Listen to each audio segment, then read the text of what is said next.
We are live. Yes, we are. We are live for the 21st installation of the Talking Shit podcast, Filthy Casual MMA Watch Party number 21. Yes, our MMA Watch Party is now grown.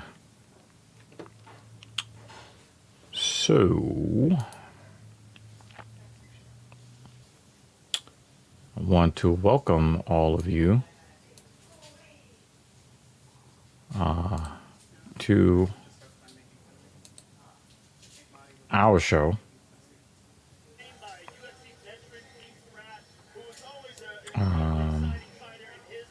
Yeah, we out here.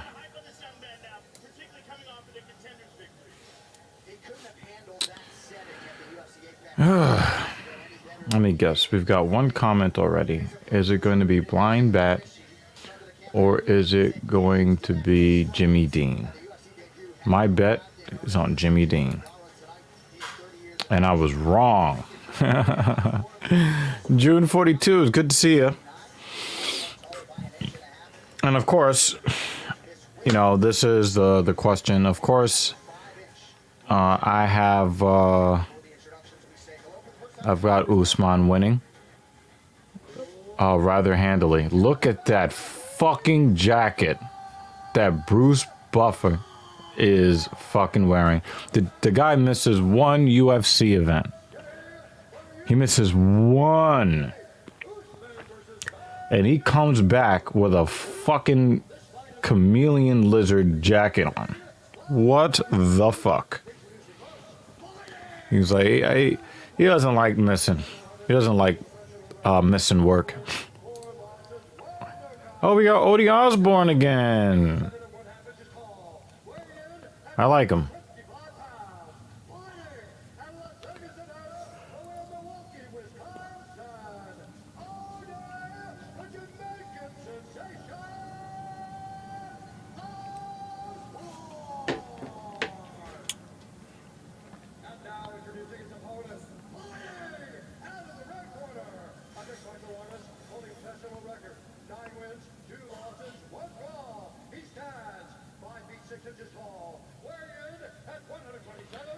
CJ Vergara,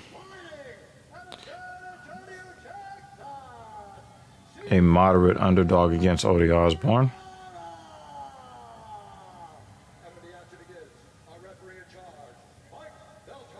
So right now, Mrs. Evil is missing out on the announcement from her favorite announcer and missing out on the appearance of her favorite referee. So...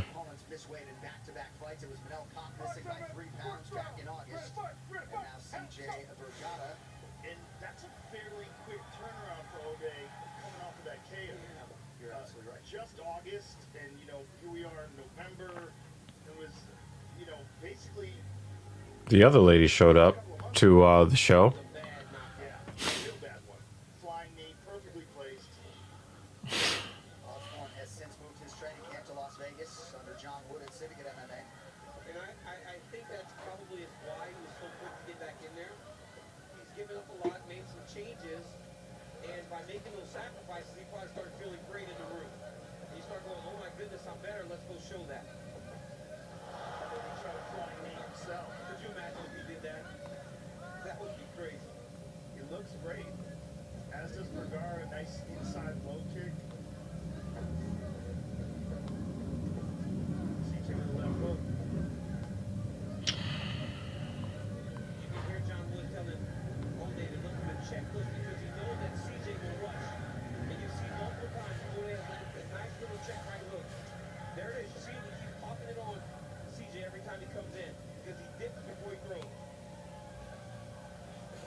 So Odi Osbourne is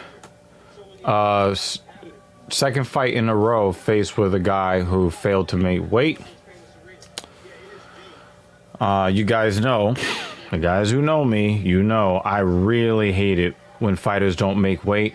I put it very, very close to the level of cheating that taking performance-enhancing drugs is.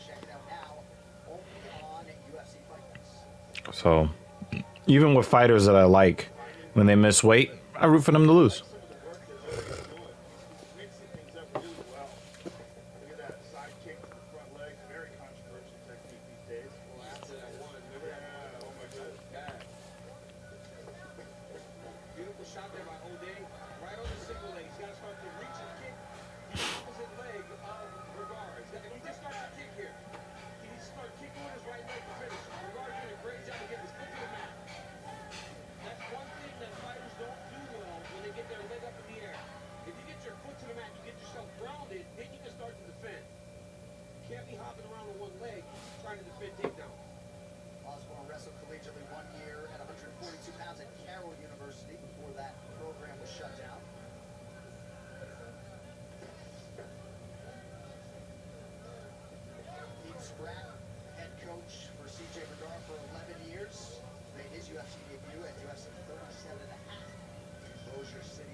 Got a little bit of a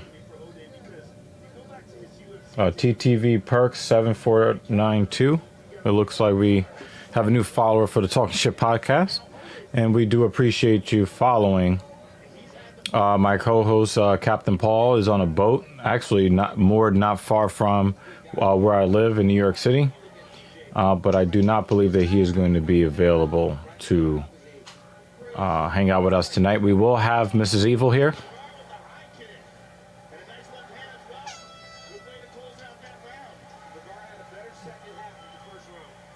It looks like Odi Osbourne had a little bit of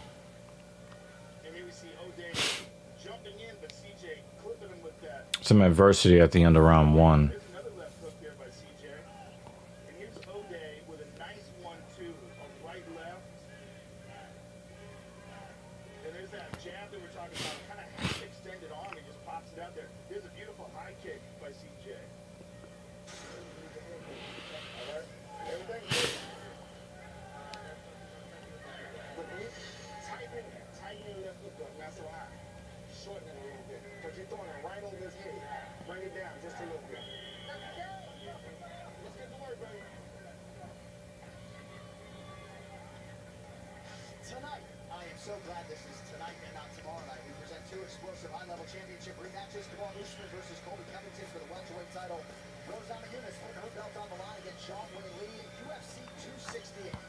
I also think Zhang Wei Li, I think I got her winning in this rematch tonight as well. So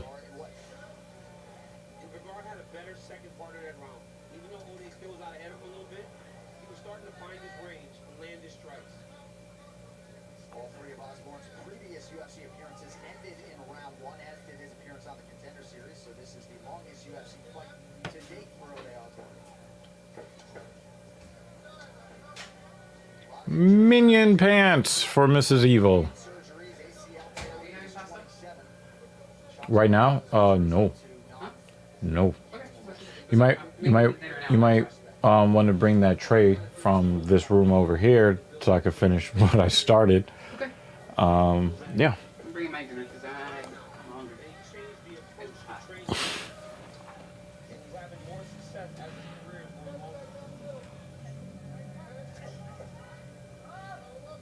Looks like Odi Osbourne has kind of changed the level of his strikes as per the instructions of his corner. So even his jab seems to be angled a little downward. Oh, nice. A counter right hook from Osbourne. That was very, very strong. Very tight.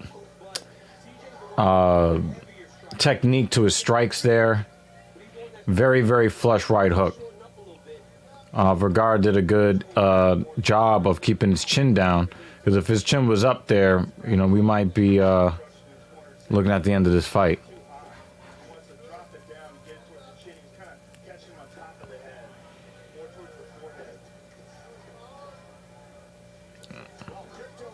Oh, what a parry. And then the counter.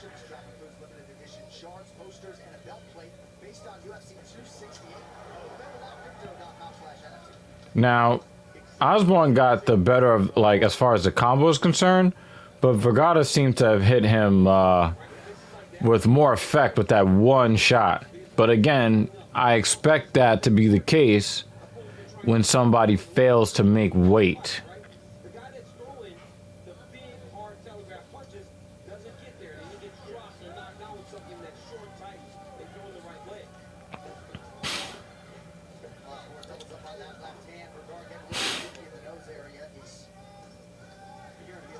Oh, nice level change for Vergara. I don't know if they're going to give Osborne a takedown for that, but that was very nice.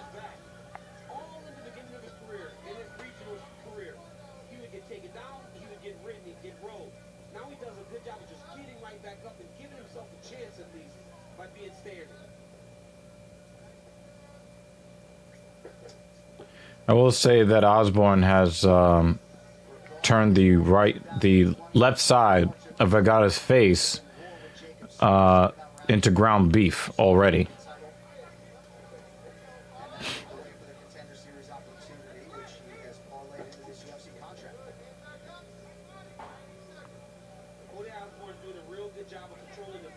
I forget that this event is happening in New York. So I know some of you guys hate seeing fighters fight in New York City, especially if one fighter is subject to cuts, especially around the eye. We saw that with Nate Diaz when he lost to Jorge Masvidal at UFC 244. A lot of people thought that Nate had a good chance to come back in that fight. I don't agree, but it was that doctor stoppage that ended the night early for us all.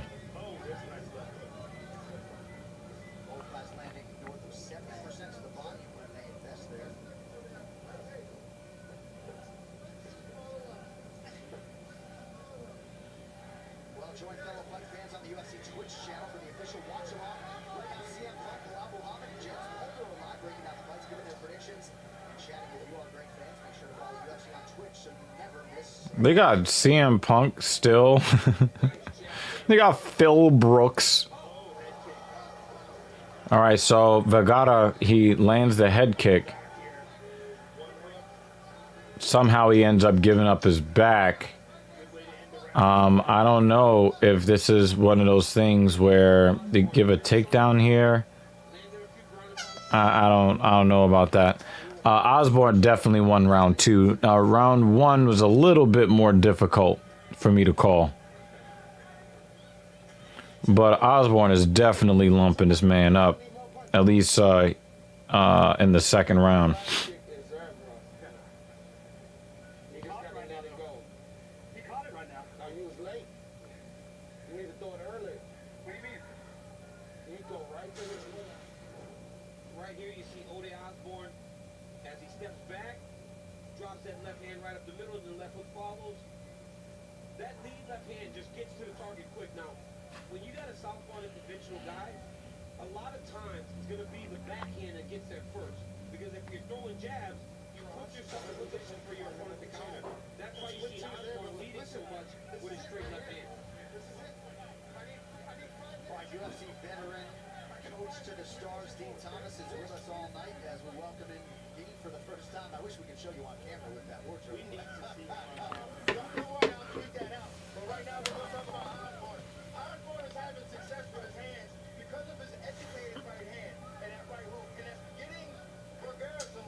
Very nice straight 1-2 from Osborne after Vergara was kind of getting the better of him there.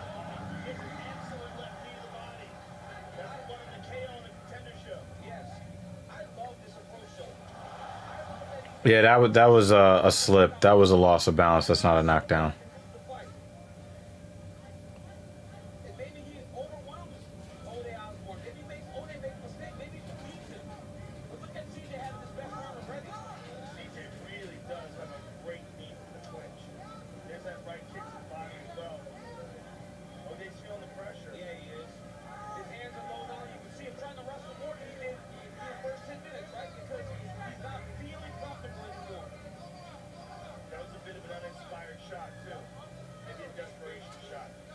Yeah, it looks like Osborne is gassed. Knees to the body can do that to you.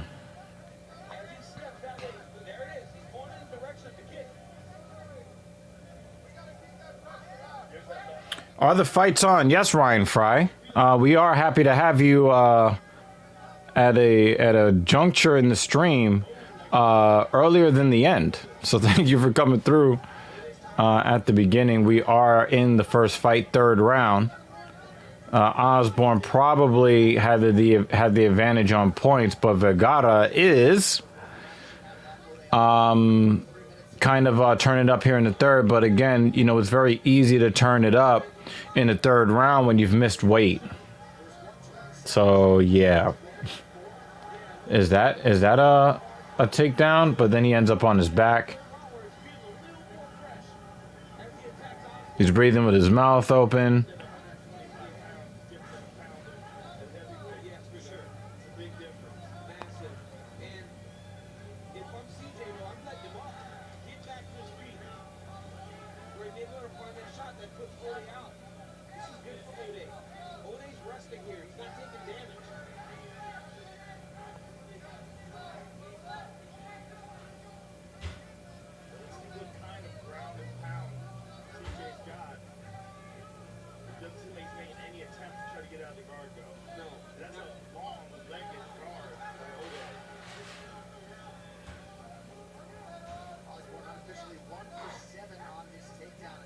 Yeah, so they're not giving a lot of credit to Osborne.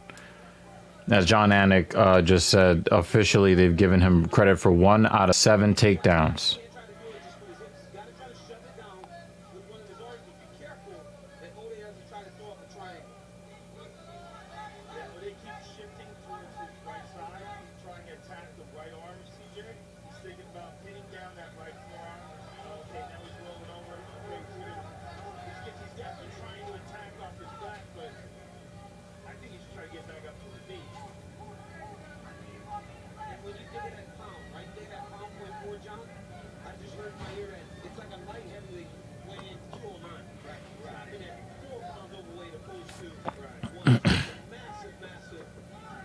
Oh, big elbows from Vergara.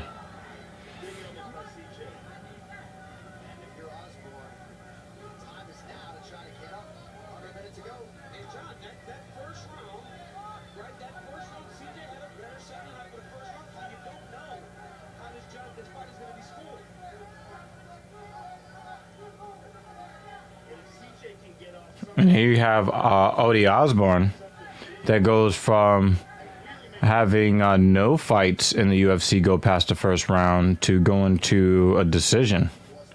Because this will go to decision. 20 seconds left. Vergara definitely won round 3.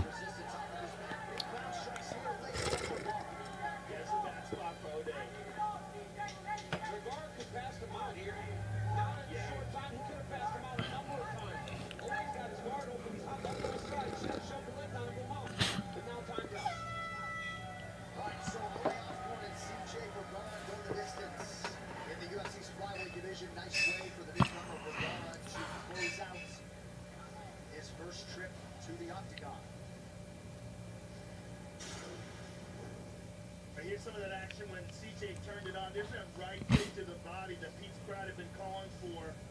There's a good left hand by O'Day. And Vergara on the attack. Another kick to the left from O'Day. Great exchange there from both men. There's the knees to the clinch that we were talking about from CJ. Excellent knees from Thank you. She'll be around eventually. Don't you worry. She'll be here eventually. Even though she missed out on her favorite referee. Oh, we got like 6 more hours of this shit. Definitely gonna see him.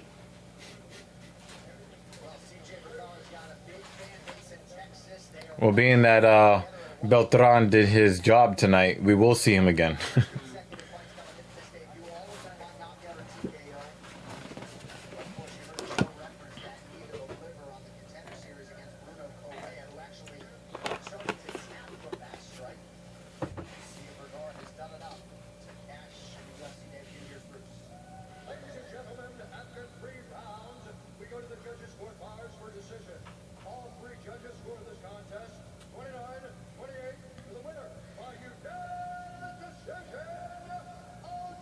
Yes, yes, yes. Thank you, judges. You cannot give, you cannot give close fights to the guy who misses weight. So you guys very rarely hear me thank the judges. Judges, thank you.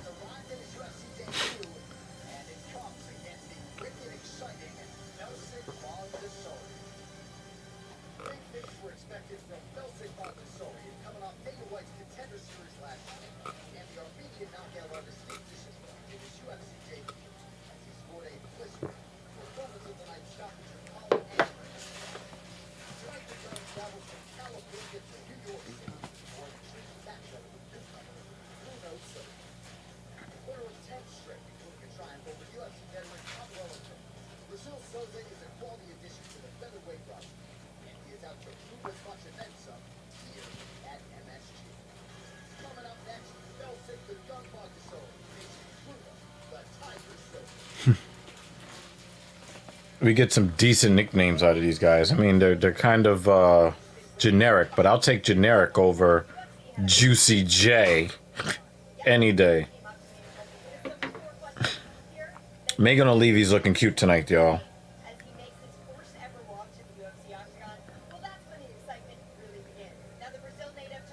Her husband's not a fighter anymore, so she might be putting herself out there.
Bogdasarian. when his opponent makes weight. So we'll see how it goes tonight. I mean, come on, that actually becomes a part of the story. That's amazing. Yeah, John, for Belsic, Bogdasarian, this guy is a fireball. He wants to get after you the moment they say fight. He said there are times where he tries to reel it in. He tries to be a little more patient. But the reality is, he goes, DC, I'm a little bit crazy. He goes, in my normal life, I'm crazy. In the octagon, I'm crazy. He thought that in his debut, he slowed it down a little bit, ultimately got the finish. But he said he is who he is, and he's going to fight like he's supposed to fight. But how about the team at Glendale Fight Club? Everybody wants to write those guys off, right? When Ron starts to go on. But today they got two guys fighting in the UFC on the pay-per-view. And their team is only getting better and better. I'm so happy for Coach Edmund for this to be happening for him. Well, I'm a big fan of the style of fighting that comes out of that gym. I'm a big fan of Armenian fighters too, and this guy embodies that sort of very aggressive macho. Bogdasarian has 4 first-round finishes in 32 seconds or less. From the southpaw side, he's got great That's brutal. and as I said, I think he's going to be a striker's delight. Real contrasting styles between Muay Thai and karate, between aggression and counter-striking. And some of you may have recognized the grappler Jason Manley there in the corner of Melsik Bogdasarian, who did not care at all about the opponent. Switched TJ Larrabee out, Bruno Souza in, Bogdasarian, the Armenian 29, the Brazilian Souza. And, Bruno Souza fails to make weight. What the fuck, man? Octagon with an identical reach of 70 inches. Right after the introductions, back inside to Bruce The guy misses by 3 pounds. Like, 2.5 pounds. Come on. 3.5 pounds. The fuck, man? These motherfuckers not, like...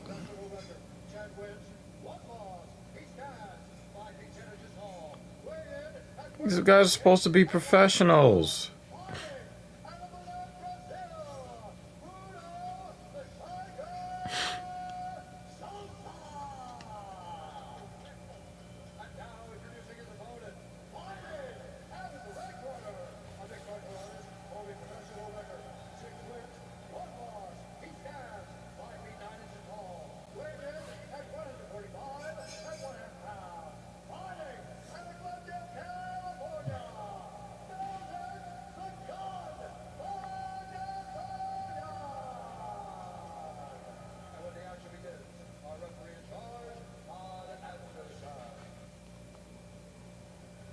Todd Anderson, our referee. Ricky Palmer getting us started for round 1 of 8 possible 3 here in the UFC's featherweight division.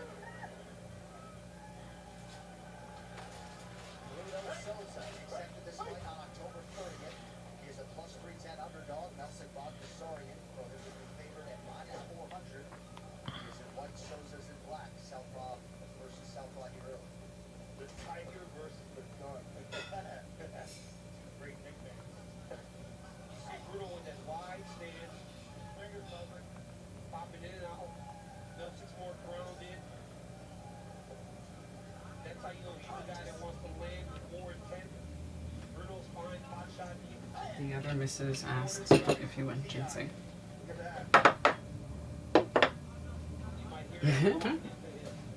I've got this, so tell her to bring that nasty shit on.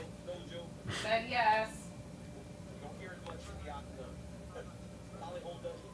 Yes, Because if I have to try to swallow shit I don't want to, maybe I can be an inspiration. you can see the red mark on the right leg of Bruno. He needs to slow that, moving it down. That's how we get down in here, folks. And that's one thing that Oh, no, he said yes. would seem to struggle with. Checking He kicks. has a beverage. Just like You can put it in. right when you got such a You want her to put it in that? Or you just want to have it by the spoon? You said what? You guys chat about that. Do you want to put in your beverage or you just Oh no, I'm saying you can just What do you mean by that? just swallow it and don't kiss it? And then I'll chase it with this. That's better actually. You can put it in like a small cup or something like that. Like Wonder Boy is, which is exceptional with that particular weapon. Bogdasarian was tested a little bit in the clinch in his UFC debut against Colin Anglin, held up quite well. He got taken down and was able to get back up. I'm sorry, showing disdain for Bruno's power. Hands down. Okay. I think you're just gonna scoop it into a spoon, honey. I asked Oh, Celtic, I I would, said, yo, you're but a high energy guy.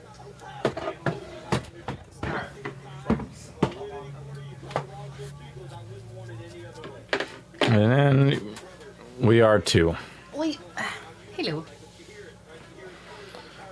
All right, and I have some dinner. I'm hungry. The food looks good though. I ain't gonna front. There's more in the stew if you want. Shots, I got to think that's a big part of the strategy. Slow down that karate style.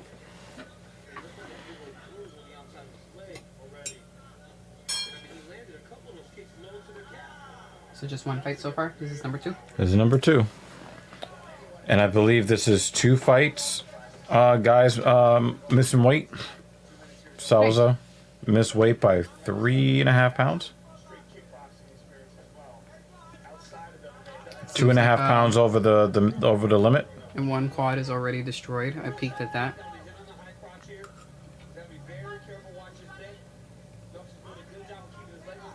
I don't understand why these guys just can't make weight. Look at that quad. Nice and Look at pink, that! right? Look at that fucking hammer fist he threw. Goodness gracious. Yeah, but yeah, the that leg kick is working. Salza trying to get him to the ground with that single leg and fails. I'm always gonna root against fighters that miss weight. Period. Point blank. What happens when they both? Then it's a catch weight. Then nobody misses weight.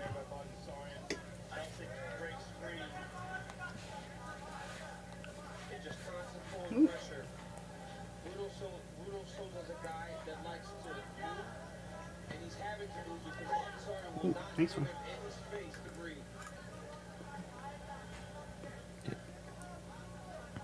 You know, I don't know what it's like to be a professional fighter, but I do know that I would be in total dismay if somebody lands a kick right above my kneecap.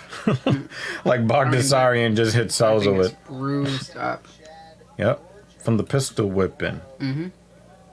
Wait. Yep. Bogdasarian is like, yo, I want my pound of flesh. Especially since you've got 3.5 pounds extra. He's kicking with the right leg, and when he's standing in the southpaw, that's his preferred stance. But Wait. Whoa, he hit that leg again. This is gonna be Did you just slap him? a TKO, a win by leg kicks. I can see it happening I think because he is like, holy shit. Bogdasarian just open hand slapped the shit out of him. I could be wrong. But it looked like he slapped the shit out of him. That's my story and I'm sticking to it. Hey, so he's only trying to go for those big strikes, right? Everything he's throwing is going to be loaded. So once you start attacking different levels, attack low, let's come higher. Let's start mixing it up. That's the only way we're going to get in for those series, okay? Right here you see Bogdasarian with a beautiful straight left hand. Takes a couple short shots from Bruno. The outside leg Ah, ouch. which has taken its toll because Bruno limped back this corner. This corner he feels great, but he was limping going back. And the front kick, and a little jab right behind it. You guys just will it open with your mind. And it's all, you know, there's always the women who are asking if men still do stuff that aren't worth men doing it. It's like, yeah, we do a whole lot of stuff for the women that are worth it. So if you're not one of those women, then you need to go back to the drawing board. Of experience, championship experience coming in. He's doing pretty well laterally to avoid that defense thus far. Oh, nice job, Bogdasarian getting back to his feet. Salza could have shifted his weight backwards and failed to do so. Yeah, obviously, my bad. Because the other one put dudes out. But again, it's that same style, right? They back to the exploding team. it's just Wonderboy is, in my opinion, the best who's ever fought in MMA at using that front leg. Souza said he would not be fighting without the influence and the presence of the Northwest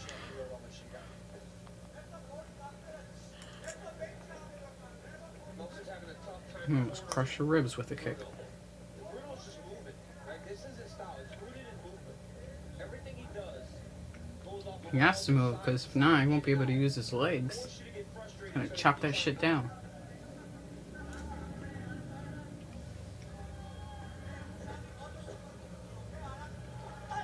Oh, this is not gonna be 5 minutes of shuffling. So he's obviously very right side oriented, even though he fights as a southpaw. He's like, hey, if I just run around the cage, that means I win the round. When he's in the orthodox, excuse me, when he's in the southpaw stance. And the reason Bruno's able to circle so much is because once he's not cutting them off, He's just circling. yeah, he's circling with them. You gotta cut him off. Just take slight steps in the direction that opponent's going. Short step left. There it is. And when he starts to do that, then you'll notice Bruno, instead of keeping circling to his right, you'll see him have to change direction. The Belsic's following. And wasn't his corner like change up levels? I don't think they meant levels laterally. I don't think that's what they meant. Shit out of it. Sorry. Oh, I was choking. Goodness gracious. Good thing I didn't take a bite. I would have choked with you. We can all choke together. Oh man, that sucked. Did I do something wrong? Probably my soul.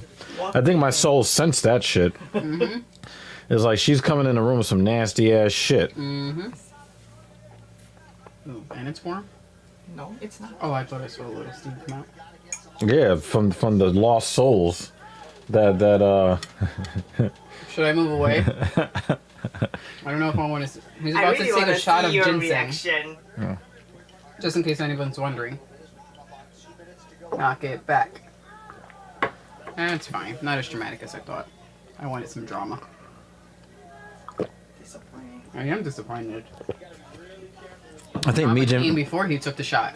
I think Mijin forgets that I used to take ginseng shots. Remember? Oh yeah. I still wanted drama anyway. If you don't want to waste this, you can use what's stuck at the bottom. Disappointed. Did you look outside to see if we got anything? Because they might not have rang the doorbell. Okay. I mean, I didn't, but I can. Yeah. Do that for me. I appreciate it.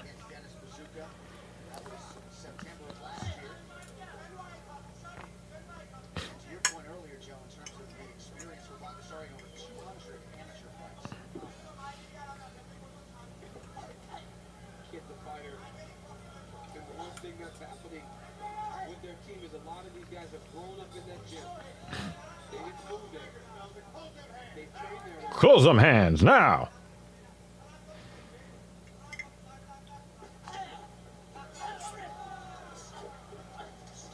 Ooh, nice combo from Bogdassarian.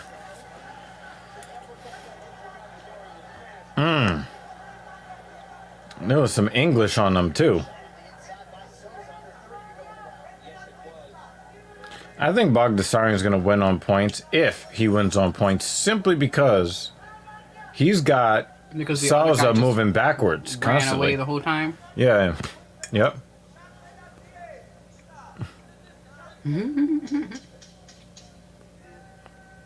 little bit of uptick in the aggression from Bruno Souza, but nonetheless a strong round for Bogdassarian. 10 minutes down. Because he's the only one who attempted to do anything most of the time.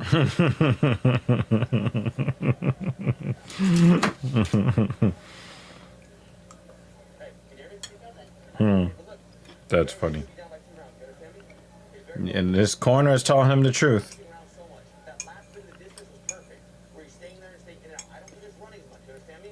But I need you scoring. And if you are going to commit to a Friday, I need you to fully commit.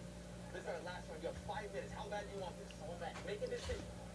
When this round starts, I need you to decide. Let's go.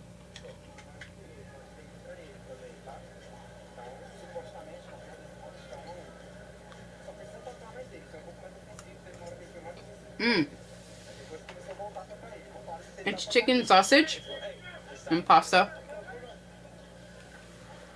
It's from one of the every plate deliveries that we do. So chicken sausage, pasta, mozzarella cheese, and a little Parmesan cheese on top. We just don't use every plate. We only use the one that we're eating on that particular day. And then the sauce itself is made from tomato paste and cream cheese. Oh, and it also has zucchini. Delicious.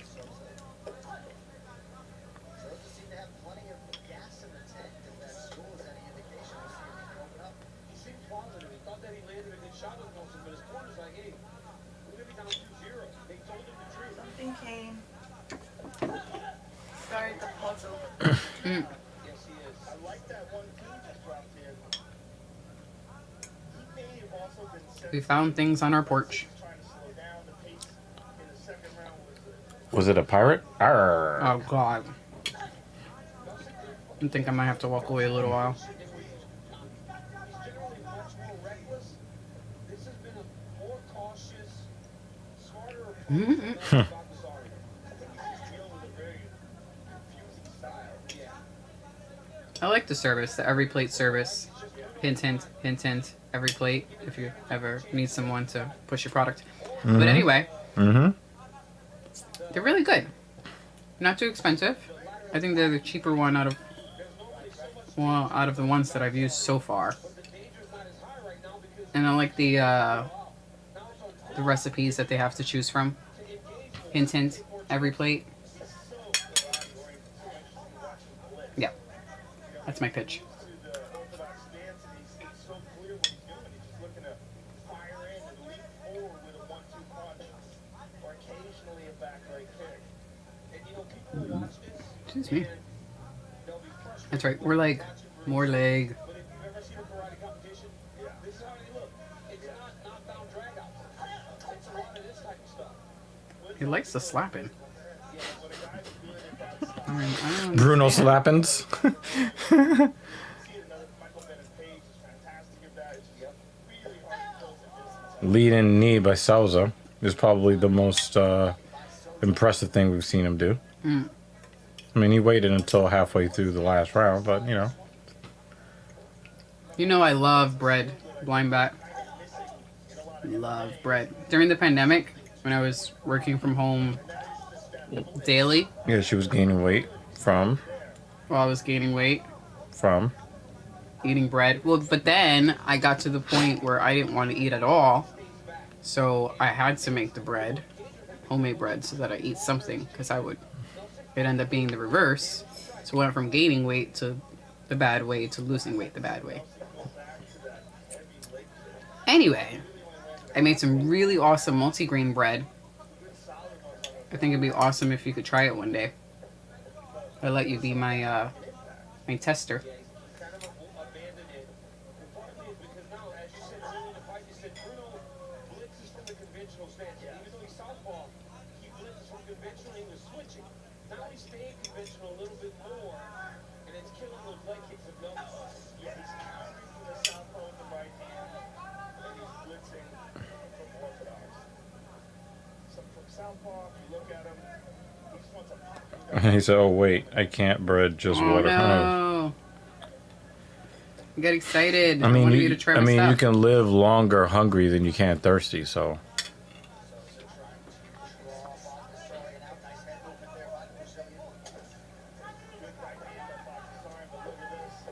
This is such a disappointing match. yeah, I expected Bogdassarian to just like, you know, give him the business in round one and keep it moving.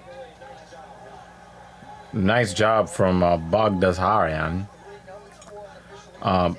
for keeping his balance in that situation.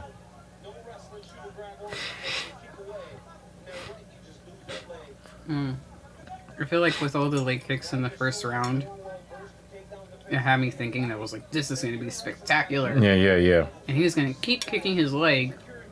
Yeah, but I think he switched Until he's- stances and he just stopped. Well, Souza he switched his stance to change his lead leg, right? So you see all the leg with all the damage.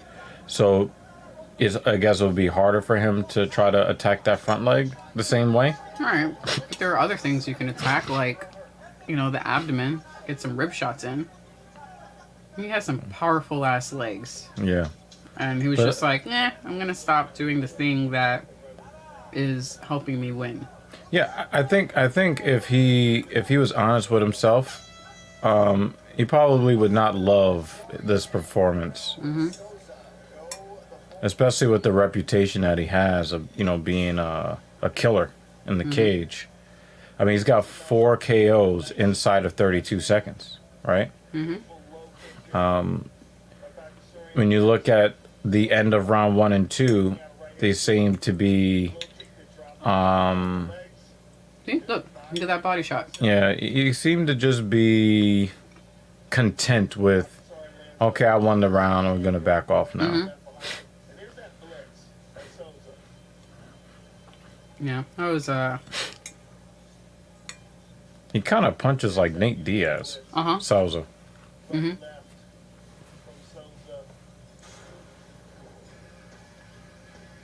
Tonight's the night, folks. 2 high-level championship rematches. Kamal Usman faces Oh well.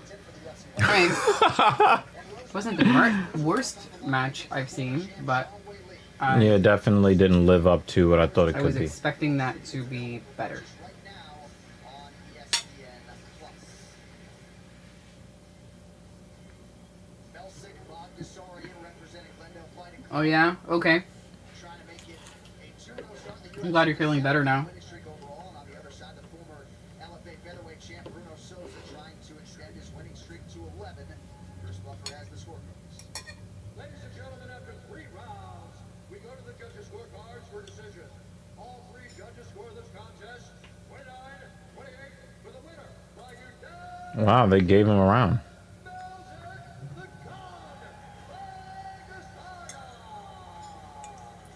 Belsic, Bogdasarian is your winner tonight. 7-1 overall. We'll see how the matchmakers handle him moving The forward. booster shot right now is still only for Tonight. All right, back to live action. seniors, This one in correct? division You said what? The booster shot, the latest booster shot. Yeah, Only you for, just basically told everybody that blind bet is old. So the latest booster shot. Well, but he said booster. He kind of, said it first.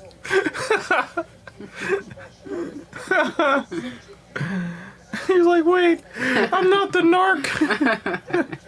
He snitched on He himself. snitched on himself. They don't care about that in prison.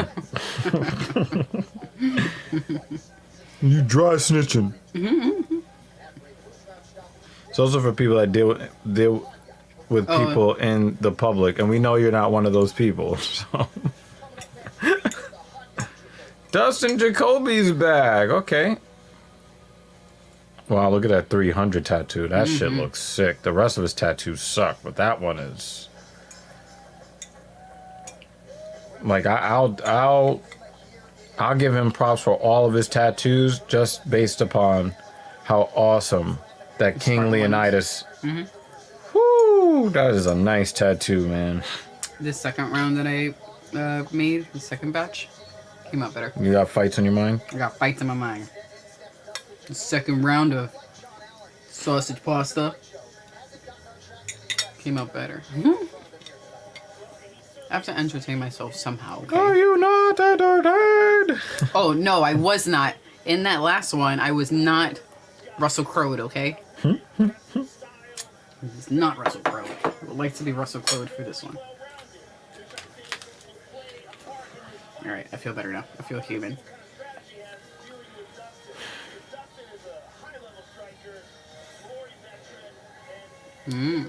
Good to know. Excuse me.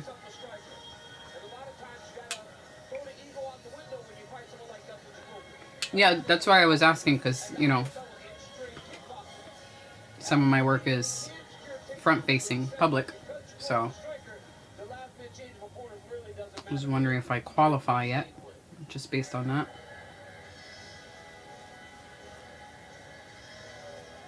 And here is the former CFFC middleweight champion, former Glory kickboxing veteran, 33-year-old Dustin Jacoby. Okay, thank you. Years for him, Megan. He has been perfect thus far in this second UFC stint. Miss Doctor. You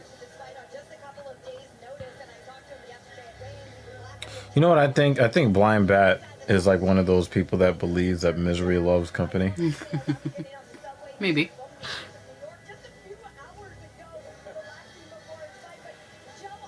He's like, you qualify for being miserable the way I've been miserable the last 30 hours. Well, actually, when I got the shot before, the first 2 shots, Moderna, I was very fortunate to be one of the people that had no symptoms, besides my arm hurting and being a little sleepy. But knock on wood that I have a similar reaction or lack of reaction.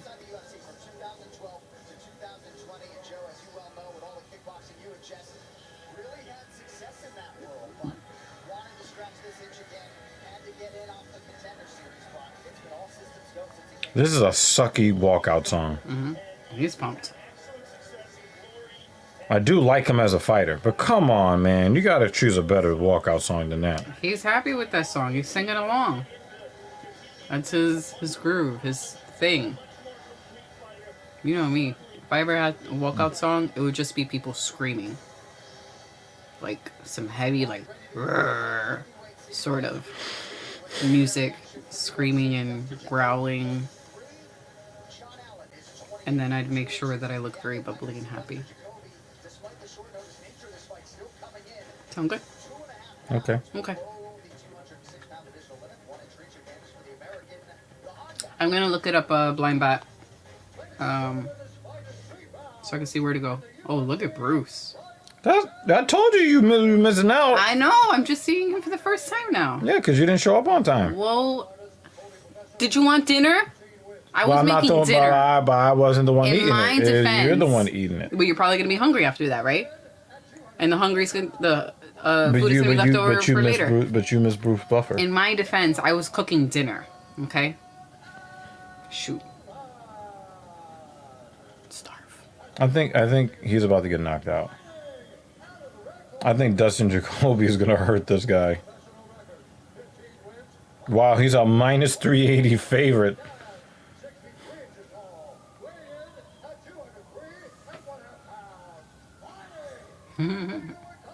I think so. Blind Bat, I think so.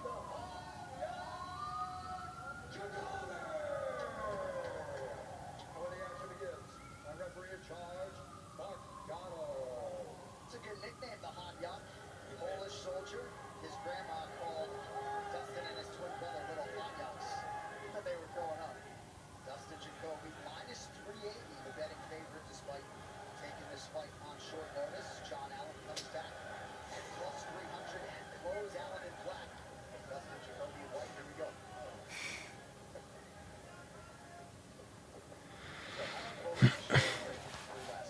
Amazing. I want to talk about it when this fight's not coming on. Oh my God, he's screaming at home. You see Allen. I think Allen is gonna be debating with the referee and the doctor when he's like, "What happened?" Mm-hmm. You better keep him up because I saw Darren Stewart having some success.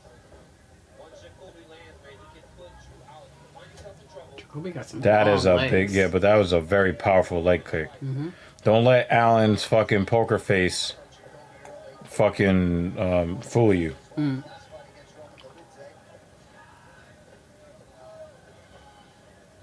It's coming. It's coming. Danger Allen is in. I'd like to see Allen try to do something to clinch. Something It looks like the Jacoby walks around with a broken nose. Maybe. and have a kickboxing fight with a world-class kickboxer. It'd be a real problem. The big issue is So Alan doesn't move much. Like as he's getting punched in the head, he does more of like the I'm gonna recede into my turtle shell and wait until you stop hitting me. chewing up that left leg. Allen did land one good low kick of his own, but Dustin's been checking on. Maybe we missed that right hook.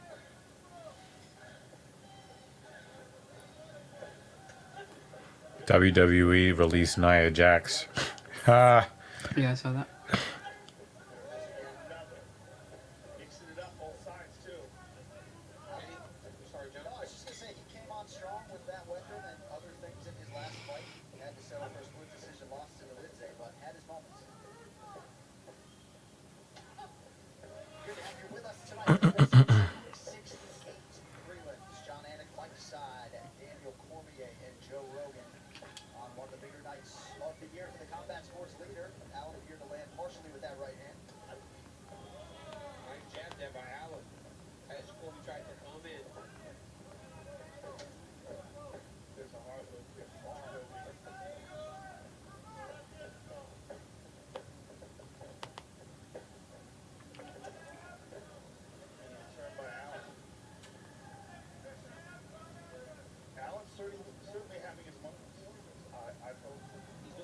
Allen throwing those outside leg kicks on both sides. Jacoby switched his stance. Allen still landing those shots.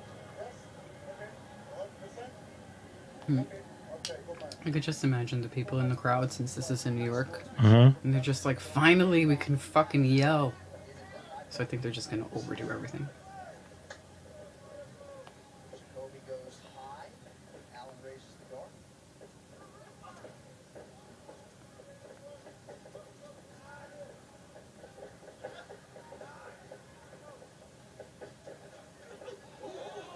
John barely missed that headbutt. Well, here we go. Nice body kick from Allen, though.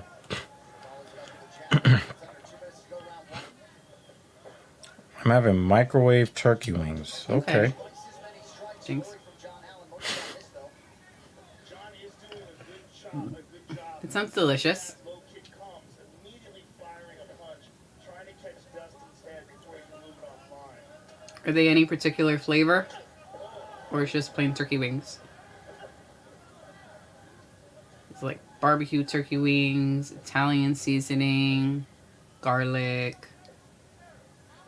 I feel like, I mean, if you're having wings, they should always be the delicious. I can't speak. I need coffee. Yeah, you definitely need coffee at 7 o'clock in the evening. I do. It'll just fuck your whole life up. But we're gonna fucking stay here till 1 a.m. You want me to take a nap in the middle of Yeah. this? You're going to be up until 5 a.m. Maybe. But I'll take that chance. Maybe after this fight.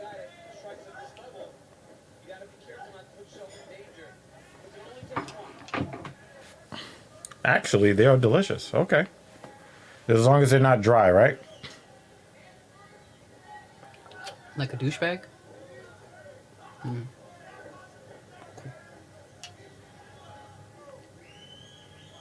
There is a definite sophistication to Dustin Jacoby on the feet. Technical. This is good for Allen. More pressure. If you're going to play this game with Jacoby, just get in his face. It can't look good. It needs to be ugly striking. I think that's where guys Maybe. I might have. a more high-level striker. Got a little bit of a busted lip.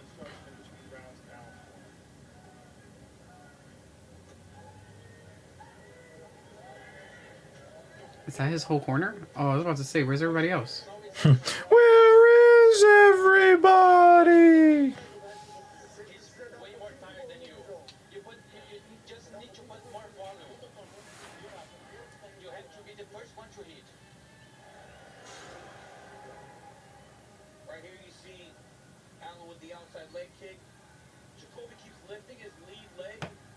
That makes Allen react and he starts popping that jab right in the middle. Look how he's splitting the guard here. Lift. Because he just stands there covering his face, but that's it. Now the jab. We got to keep that guard high.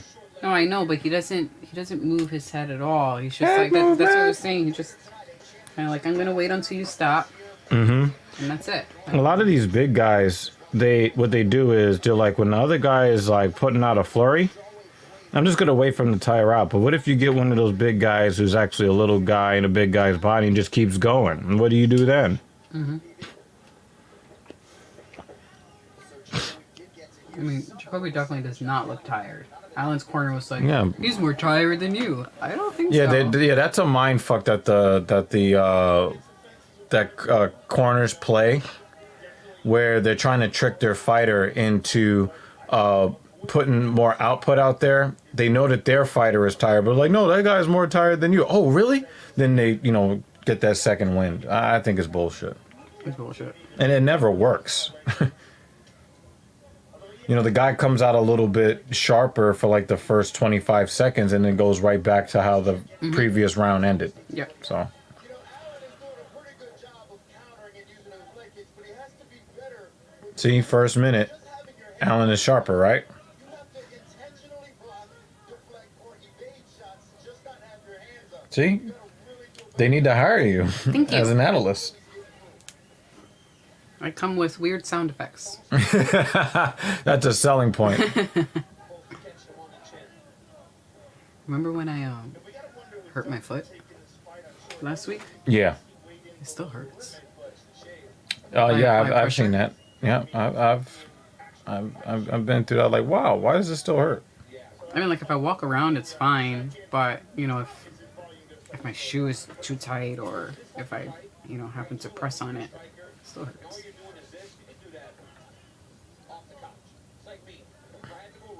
The thing is, I think that Allen knows that he's kind of outmatched skill wise, and he's like, you know, I'm just gonna be tough. Allen just landed a good left hand there. One of the things I'm noticing though is that Dustin does have his mouth a little. Yep. And the Allen corner seemed to pick up on that as well. The numbers suggest this is a very competitive close fight. 43-36. Significant strikes unofficial. Well, if he is really tired, he's not moving like he's tired. But they're looking at his open mouth. But that Yeah. just could be the way he. I'm saying that the body language or movement is not matching. Yeah. Yeah. It looks cleaner, right? I think, John, it looks cleaner. And I think that's why. You know, when fighters do get tired, they tend to do a lot more mouth breathing. But just because you see a fighter's mouth is open doesn't necessarily mean he's breathing in through his mouth. Like that, get more busy. Throw something after that beautiful leg kick out. But if he is a fighter that customarily keeps his mouth closed and then you see it hanging open, then that can be a sign of fatigue. Yeah. I'd like to see him stand Excuse me. into a shot. Just clinch him. Grab him. Make wear on him a little bit. I think he's noticing that Dustin's kind of slowing down. He's turning it up a bit. Look, it's more aggressive. Pressure is, more pressure. I think normally I kind of agree with Joe Rogan until I actually see something out of Jacoby that shows anything different than what I'm seeing. I'm going to disagree with Joe Rogan here. I don't think Jacoby is slowing down at all. I think that he notices that Allen is trying to. I think that he notices that Allen is trying to come forward, so now he's gone to counter punching or counter striking. But if you look at Dustin Jacoby, his body language, he's super confident. Getting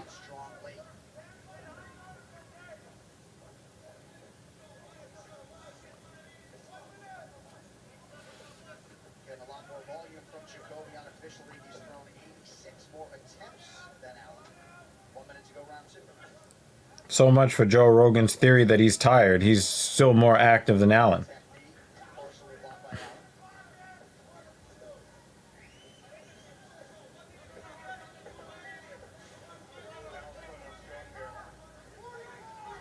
Oh, yeah, nice combination. Allen is moving his hands now. He just looks like the fresher fighter right now. Nice left hook to the body from Allen, and then he pokes him in the eye. Fuck. And the thing is like Allen had a little bit of momentum there. He gets a little bit of momentum there. Ah, right there. Dunk. Give him the end. Oh, and the scrape through too. Ooh. Or like a shoop. Yep, that's more like what that was. Oh man, that's awful. And the thing is, Allen was like kind of finding his range.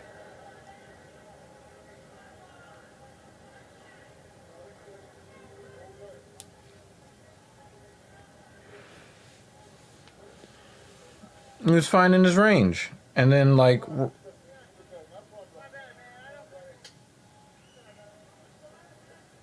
He's like, don't worry about it. I'm gonna try to knock you out now. Stern warning, but no point deduction. Oh, nice front kick.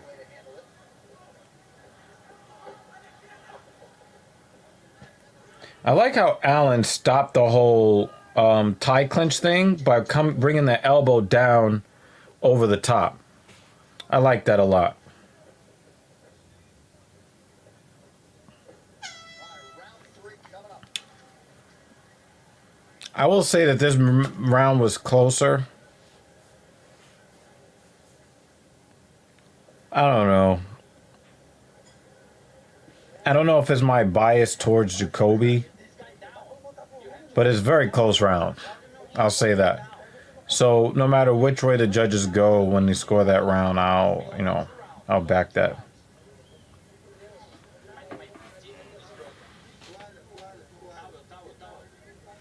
it out. You got to find a 3 behind the 2. No naked kicks, okay? He's going to come aggressive this first minute. So be ready for that. Listen to these guys. Hey, water's in your hand.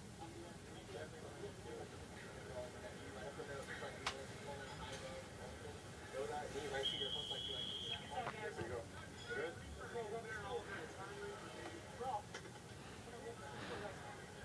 Catch UFC Live every Friday on ESPN2. This week's episode airs at 5 p.m. Eastern. The crew gets you primed for Holloway versus Rodriguez, plus the fallout for tonight's pay-per-view event.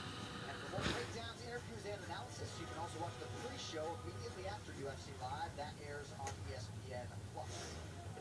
All right, so you guys probably like the messaging in the John Allen corner insofar as telling the athlete he's down to this is my teeth were broken. Said something was broken, yeah. Teeth, yep. Shout out to Desmond Martin. His teeth are no longer broken. But the first time that you heard urgency in the corner of Allen to get a takedown, they said take him down to submit him or we got to knock him out because we're probably down 2 rounds. I like Jacoby trying to go to the body with that kick. Jacoby has really mixed his kicks in pretty well, I think. Nice low kick by Allen. Allen had more pressure in round 2. Now there's a chance for him to really try to press Jacoby. But it is the most important thing to try and get him to the ground. Test him in that area because you know Jacoby can strike him. He's up 2 rounds to 0. Let's see how you can grapple. Let's see if you hold an advantage if you're John Allen. He was gonna poke him in the eye again. He needs to stop trying to He slap. sees because he's pointing his fingers towards Allen's eyes. Yeah, but then he's like just slapping him. Like, you can't. Come on, dude. But Allen is getting off first. He's beating him to the timing. All of the little timing battles that are happening, Allen is beating them here in the 3rd round. I don't think it's an issue of Jacoby being tired. I don't know what Joe Rogan's talking about. But, Allen is That John Allen right hand knocks you know. Jacoby's mouthpiece out.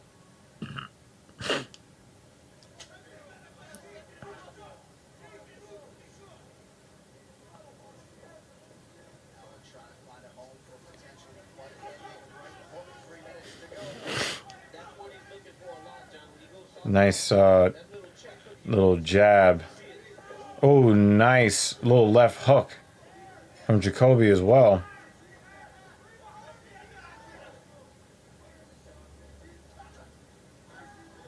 lot of these Dustin Jacoby strikes getting through now late in the fight. for a guy with broken teeth, that is no fun.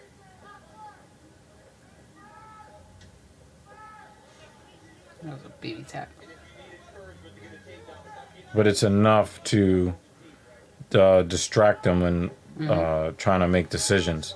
That's why you see these high volume guys like Max Holloway do so well. They're not hitting you with earth shattering shots. They're hitting you with timing disruption shots. And then they fucking bombard you. Yeah, they just pepper you to death. Yeah. Well, you want to see what you saw with CJ Vergara. Yeah. You saw Vergara just really empty the tank in the 3rd period. And won the 3rd round on everybody's scorecard. So that's something you can build off of. Good combination from John Allen. And now's the time, right? Keep that pressure on. Go back to that body shot that he threw earlier. He dumped that Jacoby's doing a better job of using his jab big in there. to stop Allen's momentum. But Allen is fighting with a lot of urgency. I really do admire his toughness. I do. One of his previous best for significant strikes. I really thought that Jacoby was gonna like steamroll him, and that hasn't happened. You know, John Allen was supposed to fight Alexi Cameron, so Yeah, for sure. a different shot. Yes, very good.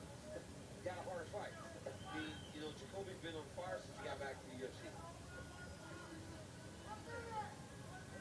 And that's no disrespect to Alexa, which is crazy. Sometimes I gotta watch watch that, man. Like saying stuff like that, you know. It's not disrespectful. It's just this guy, Jacoby's such a high-level striker. It's shown over the course of his 50 minutes. Well, I can tell you that from a betting perspective, Alexa Campbell was not a 4-1 favorite. Yeah, absolutely. 40 seconds. DC is like, these guys whine and cry over every one of my opinions. and he seems to be aware of that now. Fight on Sunday, he's thrown over 300 strikes. Yeah, right up the couch. You gotta make those dudes wrestle. So efficient. Yeah, Jacoby's doing a decent job feigning too. Nice lead-in elbow there.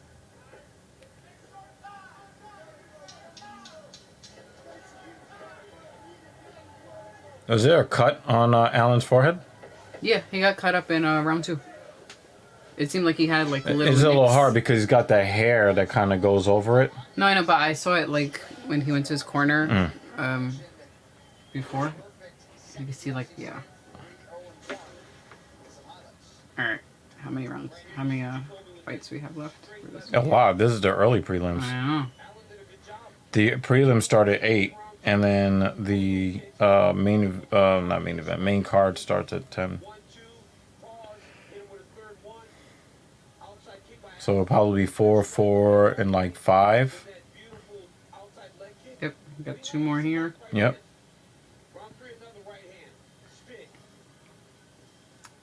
This is the Then third fight. 4. This is the third fight of the early prelim. Lifted the knee again. Touch. Oh my god, come on. I know, but Oh, there's so still 5. 2 more Okay, left. okay, Yeah. so there. So it's 5.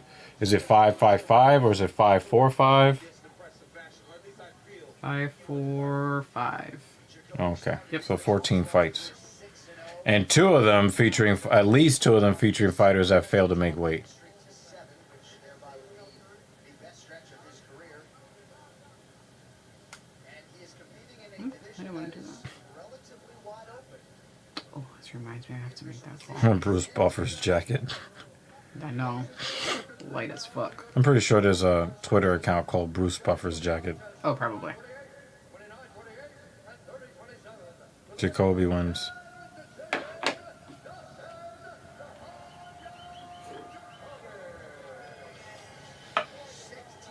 But I do like Allen's toughness.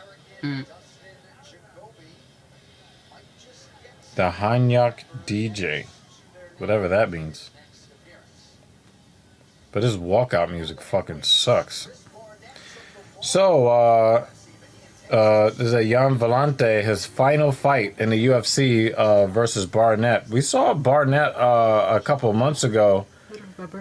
He, I think he's a super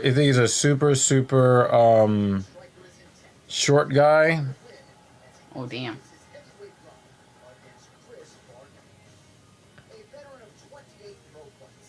Yeah, super short guy. I think he lost to this guy, Ben Rothwell. But, you know, I kind of like what I saw out of him. Kinda.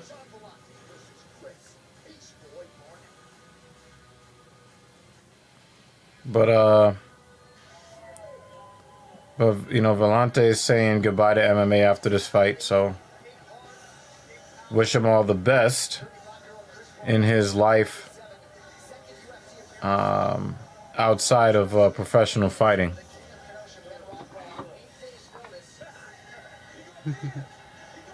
Oh no, oh man, he's hitting that he's hitting that that Harlem Shake. The white guy's like, oh, okay, black guy's doing weird things next to me. And the black guy's like, I must remain professional. Yeah, look at his face. He held it as long as he could. Oh man.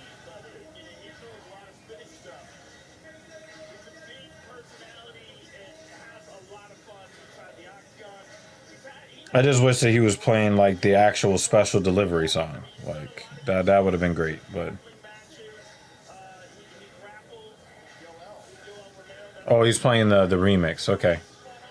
But the best version is the original version. Any chance you have photos, Blind Bat? I would love to see that. Oh, wait, look, wait. Is he watching this? I don't think he's actually watching the event. Oh, okay. I still love to see photos. I have this curl that's just like Sitting on top of the other curls. sitting on top of the other curls. It just has a mind of its own. Just gonna let it stay there. I was distracted on my curl. Wow. That sounds like some narcissistic bullshit. Probably. All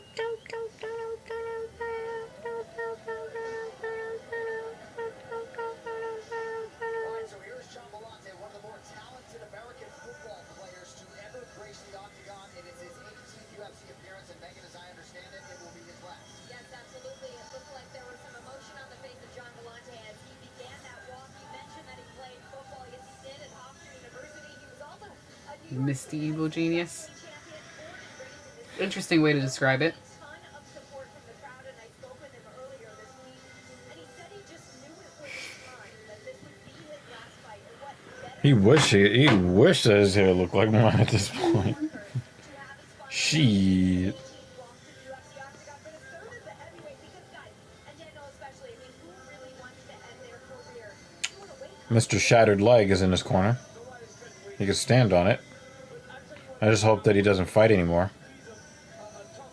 I really don't want to see Chris Weidman fight anymore.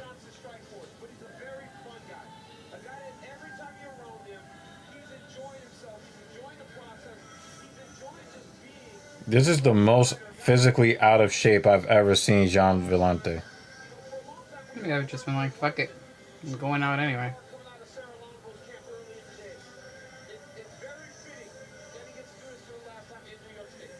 Yes, he was one of Weidman's biggest training partners. Big, strong, powerful guy. My hair moved on to greater things. Like, yeah, somebody else's head. John Vellante, 36. Yeah.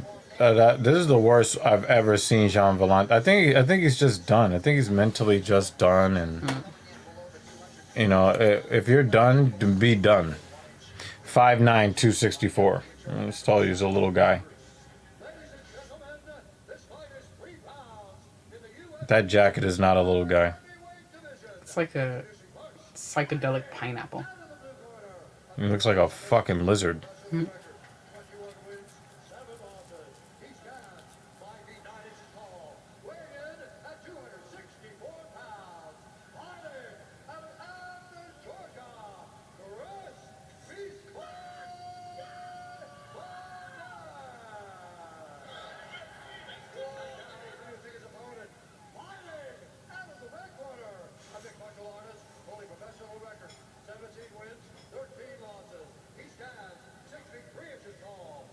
Wow, your boy's got 13 losses.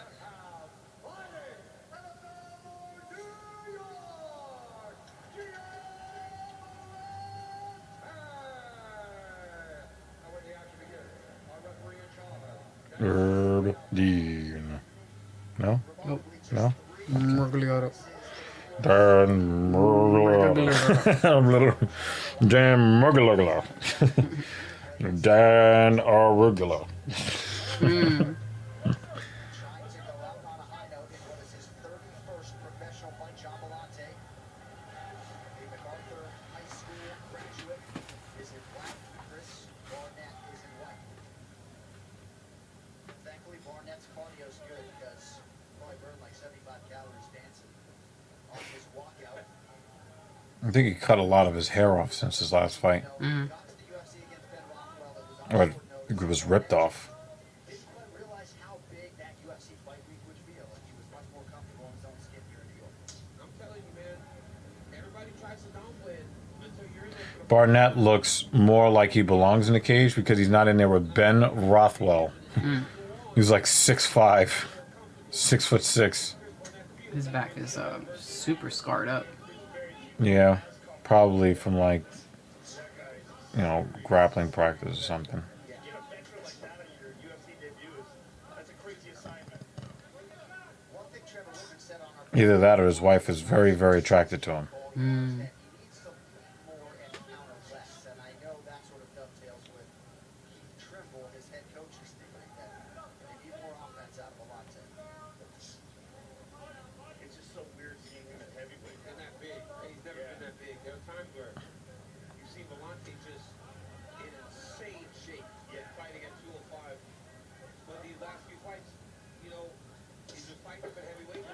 Wow, he tripped himself. Goodness gracious. Motivation to do it. And when the motivation's gone, that's when you walk away from the game. Yeah, big is a nice word. It's not the right one. Volante was a state champion wrestler here in New York State in 2003 at 215 pounds. And he weighed in about 20 pounds heavier for this fight than he did that last one against Collier. But if memory serves, you know, when Joe Silva was scouting Weidman and Volante was the guy he was really interested in back in the day. Tremendous athletic pedigree and visions of playing in the NFL.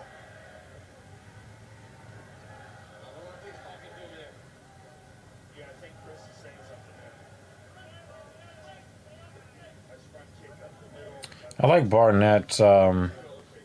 Barnett's seems like he trains very disciplined because anytime a strike comes in, his guard is high, well protected every time. See, everything that comes, every time his hand is high. As soon as a strike attempt comes in, bang, every time.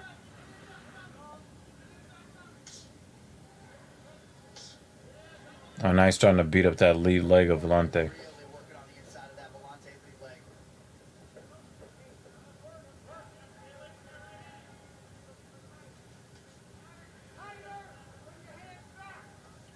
Oh, finally a strike gets in on him. Put there by Volante.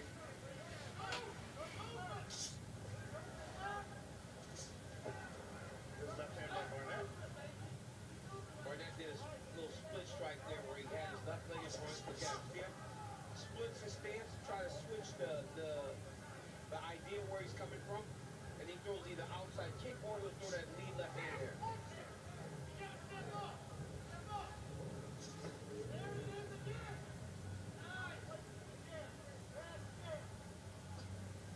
Scott Barron's Laura Immediate right, the head coach of Chris Barnett. Took Barnett 21 pro wins to get to the UFC. Had a win over Walt Harris back in 2011. What the fuck was that? Both of these guys are throwing that hard inside leg kick. That's a very scary technique. Because if that gets checked, man, it can really damage your kick leg. Barnett thought he was gonna come in, so he was going for that counter uppercut. Volante shakes off that flurry from Barnett. See the redness on the body of Volante's arm.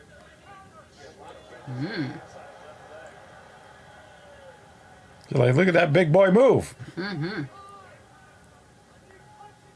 He's a little big boy. He weighed in at a weight above Volante, and Volante looks fucking awful.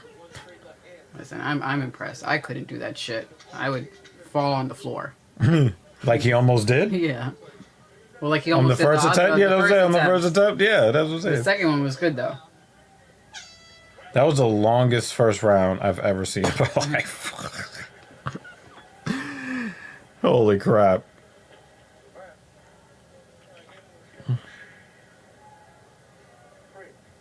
Listen, I need hands and then some kicks, okay? Put that right hand out him, make a move, throw the round kick behind the right hand. I want the round kick, take some water. My right hand? Yes, right hand round kick. Follow through. He's like, what'd you say? I forgot how to fight. Listen, I want your front kicks, keep working them. Low kicks now.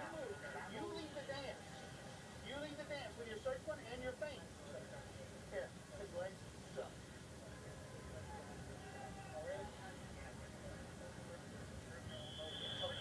You gotta lead the dance, baby. Come on, like this. Huh? Come on, Tom. Well, Crypto has teamed up with UFC to launch the hashtag UFC 268 NFT collection. This drop includes limited edition shards, posters, and a belt plate. Based on UFC 268, it's available now at crypto.com/NFT. Okay, second round. You ready? You ready? Let's go, gentlemen. Significant strikes 20-17 advantage Volante after 5. Let me ask you an honest question, John. What do you got? Do you understand NFTs? I know what NFT is and what it stands for, but no. I mean, Daniel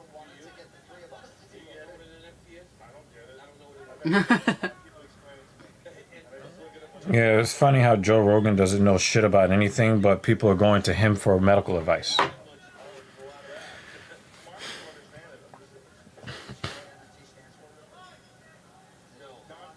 token. There it is. No, I've been schooled on it. I still, I'm like, you know, and there he goes. Oh, well, there he goes. The crowd because they don't expect that from Brian. Right? He did a double spin kick and smooth. Israel Adesanya does that. Everybody's like, okay, well, Israel. Right. Chris Barnett does that. Chris Barnett does something like that. Everyone's like, how? Right. Exactly. How? Good low kick by Sean Vellante there. I want to see Barnett start getting after it. He still kind of moves as though he's not sure he belongs in the UFC. And he does have, he does have some skills. Like I said, he's got a great personality, right? But the way that he's moving around the cage, I mean, he's got good footwork as far as like lateral movement. But other than that, it's almost like he's trying to still prove to himself that he belongs in the UFC cage instead of going out there and putting a hurting on his opponents. Yeah. His approach to fighting on the regional circuit is much more aggressive, even flashy. But here in the UFC, it seems like he's showing a little bit too much respect to his opponents. Going around to Dean Thomas. You know, Barnett has to stop backing up. He's pushing Sean Vellante back with the combinations, and then he lets Sean Vellante back. Ooh. Oh! Oh, nice, dude. Oh. Wow. Whoa! Whoa! He was like, yo, He's so Dr. Evil, I happy. can hear you from over here in Manhattan. Shut the fuck up. Aw. That was awesome.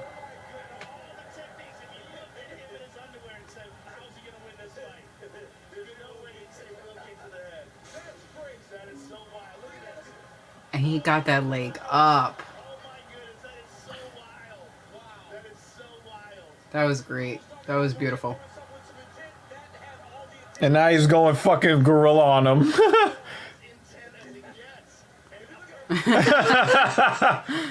Look, that leg. Oh! Look how high up he got it.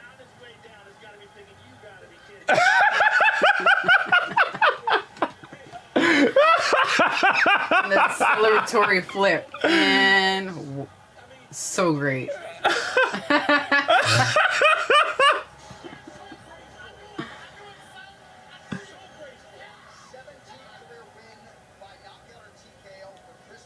I've never seen a white guy good for him. celebrate another white guy getting knocked out by a black guy ever before in my life. Yeah. Oh, awesome. man. That was a very, very boring fight with a very, very entertaining conclusion.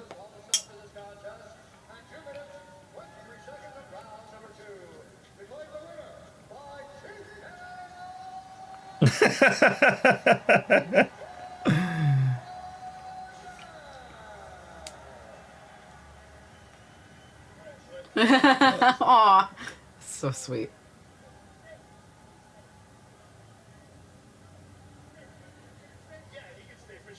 He can stay. Can he stay?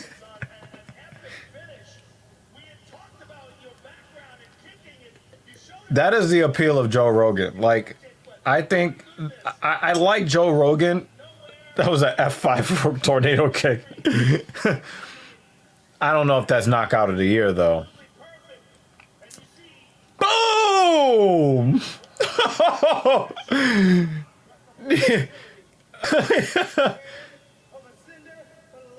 Woo! Perfect placement too.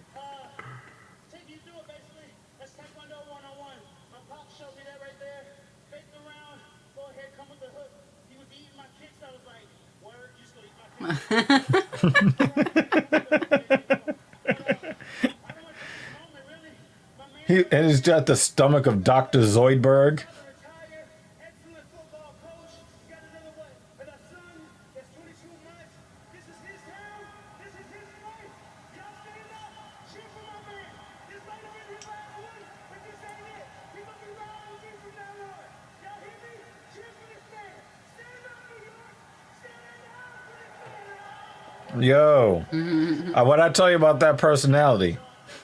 I think that he's really boisterous because he got that monkey off his back. You know, he kind of felt like he was outmatched, especially by the size of Ben Rothwell. Yeah. He didn't really feel like he could really get off, but yo, he put that fucking calcaneus right on the back of Volante's ear. That was fucking picture fucking perfect. With his fucking belly and titty flapping about, he put his foot right on the side of Volante's head. And again, that's the appeal of somebody like Joe Rogan. He's gonna say some funny ass shit. You know, I'm not like a fan like I used to be. The look on his face was hilarious. He was like, "Oh shit!" Yeah, it's you. but that line, he's like, what he was thinking on the way down. That was great. That was great. That was great. That is one ugly ass nigga. Sorry. And that dude looks like the White Gumby. Then it better be a fucking entertaining match. Hell yeah. That motherfucker is super white. Puts that perfect record on the line in the world's most famous arena against Jordan Williams. Undefeated in 7 pro fights thus far, Ian Gary was drawn to him and rise of Excuse me. Conor McGregor. Now that he has joined him on the UFC roster, he has his sights set on shooting to the top and bringing another world championship or 2 back. Oh, wow. He crumpled that man. Ooh. Jordan Williams has been thrown into the deep end of the UFC talent pool since earning a contract. It almost looks like Jordan Williams had bad plastic surgery on his face. That's what he looks like. I'm like, damn. Coming up next, the future. Ian Gary takes on Jordan Williams. Something's just weird about that look.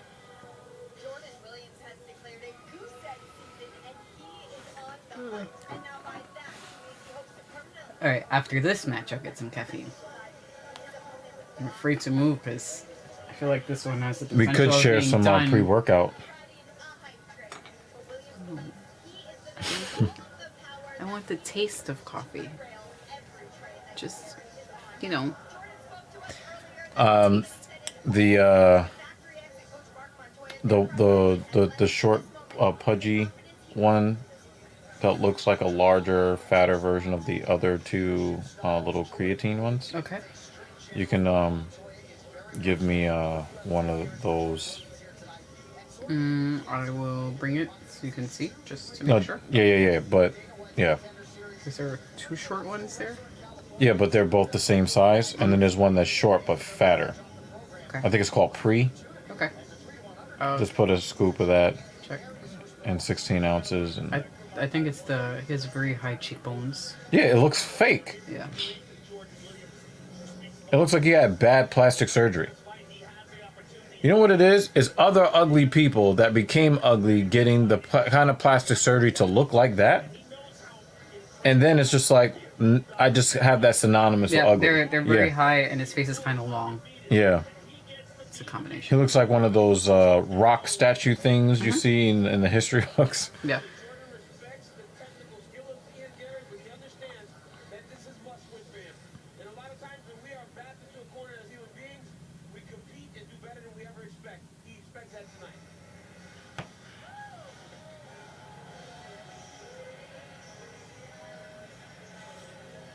All right, so here is the Yo, he is white as fuck.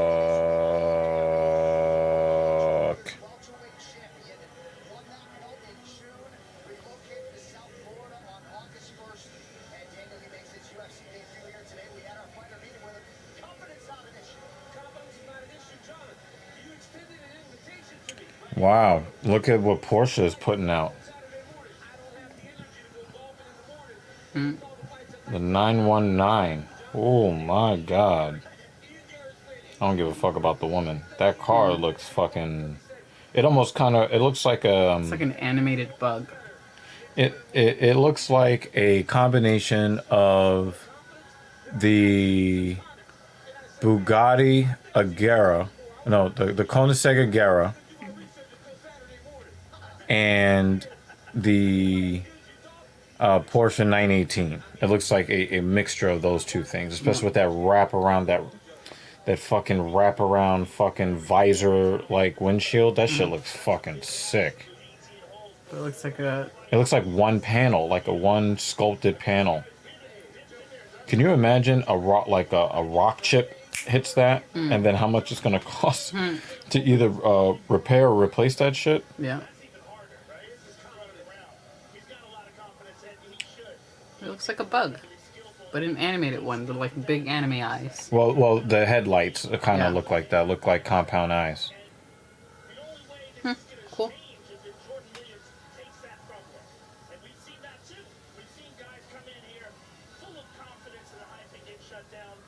That shit looks sick though. I don't think like it's a beautiful car, but as far as like hypercars go, it's like whoa. Porsche's putting that out. 11 days, that makes him the 10th youngest fighter on our active roster. Jordan Williams is 31, and Gary has 2 inches in height, an inch in reach with the American Jordan Williams. All right, now for the introductions back inside to Bruce Buffer. Ladies and gentlemen, this fight is 3 pounds in the UFC welterweight division. Introducing first, fighting out of the blue corner, a 3-time fighter holding professional record, 9 wins, 5 losses, 1 no contest. He stands 6 feet 1 inch tall, weighing in at 170 and 1/2 pounds. Fighting out of Inglewood, Colorado, Jordan Williams. And then introducing his opponent, fighting out of the red corner, an undefeated mixed artist, holding a perfect professional record, 7 wins, no losses. He stands 6 feet 3 inches tall, weighing in at 169 and 1/2 pounds. Fighting out of Deerfield Beach, Florida, by way of Dublin, Ireland, the future. Yo, this chip shortage is fucking shit up. Michael John. Yeah, he's back real fast. Hey. I don't think I saw Herb Dean tonight. He might be just doing Yeah, the Main card? prelims and or the main card. yeah. He's like, I'm too important. Well, I just said there's a lot of fucking fights today. Yeah, 14. Yeah. A lot of confidence in that room in Greg Jones and Ian Gary as a minus 400 favorite in the ring trunks makes his debut tonight. Jordan Williams counters away. Ian Gary wondered aloud if he would get Nice inside calf kick from Williams. tweeted out that Ian get his parents at one point Alright. out I wouldn't be mad if somebody gets knocked out. Real quick. Johnny spoke to him about the So we can watch video packages. Oh, that almost happened right there. A letter suggesting that he not go all in on his MMA career, and I said, you feel bad sort of bringing that to light? He is dead dead. He says she wrote the letter. now she's got to deal with the consequences. I love it. Meanwhile, Jordan Williams just landed a couple of very good shots. He did right off of an inside leg kick, and he looks very confident. Did a good job of squaring him up with that inside kick. When you go inside with a guy that's a Yep, even light-skinned black guys think they're tougher than these super white guys. Oh my God.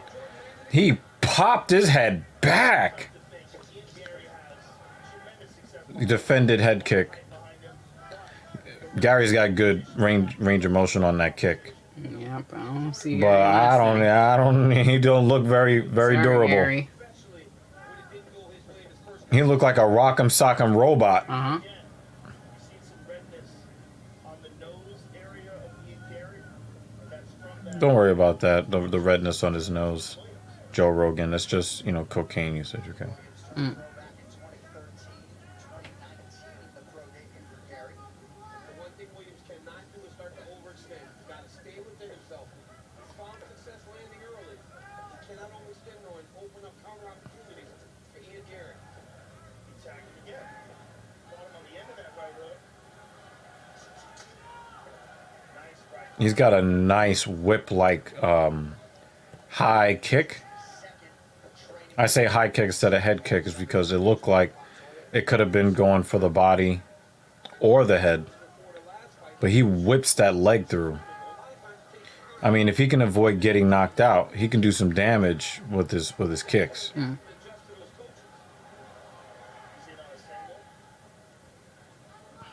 Williams drops onto that single leg. He used it to close distance. Now he's got that deep underhook. He's got his first So Gary's got some skills. You can tell like by how he defends here in the clinch. But I don't know how much his chin could take. Yeah, but yeah, I don't know. It's his chin. I mean, yeah, his chin is not.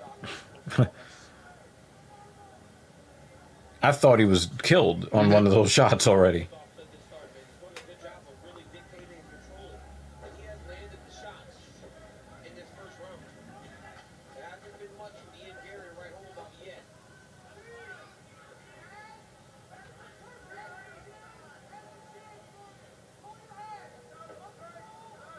Last fight for Williams came against Mickey Ball in July. Williams actually had an amateur win over Max Payne Griffin way back in the day. See Gary with two underhooks here. He's got to try to step left leg in front to rotate Williams down to the mat for the takedown. Or step around to his left, hook the leg, and then start there to see that. You hook that leg, then you start to circle back towards the center and set him down.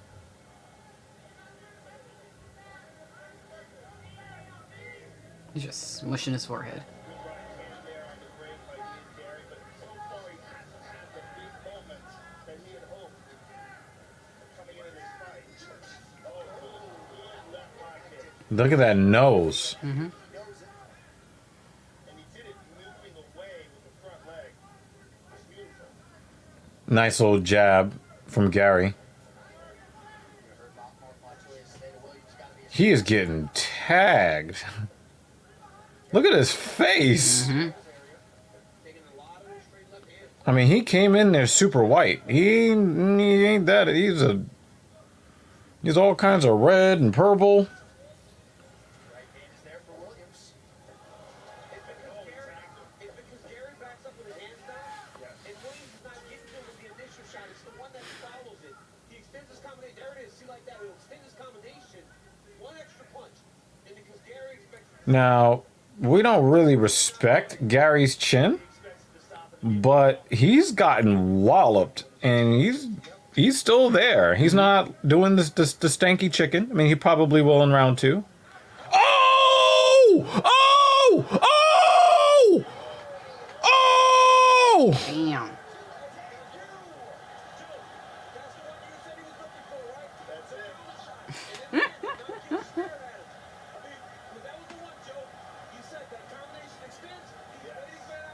Damn. Fuck! Chicken? Yo, he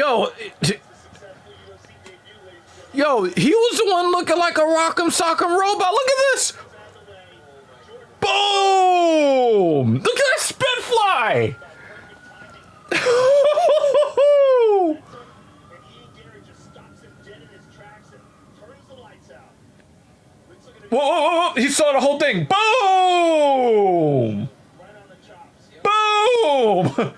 step back to evade, looking down his target the entire time. Well, goodbye, Mr. Williams. It was nice knowing you. And he just dropped that right hand right on the chin. Nice knowing you. Look, it may not have started right for Ian Well. Gary, but it sure ended in the way that Woo! The broadcast booth as if to say, I told you. what I tell you. Woo! Glad I got the 18 in this morning. The future is here, right? There's one Irishman who took over the UFC. It's my time now. He told us in our fighter meeting he wants his performances to speak for themselves. And that one certainly is going to resonate with fight fans around the world to make it official. The well-dressed Bruce Buffer. Ladies and gentlemen, referee Michael Brown has called a stop to this contest at 4 minutes. He's pissed. Seconds of the very first round. Declaring the winner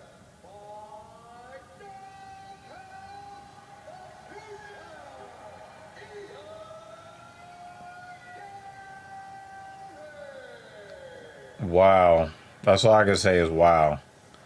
Because the way he slipped that to the side, he saw the whole thing and then fucking piston punched the spit out of Williams' mouth. I just want to say, that was some hell of a knockout. But Jordan put up a great fight for the first round. For the first You were losing the round, Ian Gary. little bit weird. 23, making my UFC debut at MSG. It doesn't get bigger than this. We just shocked the world. The Irish You shocked the shit out of me. You were getting fucking destroyed. It's the biggest stage on the planet for a fighter. Tell me I'm fighting the most historical name in the world. McGregor, Ali, Mayweather, Pacquiao, everybody's fought here. And now we Gary's fought here. We did it, Joe. You did it.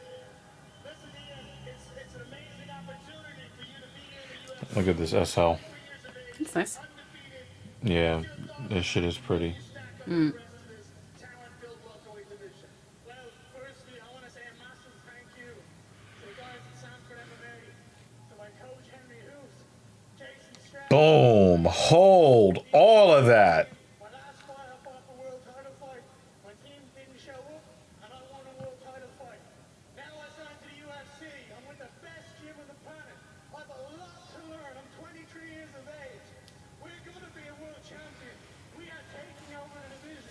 Joe, a wise Irish man once said before me, he stepped in this very cage, and he said, we're not here to take part. We're here to take over. And this is the takeover part two. Good luck to you, sir. He had that rehearsed since like Tuesday. He delivered it well. I thought it was mediocre. Personally, like he looked like he was reading off a mental script. Yeah, we got Ian Gary right there. Connor goes to buy suits. In a shot that Ian's working at or something like that, Ian says, I'm going to be the next Conor McGregor. I'm going to be the next guy to put Ireland on the map. And listen, he did it. He did a good job tonight in making his debut. Wow, over there in the pit. All you got to do is pay homage. And he did exactly that to Conor McGregor. Used some of his quotes, but also said that I'm here. Great job by Ian Gary. Ian Gary is 8-0. Going to be interesting to see how our matchmakers proceed with him in his next matchup. Little grin from Sean Shelby down the table. All right, later tonight on pay-per-view, we are set to showcase many of the best fighters in the world, and many of them happen to be elite American wrestlers who wisely transition to mixed martial arts. Speaking of elite wrestlers and the Stars and Stripes, here's Daniel Cormier. Ready. You want to be an NCAA All-American like tomorrow? Caffeine break real quick Justin? before prelim starts. Hell, might even want to be like, Caffeine. let me tell you what it takes. Powerful takedown early from Let's go with the champion tomorrow, Usman. A national champion from the University of Nebraska, Kearney, in Nebraska. If his style was a movie character, I would call it the Predator because it's camouflage. It's slick technique and explosive power, all designed though to get to his path to the high crotch. He gets to the high crotch and before you know it, he sits you on your butt and then you're underneath Usman. Not a great place to be. Look at my man Woodley right here. And the man the champion is very familiar with, Oregon State's Colby Covington. Covington will attack you from the very start of the fight to the last bell with multiple attacks, all designed for one. Oh my god. There's a leg kick to get stopped and take it down again. And it's all over. A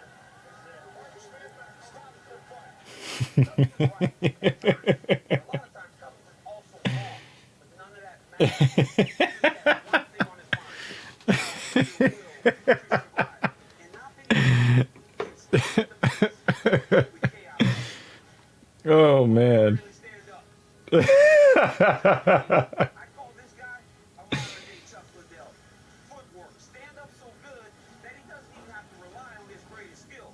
You ain't getting to his leg. And if you do, you gonna eat him on the way in. I like to call what Gaethje does wrestling in reverse. So one scoop. Yes. And his opponent, formerly of the Big 12, the Missouri Tiger Iron Mike champ. Hey, you got some power on this boy. Big punches, overhand right, all looping, and then bang, Chandler explodes. Oh!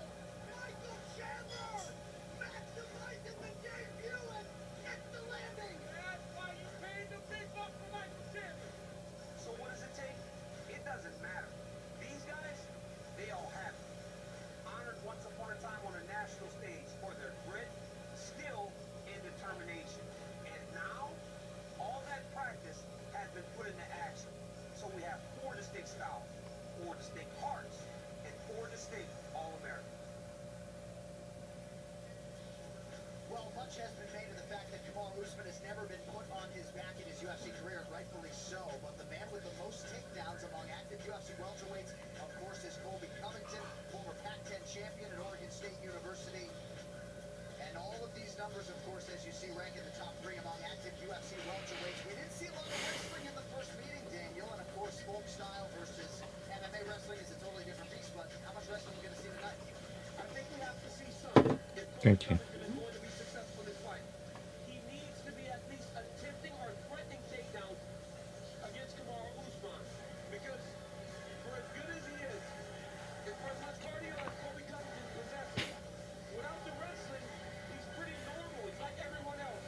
And Usman has shown that he can stay with that cardio and surpass it, and he's gotten even better since they fought last time.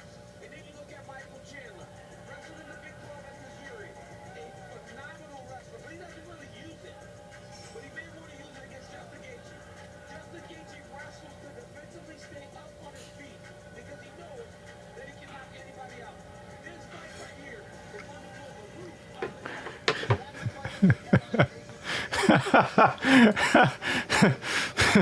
Jimmy Dean says, "Y'all started without me. The sausage weeps." That's your fault, buddy. If you go back to the beginning of the stream, and I was working on some administrative stuff over here, I said, whoa, we got a comment already. Who's it going to be, Blind Bat or Jimmy Dean? But it was June 42.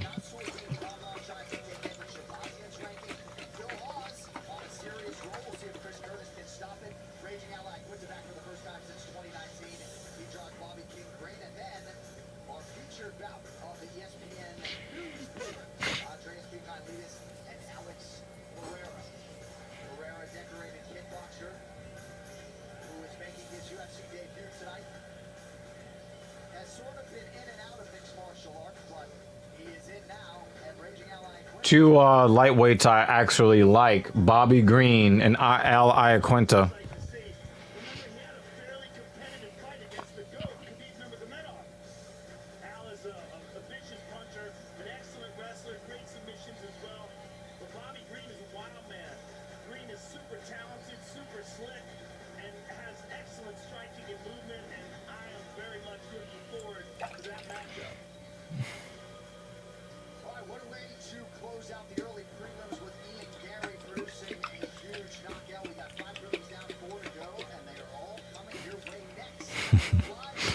What was that stupid ass movie where the guy goes, Jesus wept? Jay Daniels here. How you doing, Jay Daniel? Good to see you. How are things going? Well, I mean, we're having well, you did miss the early prelims. Back-to-back knockouts that were very impressive. Very impressive knockouts we've seen. Some unexpected results. But yeah, it's good, man.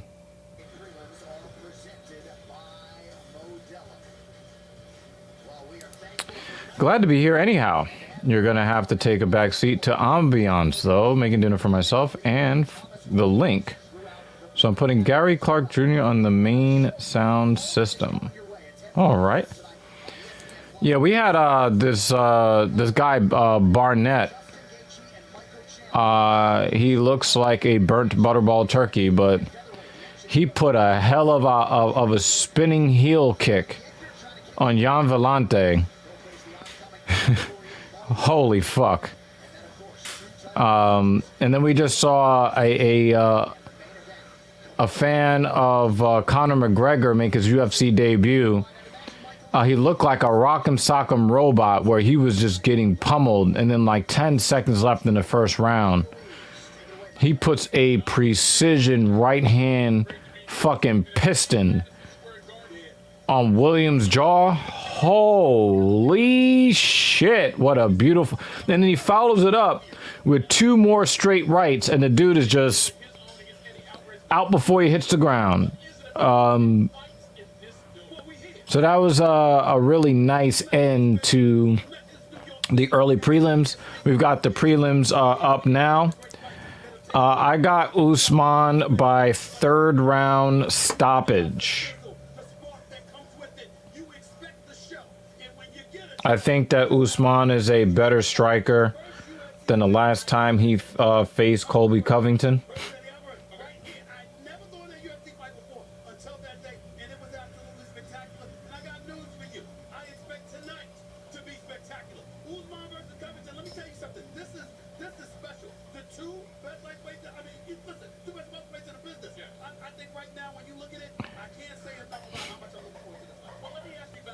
I really hate that they have to put Stephen A. Smith on anything ESPN related. Nobody likes Stephen A. Smith. Nobody. Nobody likes him.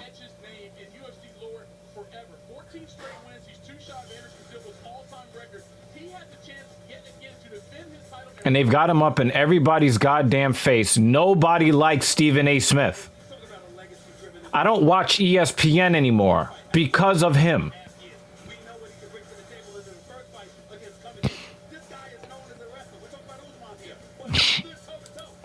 See, the thing about Colby Covington is that he's a volume puncher, very much the way of, let's say, I don't want to give him too much credit, but he's a volume puncher in the same vein as a Max Holloway or a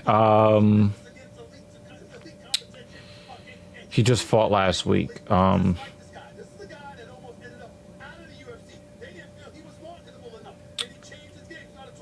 Oh, why'd I forget his name? I'm not letting this go. I gotta make sure I get this right.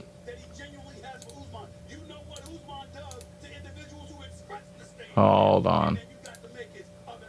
Can't believe. Yeah, Corey Sandhagen. Max Holloway, Corey Sandhagen, that type, right? He's a volume striker. He's not trying to put you out with his shots. He's trying to touch you and disrupt your timing. So here's the problem. Once you start going up in the weight classes, that volume punching style is going to affect some fighters. It'll get you to the UFC. But if you're facing the champion of the welterweight division, you're not going to be able to get away with volume punching. Usman will sit your ass down. Usman broke his fucking jaw. So, and when it comes to Covington, or when it comes to anybody that throws like looping punches, it annoys the shit out of me.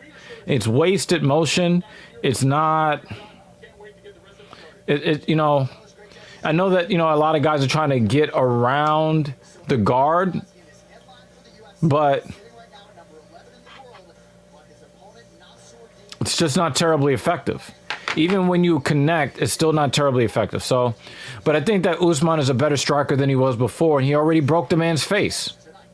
And Covington puts so much energy into talking shit. What else does he have left to draw on in the actual fight? Oh, well, I'm the cardio king. Okay, cool. But you got stopped in the 5th round. So, So, I got Usman by 3rd round TKO. Tackle. But that's just kind of where I'm at right now. I could be wrong, but that's why we watch the fights here on the Filthy Casual MMA Watch Party. Damn, they just showed the dude who just got knocked out. Get knocked out in the package by this guy. He knocked out. The guy that just got knocked out.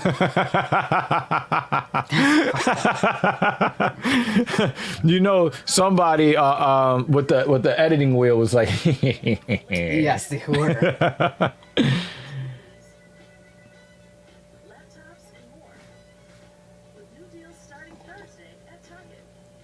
To open roads and roads. You make tires tough. We got to sleep in today, and I'm already ready to. My body's like, hi, let's go to bed now. Like, no, too early. Fuck. 8 o'clock.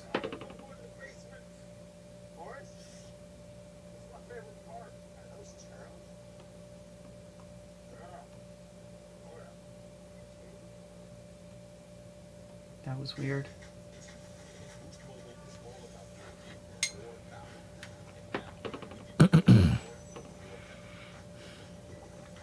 So when is the first one gonna start? You're open for the first round. Yeah, if Usman hits him with a dragon punch,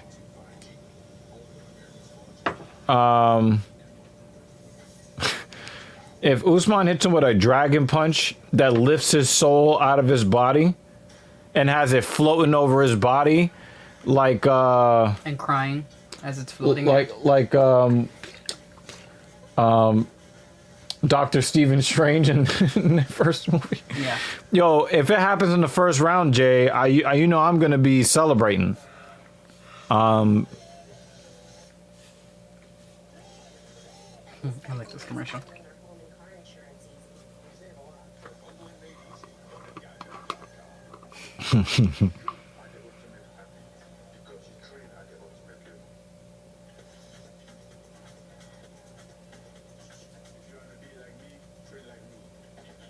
Oh my God. One of my clients, I'm gonna share this and I'm gonna be like, yo, we are gonna make fun of that. You know who I'm talking about. We are gonna make fun of that.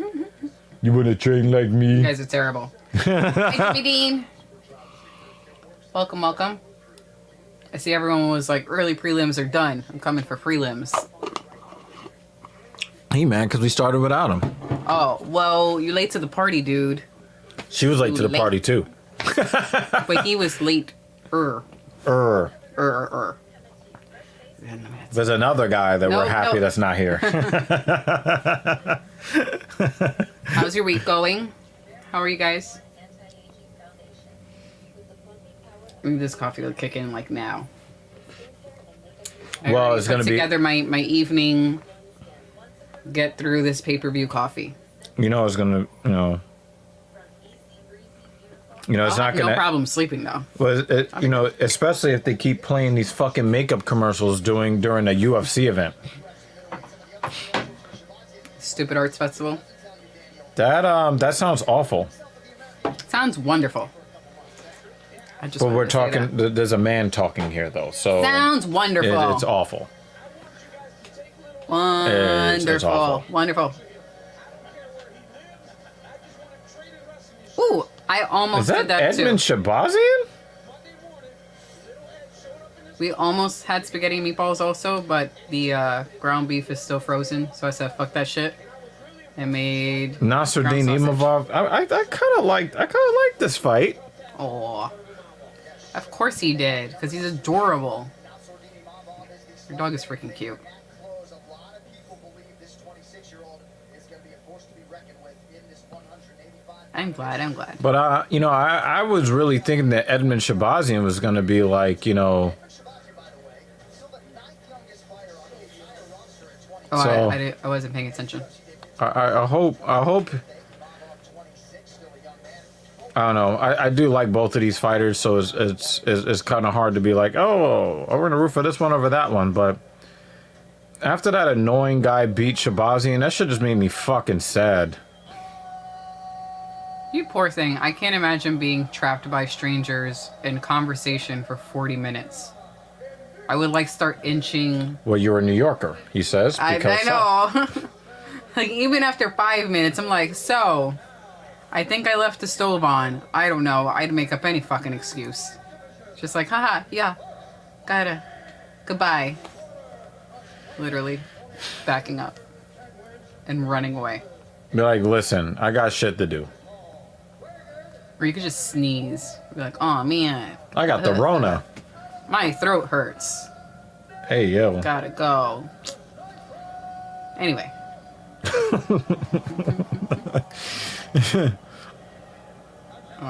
Yeah. At least here, if anyone is attempting to stop you for 40 minutes, it's because they're trying to sell you some shit. Some scammy shit. He's a very slight underdog. I think these guys are very, very well matched. Oh, yeah? Okay. As long as it was good, I'm just, you know...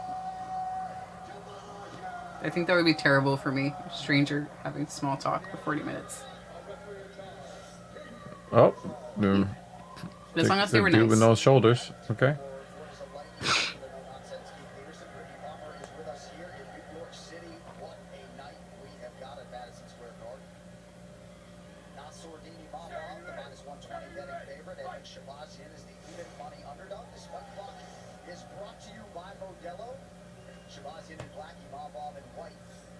Oh, I forgot he had the protruding, Yeah, the rib ribs. cage. That's what I was like, is that Yeah. has been Shabazian?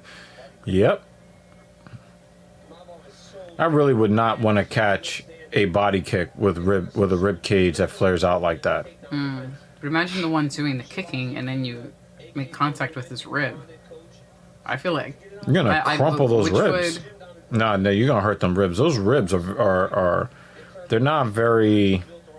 They're meant to be more flexible. Mm-hmm. You know.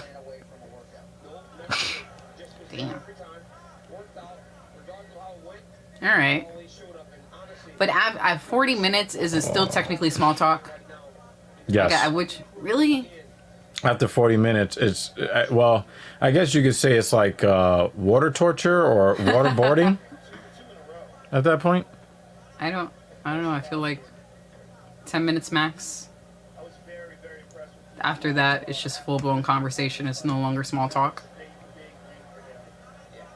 But it actually sounds like, knowing or reading now what her profession is, it actually sounds like it would have been, or probably was, a great conversation. That I wouldn't mind. I will small talk into normal talk with a behavioral therapist. Well, I'd been like, listen, I'm gonna go take the car. I'm gonna let you have this conversation. I'll be back to get you. No, you would join us.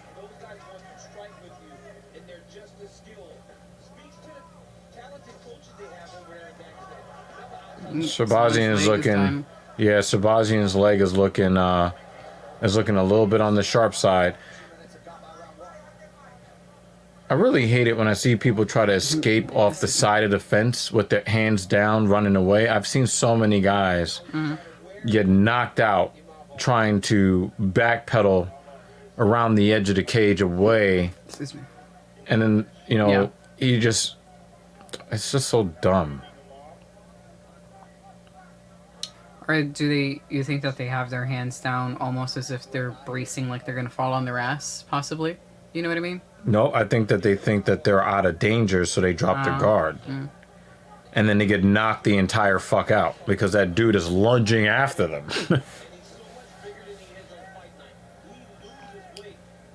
Your dude's cut is in a odd spot, right in the inside.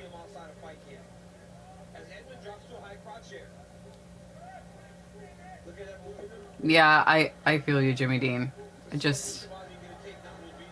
After all, I'm like, haha, yeah. Oh, Shabazian gets great. the takedown. Yeah. But he's in trouble, and he gets I thought he was getting submitted. I thought it was over right then and there.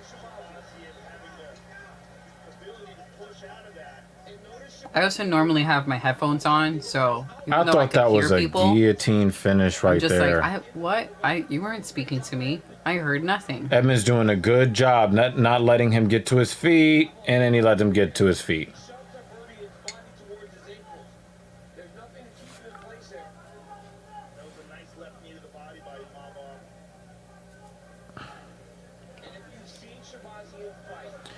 Yo, Jimmy Dean he's that dude. That was fun. He's that Yeah. dude. Jump straight into conspiracy theories. That's what I'm saying. I normally have on headphones, and I could hear what people are saying, but I would just Be like, what? You weren't speaking to me at all. You were talking to the person behind me. I will keep walking. Oh, what a right hand from Imavov. Nice.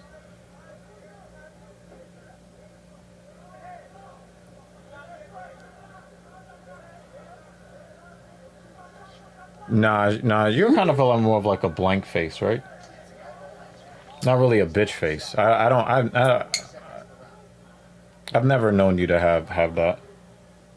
I think I'm capable of the resting bitch face, but I also have the... The good sense to not put negative energy out into the world for no reason. It's not about that. But if I am... I have the Northerner / New York walk. Yeah, that cold shoulder walk. Where we are walking with a purpose to get to my destination. Because you know I gotta... As quickly as fucking possible. Do not get in my way. Yeah. I do get pedestrian rage. I will say, okay, that's when the bitch face comes out. When I get a little pedestrian rage because the person in front of me is walking too fucking slow. I just got a fucking $50 speed camera ticket because the dude in front of me was driving 3 miles per hour under the speed limit. Like, there's nobody in front of you. Get the fuck out the way. Oh, don't worry. I'm not offended at all. Yeah. But that's what we have here in New York. That's what we have here in New York is that. Yeah, it's more. But the thing is, when I think of, like, I see a lot of chicks with the resting bitch faces, but almost all of them are single. You know, but I think mine, or at least over time, has finally given off the. Really don't ask me any questions unless you're looking for directions. I get a lot of that. People don't want to small talk. Nobody asks retching bitch face for directions. Okay, fine. I don't have resting. That's what I'm saying. Yes, I normally get asked for directions a lot, especially when I get out of work and my brain is still in customer service mode. Yeah, I was gonna say you do look like a customer service rep. Yeah, all right. I'd say I have get the fuck out of my way walking. Yeah. But it takes a while for my brain to switch off of customer service where. If I hear a tone like someone needs help when I get on the train, I automatically turn around. I'm like, "Oh, you need help? What? Yep. Like you need help at the turnstile?" And I'm like, "Wait, that's not my job." Yeah. I'm like, either they know I work in customer service, or we can tell tourists apart. And the sad thing is, the criminal elements of our city also knows the difference as well. You know, it's funny that I read an article a couple years ago about how. The hot dog carts around Columbus Circle, like Central Park South. Okay. They can sense who's a New Yorker and they can sense who is a tourist. So they upcharge on a hot dog to a tourist. For a tourist is crazy. Yeah, I'm not surprised. But yes, you can most definitely tell.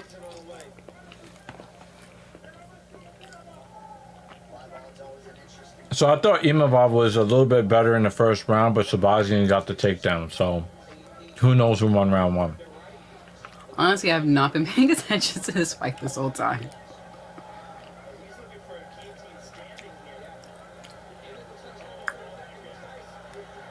Yes, Shabazian's done. Wow. He's got him. Oh, there we go. That wide eye look, Jimmy Dean. That wide eye look, like people are still amazed to be in New York City. Yeah. Or their space. They walk a little bit. Yeah, the space too far away. Or they kind of they're like walking too slow. Out, or they're looking around. There's a clear, like, it's obvious that they're looking around trying to find where to go. Mm-hmm.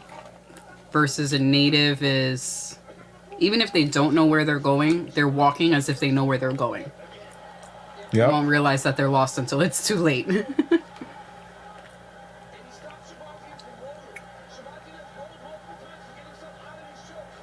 Yeah, he's done. He's done.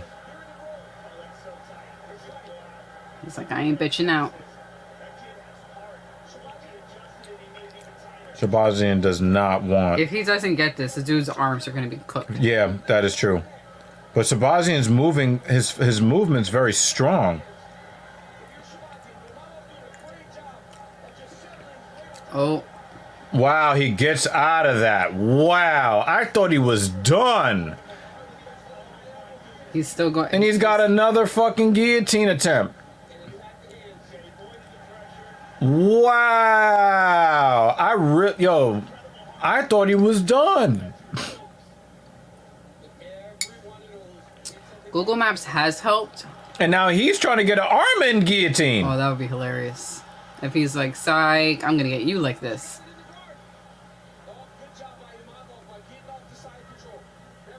Oh, he's still trying to get him. He's still trying to get him.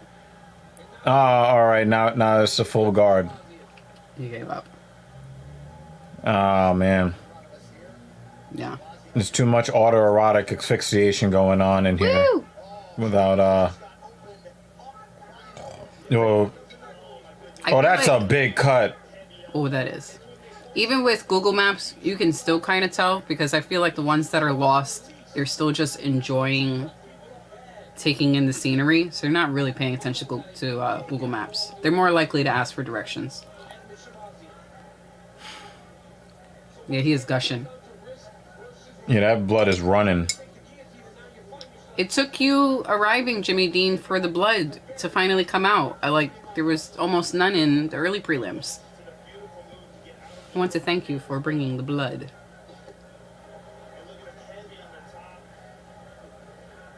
Yeah, Sabazian's finished.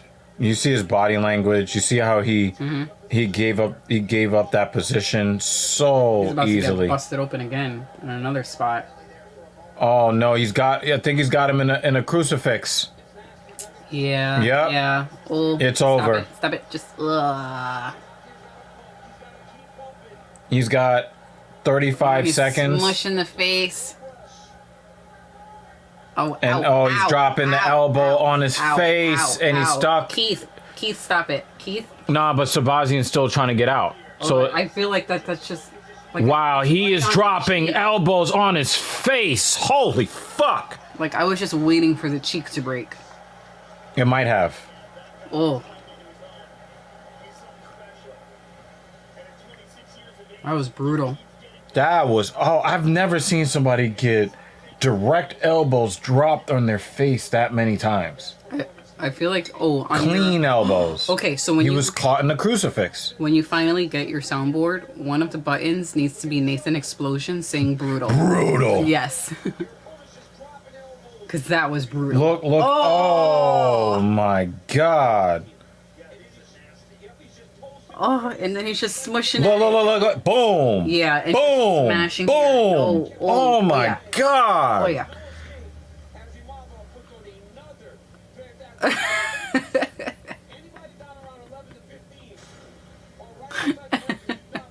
I'm not putting that up on the screen.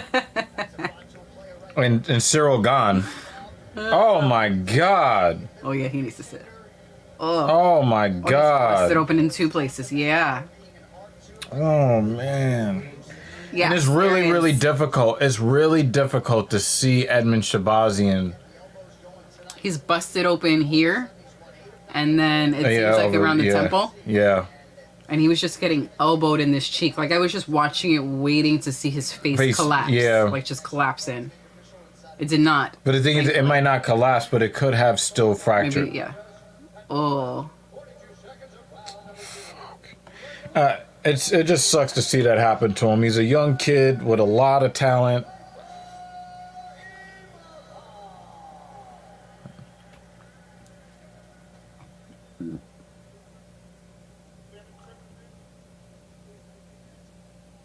I'm here with the winner, Nasruddin Imavov. First of all, congratulations on a very, very impressive performance.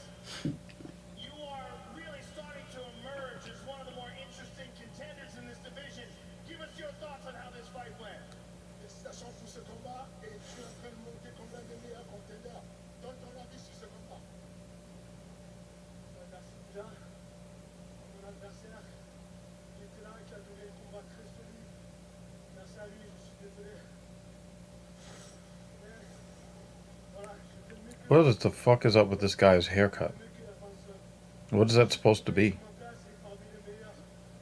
Donnez-moi quelques It looks almost like it was supposed to be cornrows, or impersonating cornrows. Yeah. First of all, thank you to everyone. Thank you to my opponent who did everything.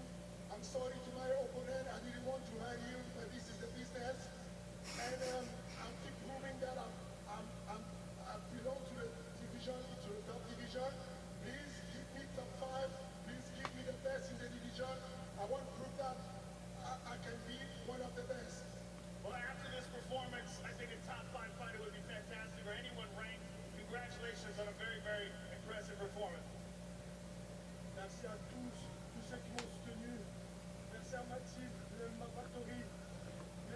That was a brutal, brutal end to that. Brutal. No, you have to say it right. No, I feel sad. That's why it's hard to say it right. Like, I hate to see that happen to him the way it happened to him. Hopefully he'll be okay after he's checked out by doctors. But it was brutal. No, I think that hurt his soul. Because it was so brutal. I just wanted the excuse to say that. George is now 0 for 6 with his picks.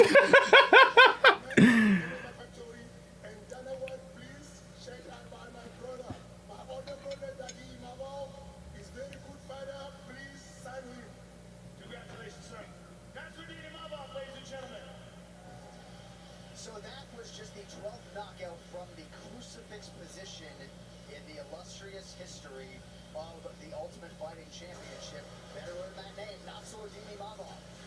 The UFC 268 prelims are presented by Modelo, brewed for those with a fighting spirit. And it's hot by T3, the official protein snack of the UFC. While ESPN continues to expand its roster of shows on Monday, start your week with the Chael Sonnen Show with George Sedano. Then Tuesday, DC and RC featuring Daniel Cormier and Ryan Clark. I think I actually need to start using, Get ready for Saturday's fight. I have to buy some new eye drops. I think part of the reason why I feel so sleepy is because my eyes are so dry. Like with the heat being on, it dries me out. I need to buy some eye drops. I'm not gonna make that joke. Shh. I'm just gonna let it be.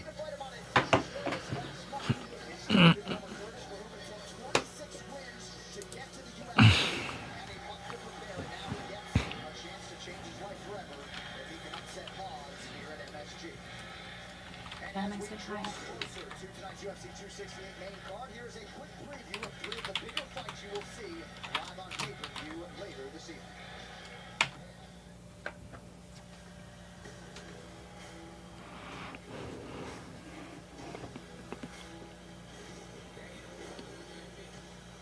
This is personal. This is real. This isn't just about money and That's awesome. Oh yes, I forgot. Extra hour sleep. Yeah. Okay. I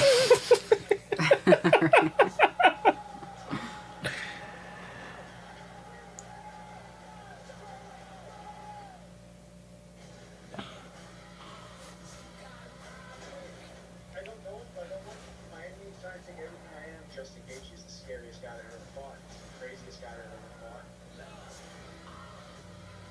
This is my time. I'm getting my belt back. I got right up. Wait till I see you next time. I feel like that should end any argument. I broke your face. But I broke your face. That's it. Yep. Yep. Nothing else is needed after that. Just response should always be, but I broke your face. First shot at $10,000 in prizes. Just answer a series of questions on tonight's main card fights. Get enough correct and take home your share of $10,000. Download the DraftKings app and sign up with promo code Octagon. Want more live action from New York City in 2 minutes. Stay with us.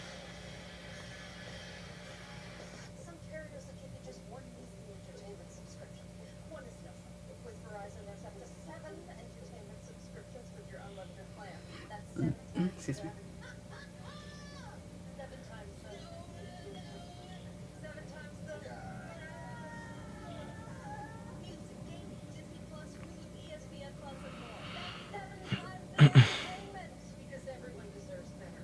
And with plans starting at just $35, better costs less than you think. The airport can be a real challenge for new homeowners who pick on their parents. Hey, everybody, let's do a ticket check.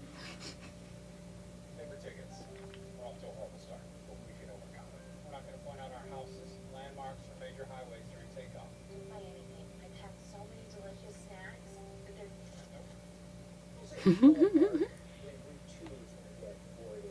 hours and 50 minutes. Progressive can't protect you from becoming your parents, but we can protect your home and auto when you bundle No, with us. someone should have left home earlier. I feel so attacked by that last line. Someone should have left earlier. I think most people would feel attacked.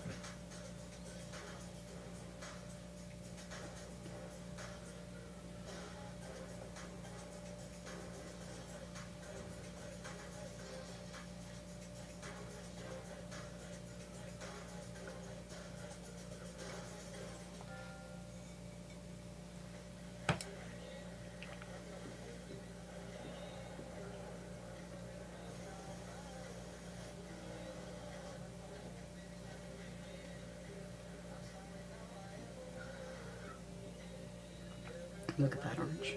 It's closer than you think.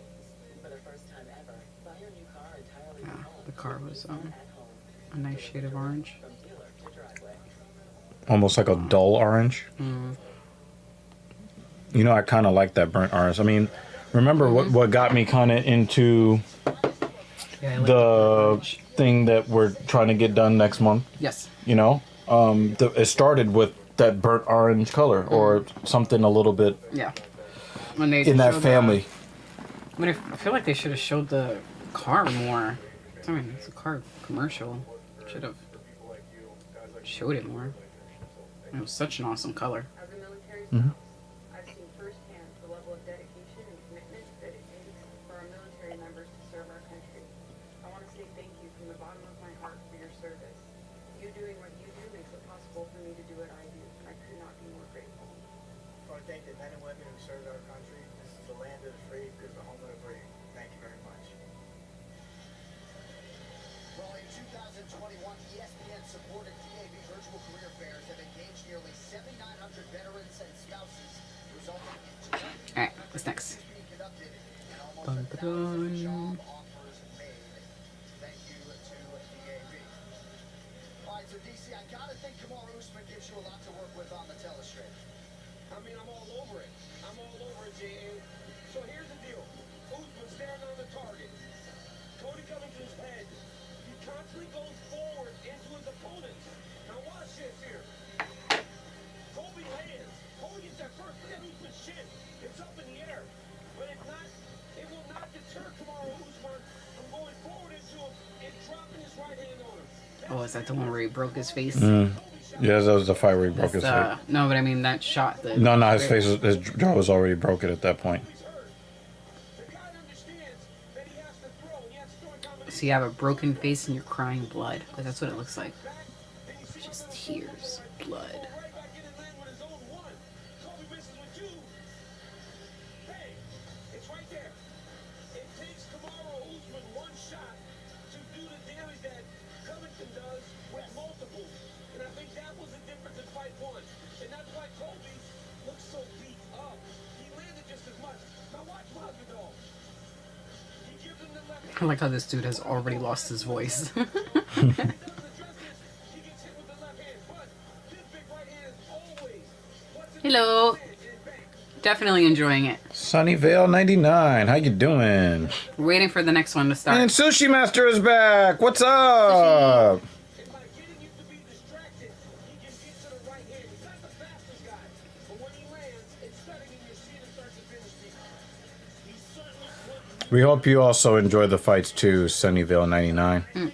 Are you watching? Fighters need a new training environment to try to open up new possibilities. He's always been an amazing wrestler, but to see that one-punch knockout power against a skillful guy like Jorge Masvidal is incredibly impressive. All right, now it's time for our United States Marine Corps feature matchup of the night. Is this one at middleweight? Phil Hawes versus Chris Curtis. Well, Phil Hawes began his career as the most talked about prospect in MMA, and 13 fights later, as he approaches his bout. Is Ian Gary the next McGregor? This is a good question. I'm going to come out and say no. I think that he is a skilled fighter. I think that he has promise. I think that he has a pretty accurate striking, but he looks like he has a glass chin. And, you know, we can look at the spectacular knockout, but if you actually look at how that fight was going for him, He almost got knocked out in the beginning. I mean, he almost got knocked out all through the first round. I mean, he was looking like, what they call, a fucking rock'em sock'em robot. I am interested in seeing him in more fights, though. Absolutely. But I he wanna was see more of him. He was doing that Pez dispenser thing. Yeah. And And see if it was just. I was a this little fight surprised that or- he lasted the first round. Yeah. But the guy that he fought against, we already saw a clip where he was knocked out by a different fighter. So I want to see him knock out more people. Yeah. So yeah, I mean, it's interesting. I think, like I said, I think he's got a lot of talent. I don't think that he really has the heart for fighting in the UFC. So cute. I think he's a tough guy. Baby lab. I just think that the stage is a little bit too big for him. I think that he is getting a little bit of preferential treatment because of his protege status when it comes to Conor McGregor. But I do believe that the kid has skills. Commercial. I believe that he has real talent. I just think that he has a glass chin. And I think that, you know, once he, you know, gets, you know, he takes 2 straight KO losses, then he'll just be another fighter. But for right now, I think Paddy Pimblett had a very difficult first round, his first UFC fight, and then he gets a spectacular knockout near the end of round 1 as well. I think that he's got more promise, though. Although I find his personality to be grating. I find his personality to be a bit irritating. Which guy? Paddy Pimblett. I don't remember who that is. Yeah, he's. But as far as Ian Gary is concerned, you know, I just don't think that he has the chin, and I don't think that he has what it takes to deal with all that comes with being a UFC fighter outside the cage. And you know, a funny thing about Conor McGregor has proven that he cannot handle life outside the cage. He can't handle everything that comes with being a professional athlete, a worldwide known professional athlete. But it'd be pretty cool if the next fight he proves us wrong. Yeah. I wouldn't be upset by that. I mean, as far as right skills. now, yeah. I mean, but I'm not saying he doesn't have the skills. Yeah, but as far as the chin goes... I mean, how are you going to build his chin? I don't know. I'm trying to give him a little, you know, trying to be the more optimistic. Yeah. Probably not realistic. Just... Everybody knows about Luke Rockhold, a.k.a. Luke Shatterjaw, right? He's probably one of the more gifted combat athletes that ever walked the earth. But he can't take a fucking jab. And what are you going to do to build up your jaw? There ain't shit you can do about that. That's why I'm offering you that pushback. Like, you're right. He's going to always need to beat his opponent to the punch. He's going to have to beat them to that light switch shut off. He's going to have to beat them every time. I look forward to watching that. Yeah. Or watching him try. Yeah. Yeah. But he was looking like a fucking pest dispenser, yo. I don't know if he will. I think no, this is wishful thinking. This is not analysis on Sushi is smarter than this. Okay? I mean, I think he will attempt to get the belt back. I don't think he'll be successful. No, I don't even know if he'll ever get a title shot again. Mm-hmm. Well, he was lost. What's wrong with his chest? He lost his last, 2, 3? How many fights did he lose in a row? A lot. Yeah. He's on a losing streak. And the only guy he beat himself before he even got in the cage. Mm-hmm. And the people that are here now are just getting better. Like, it's not like he's coming back to, you know, bitches. Like, but the thing is, Conor McGregor has shown that without the left hand, he's an also-ran. And the thing is, you know, Conor McGregor never really lived on his skill alone. He was living on either trying to play mind games against his opponent or living off of his reputation when he succeeded in his mind games versus his opponent. McGregor has won once since Obama was president. See, Sushi Master's not an idiot. Good way to put it. He was just... We also had such a long gap between fights as well. But he also lost to Mayweather. Yeah, he spent a lot of time prepping for Mayweather. Yeah, so... and then a lot of time after Mayweather to come back. Well, yeah, but that was because he didn't have the fight. He didn't have the fight in him. He didn't have the hunger in him anymore because he got over $150 million from that. Yeah. And then he starts to think, I put myself in way more danger in MMA to get paid a whole lot less money. Yeah. So why should I come back? And even if the UFC is opening the pocketbooks to him, they're still paying him a very tiny fraction of what professional boxing would, and he can't box. What is wrong with Curtis's chest? His left pec. There's something wrong with his left pec. Yeah, I mean, if he comes back, I'm down for watching him again. We'll see what happens. Yeah, he won't be at the top. He's not even at the top now. You know, the only reason why he has a number next to his name is because he delivers penile protein shots to the back of Dana White's throat on a weekly basis. That's the only reason why. That new guy that we saw last weekend, the one that is part of this guy's camp. I know I'm not speaking very good. The Diaz camp? No, not the Diaz camp. The was it this one? What are you talking about? It was Islam. Was it Islam? Oh, Makhachev? Yes. Yeah. You're talking Is about he- Khabib's. He's in Khabib's camp. Yeah. Are they in the same weight class? There are certain weight classes. He's at but they 155. They just all look the fucking same to me. He's at 155. McGregor would never Well, fight that's what Islam. I'm thinking about that guy because Islam was great. That was a great fight. He would never. Conor would never. He would never, ever agree to a fight with Islam Makhachev. That's what Hell I'm saying. no. Like, even if he comes back, the competition now, I think, is just. And now he's got this guys now. stupid grudge thing with Dustin Poirier. Dustin Poirier has proven that he's a better fighter and a better man than him. Period. Oh, I had that fight in the bag. I would have won. You were getting lumped up before you broke your leg.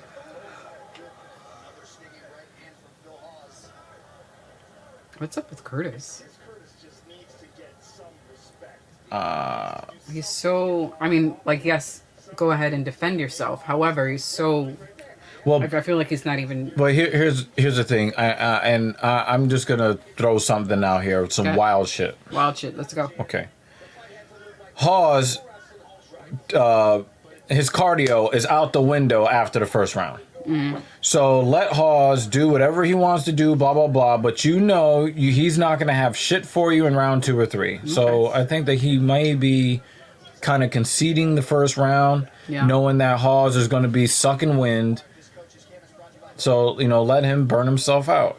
That's what I think. Yeah, I don't want to see that shit. By the way, Sushi Master, Conor versus Poirier 3 happened already. That's where Conor broke his leg. I don't want to see 4 then. Oh, yes. Yeah, Yes. uh-huh. Okay, I remember now. Uh-huh. And then he was still talking shit on the way out. Yeah, talking about his wife and While kids he's and on all the of that. stretcher Yeah. on the way out. Yes. Yeah. 4 I don't want to see. Like, you won't be getting my money for that. There better be fucking other shit going on. Oh! Oh! Ooh! Oh! Yo! The delayed KO! I take back what I was saying. Because he was just so like this the whole time. I was like, what's going on? Are you going to do anything? Yo! He did. Nice. Aw, look at him. He's so happy. He looks so relieved. It looked like Hawes was just one step ahead at every step. He looked so smooth and so polished. And then this happened. Let's take a look at it here. Yeah. A left hand caught him stepping in. And you see Hawes' legs. He does the chicken dance. Yeah, he caught him. Good. And Chris Popped right in the face. opportunity Look at this. Look, boom. He didn't even rush. I mean, he threw a little short, another short left and touch. Oh, man. Yes. It's interesting. When you watch it, there wasn't another really big shot. No. It was from the first one. You saw Sean Strickland in the corner of Chris Curtis. Hilarious. Yeah, those were just dumb comments. Very dumb. Wow. Yeah. Wow, wow, wow. Wow. Oh, I like this one. Okay, what message did you hear this time? They've divested and saved using Snapshot. What's Snapshot? What's the commercials about? I took commercials out. No, me too. They're always like, wow, wow, wow. Tell me about it. I'm going to Sally for treat next weekend. He's got kicked out of the rules. They're talking. Grand larceny. How about we get back to saving? Yeah, they would like to that. Okay. I have moderate to severe plaque psoriasis. Now, there's Skyrizi. 3 out of 4 people achieve 90% clearer skin at 4 months after just 2 doses. Skyrizi may increase your risk of infections and lower your ability to fight them. Before treatment, your doctor should check you for infections. Excuse me. Tell your doctor if you have an infection or symptoms. That was George's first correct pick of the card. Very nice.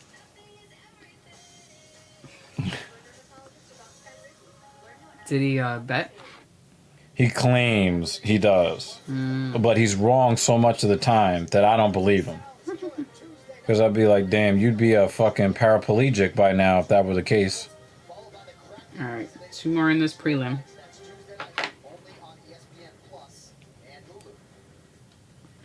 I have to stand for a moment because my butt hurts. I need an excuse to stand up. If you need anything to go in the kitchen? Ow, my tush. Hold on a second. I'd like to see Makhachev get one more fight in before getting a title shot. He wasn't ranked high enough to just skip the line.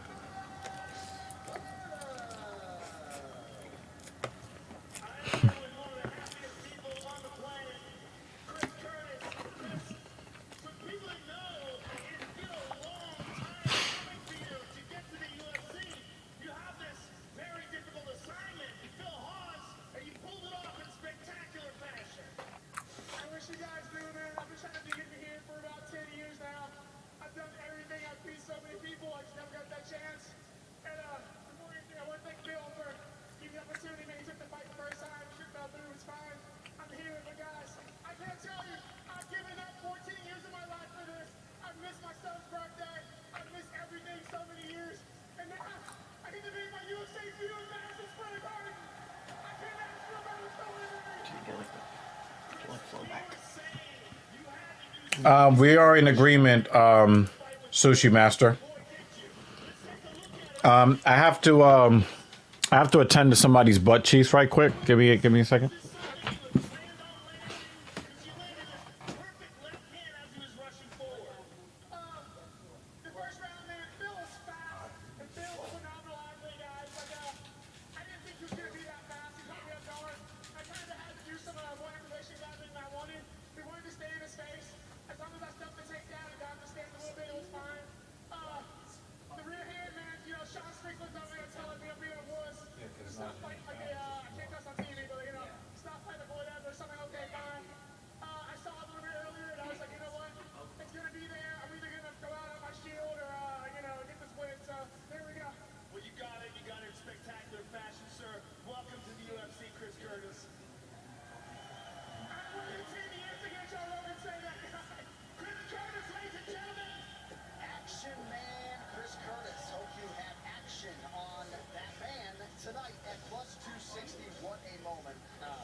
All right.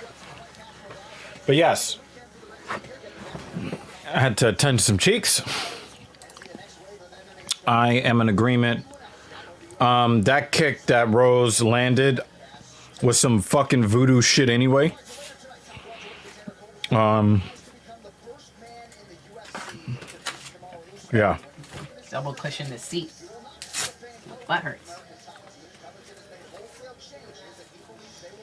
At least I'll be slightly taller. Nothing and no one is allowed to hurt her butt except for me. What? How did this become a topic of conversation? Ooh, I'm slightly taller now. All right. Much better.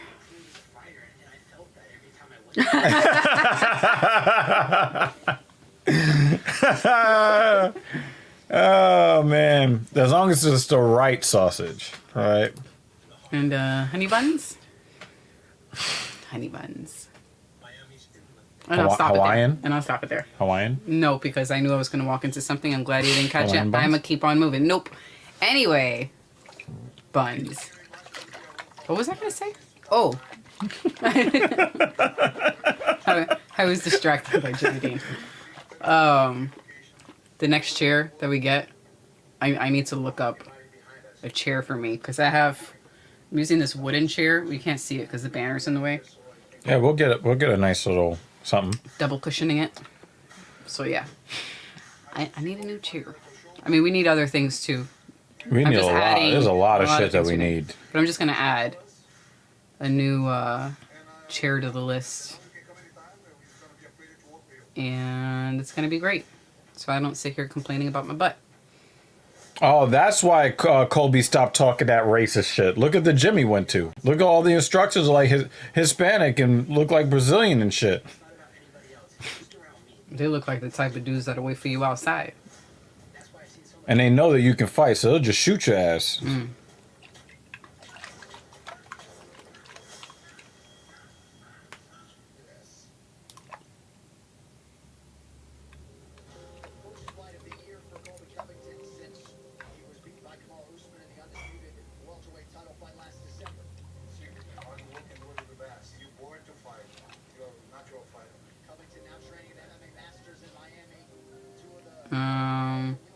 I think in this crowd, yeah. Sushi. Yes, Sushi Master, you are. Nobody likes him.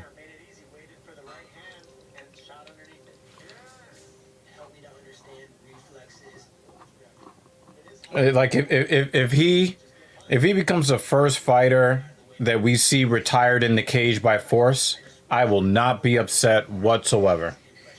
I will not shed a single tear.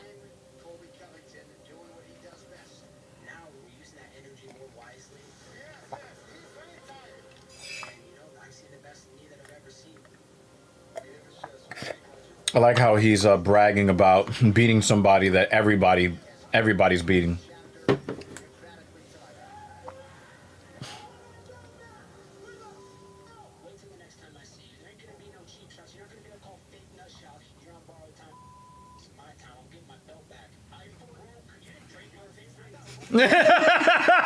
Why is he talking? You know, like I really hate his trash talk. I really hate his trash talk because, like, how are you talking? Your face. Why are you talking shit to the dude who broke to the face? guy? Oh, but he hasn't beat anybody. He's beating lightweight. Blah blah blah blah. He broke your face. Like, what are you talking about? Like, you want to brag about beating Tyron Woodley?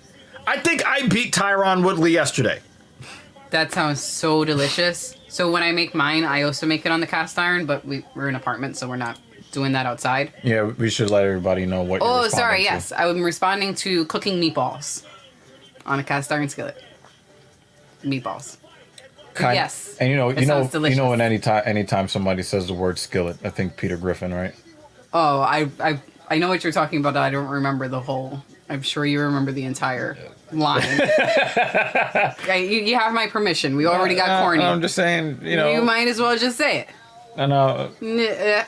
I'm just saying, it is what it is. Anyway. But it is good to see Al Iaquinta back in the cage. Too bad he's got a bitch standing behind him.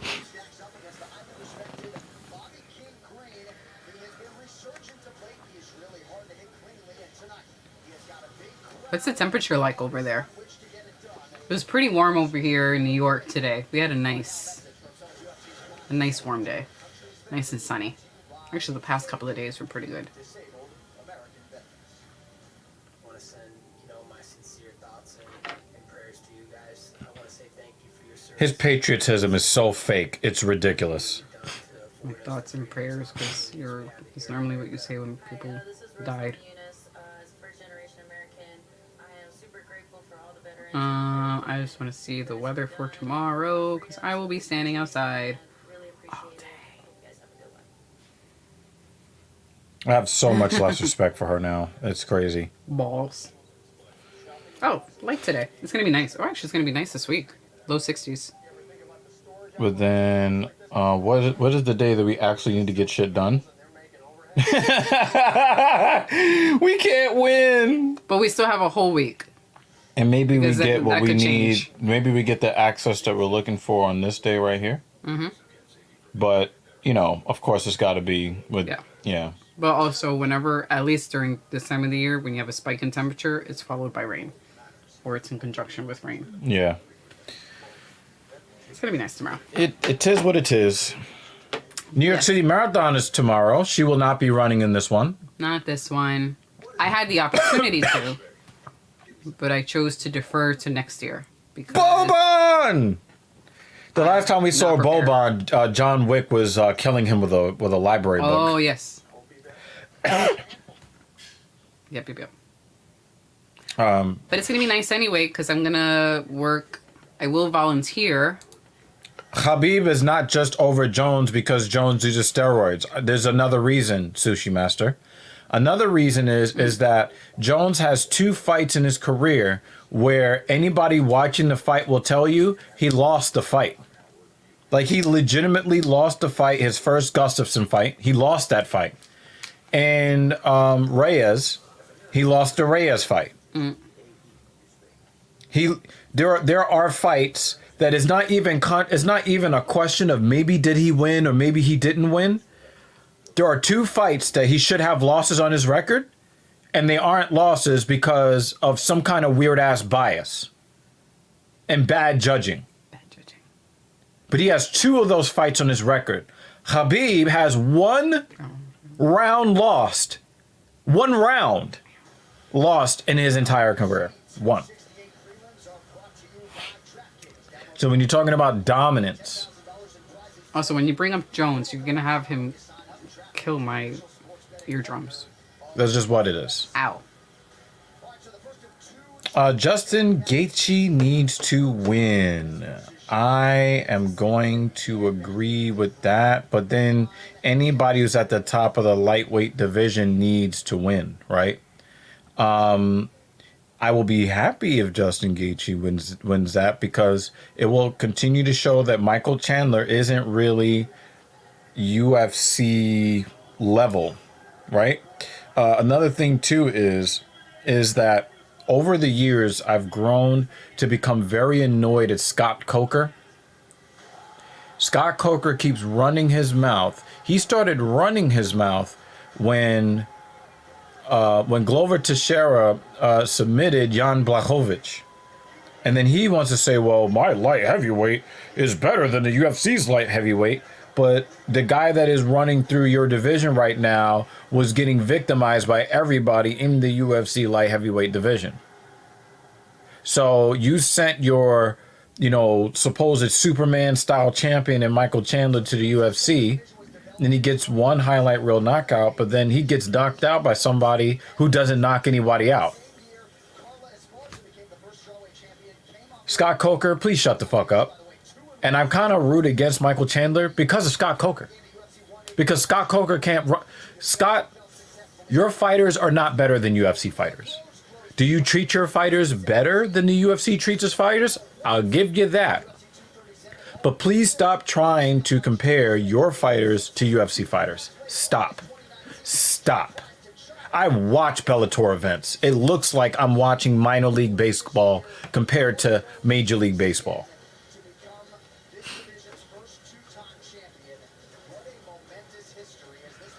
Jones tested positive for PEDs more than twice.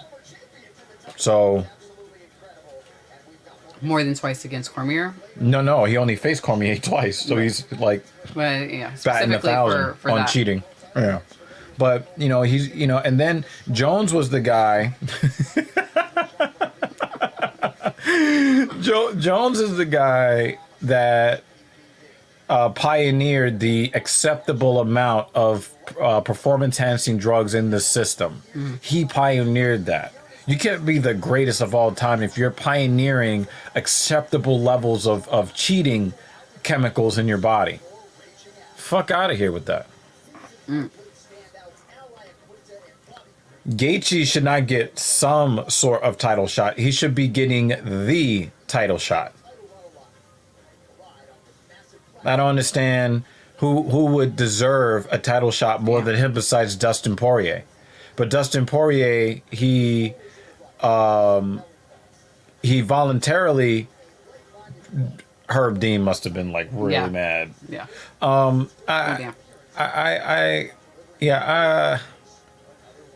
They only got Poirier should get the title shot, but Poirier voluntarily gave up the title shot to chase the McGregor red panty night. That's a weird tattoo. Bobby Green? Yeah. Yeah. Well, he's a weird guy. Look at his fucking facial hair. I mean, he's Bobby Green. That's why.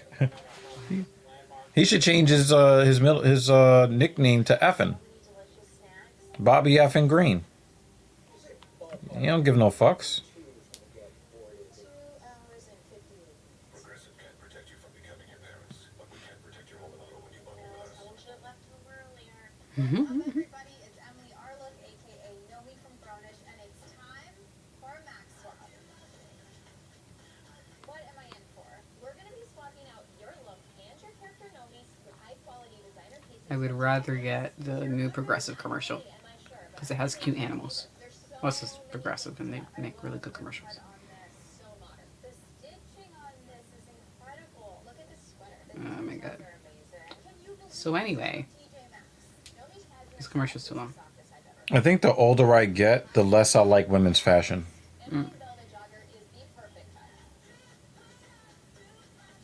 There's something so beautiful about this print. It's perfectly Oh, so it's TJ Maxx. So what do you think of the swap? This is amazing. It does make the clothes look cheaper, and right? Simply by shopping Yeah.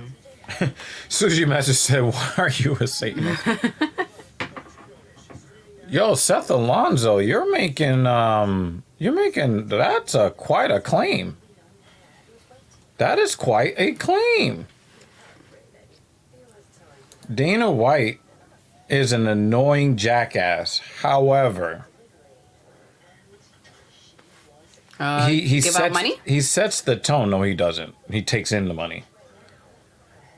As much as I dislike Dana White some of the time, Dana White encapsulates the kind of spirit that the UFC, the kind of image that the UFC would like to put out publicly. And, you know, Excuse me. can he be a bit of a narcissist? Can he be a little bit self-important? Yeah. But one thing about Dana White is, as the president of an organization, he gets the organization the outcomes that the organization is looking for. Now, the problem is that could all come tumbling down if the fighters start unionizing. Then it's going to be more of a problem. But Dana, again, for all of his faults, I mean, it's really difficult to argue against what he's done because of the success of the company. And, you know, he was there at the beginning. I mean, if he was really that horrible of a president, the UFC would have gone defunct by now. And he almost did. So, he said someone in the comments said something. You got to understand something, Sushi Master. Jimmy Dean is, you know... Here to cause mayhem. Yeah, that's his job, Sushi Mayhem, Master. yes. Sushi And Master he's looked at doing the his comment. job well. He looked very at the well. comment and was like, what? Oh. Jimmy Dean is like, Hail Satan! And I'm in the background like, yeah, Jimmy Dean. I'm like, this party is awesome. Oh, shit. Seth Alonso, I think this is the real reason why Gaethje has to win, because I've got money on the line. I have Gaethje, Namajunas, and Usman in the parlay. I've got Wei Lee winning, Seth, so I got Zhang Wei Li winning in dominant fashion. I think she actually whoops Rose's ass. I think it's going to be a bad night for Rose. Yeah. Yeah, blood sports go broke by poor management. Just like any other sport. Yeah, every once in a while I'll pull a pin. It's in my nature. Yeah, And I'm here for it. Yeah, he's the tornado grenade. Yes. As he sits there with the meatballs Raging and the Al cast iron Iaquinta. skillet. He's a sizable underdog today, though. He hasn't fought in a long time.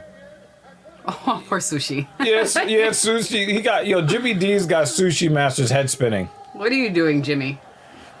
Seth Alonso, I do not watch boxing. Too much corruption.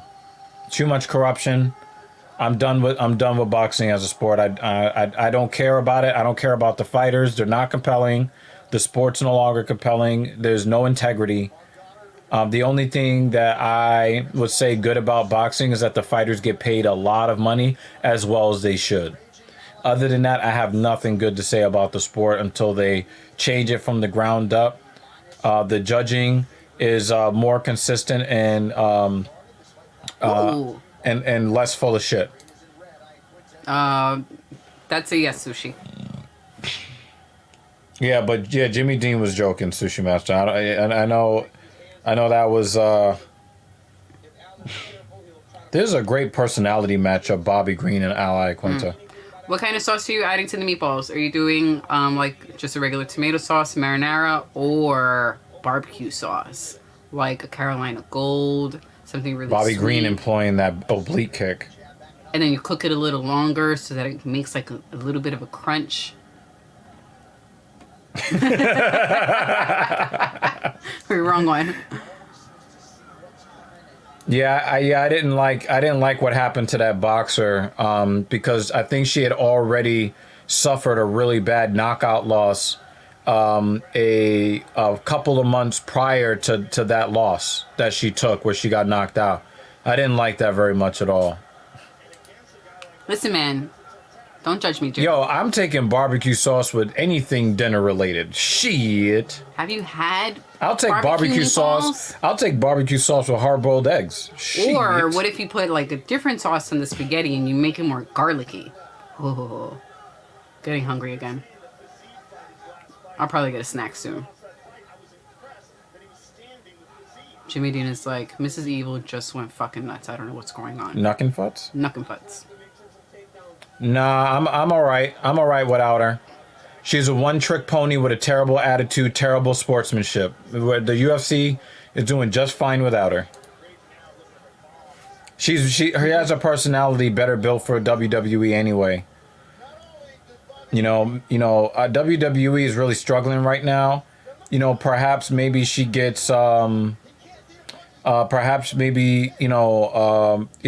she gets released from her contract, because I heard that the other day, a bunch of fighters, not a bunch of not a bunch of fighters, but a bunch of wrestlers. Oh shit. A bunch of wrestlers got released from their contract. I've never seen that happen to Al Iaquinta. I am surprised. I'm very, very surprised. Because you don't see Bobby Green knocking guys out anymore. To knock out Al Iaquinta, that is crazy. I was not expecting that at all. Yeah. I thought this was going to be like going to decision. Yeah, that sounds... Wow, he boom. Damn. I think just perfect spot. Yeah, you don't see that happen to Al. Boom. Yeah. And those were not power shots. Those are not power shots. Jimmy D said I was raised very Southern Baptist. Oh, it was like the perfect shot. Yeah. Yep. Yeah. If he didn't go down, I would have been shocked. I'm surprised he went down because those weren't power shots. It was just a 1-2 to back him up. Yeah. Just like right there.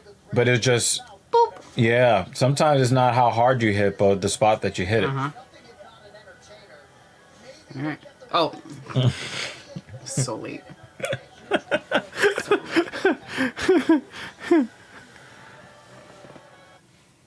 UFC does not let these fighters battle it out. They protect them too much. I'm gonna have to ask you what you mean by that, because they had to pull a referee Last week. last week because they Very let this guy upsetting. suffer brain damage for no reason. That was a very upsetting fight to watch. I've never betted on any fight, Sushi, but anybody else in the comments, if you want to answer Sushi Master's question, you have the floor. Oh. This is a good question too. Would you endorse fights to the death? I mean, that is a good fucking question though. I don't know actually, Sushi. I haven't From looked what at, I hear, he went to the hospital and he checked out and he was okay. But we've had fights where the guy took too much damage, but stayed in the fight, made it to the end of the fight, yeah. and then he goes into a coma and then he dies after. That's what I was afraid of. But back to Jimmy Dean's question here. Fights to the death. This is a good question. I mean, it sounds like a Netflix film. Would that be something that I would watch for free or pay to see? I don't know. But the thing is, if I was living in ancient Rome, I would have been accepting of that. You know what I'm saying? Oh yeah, we would have been Russell Crowe. We would have been entertained.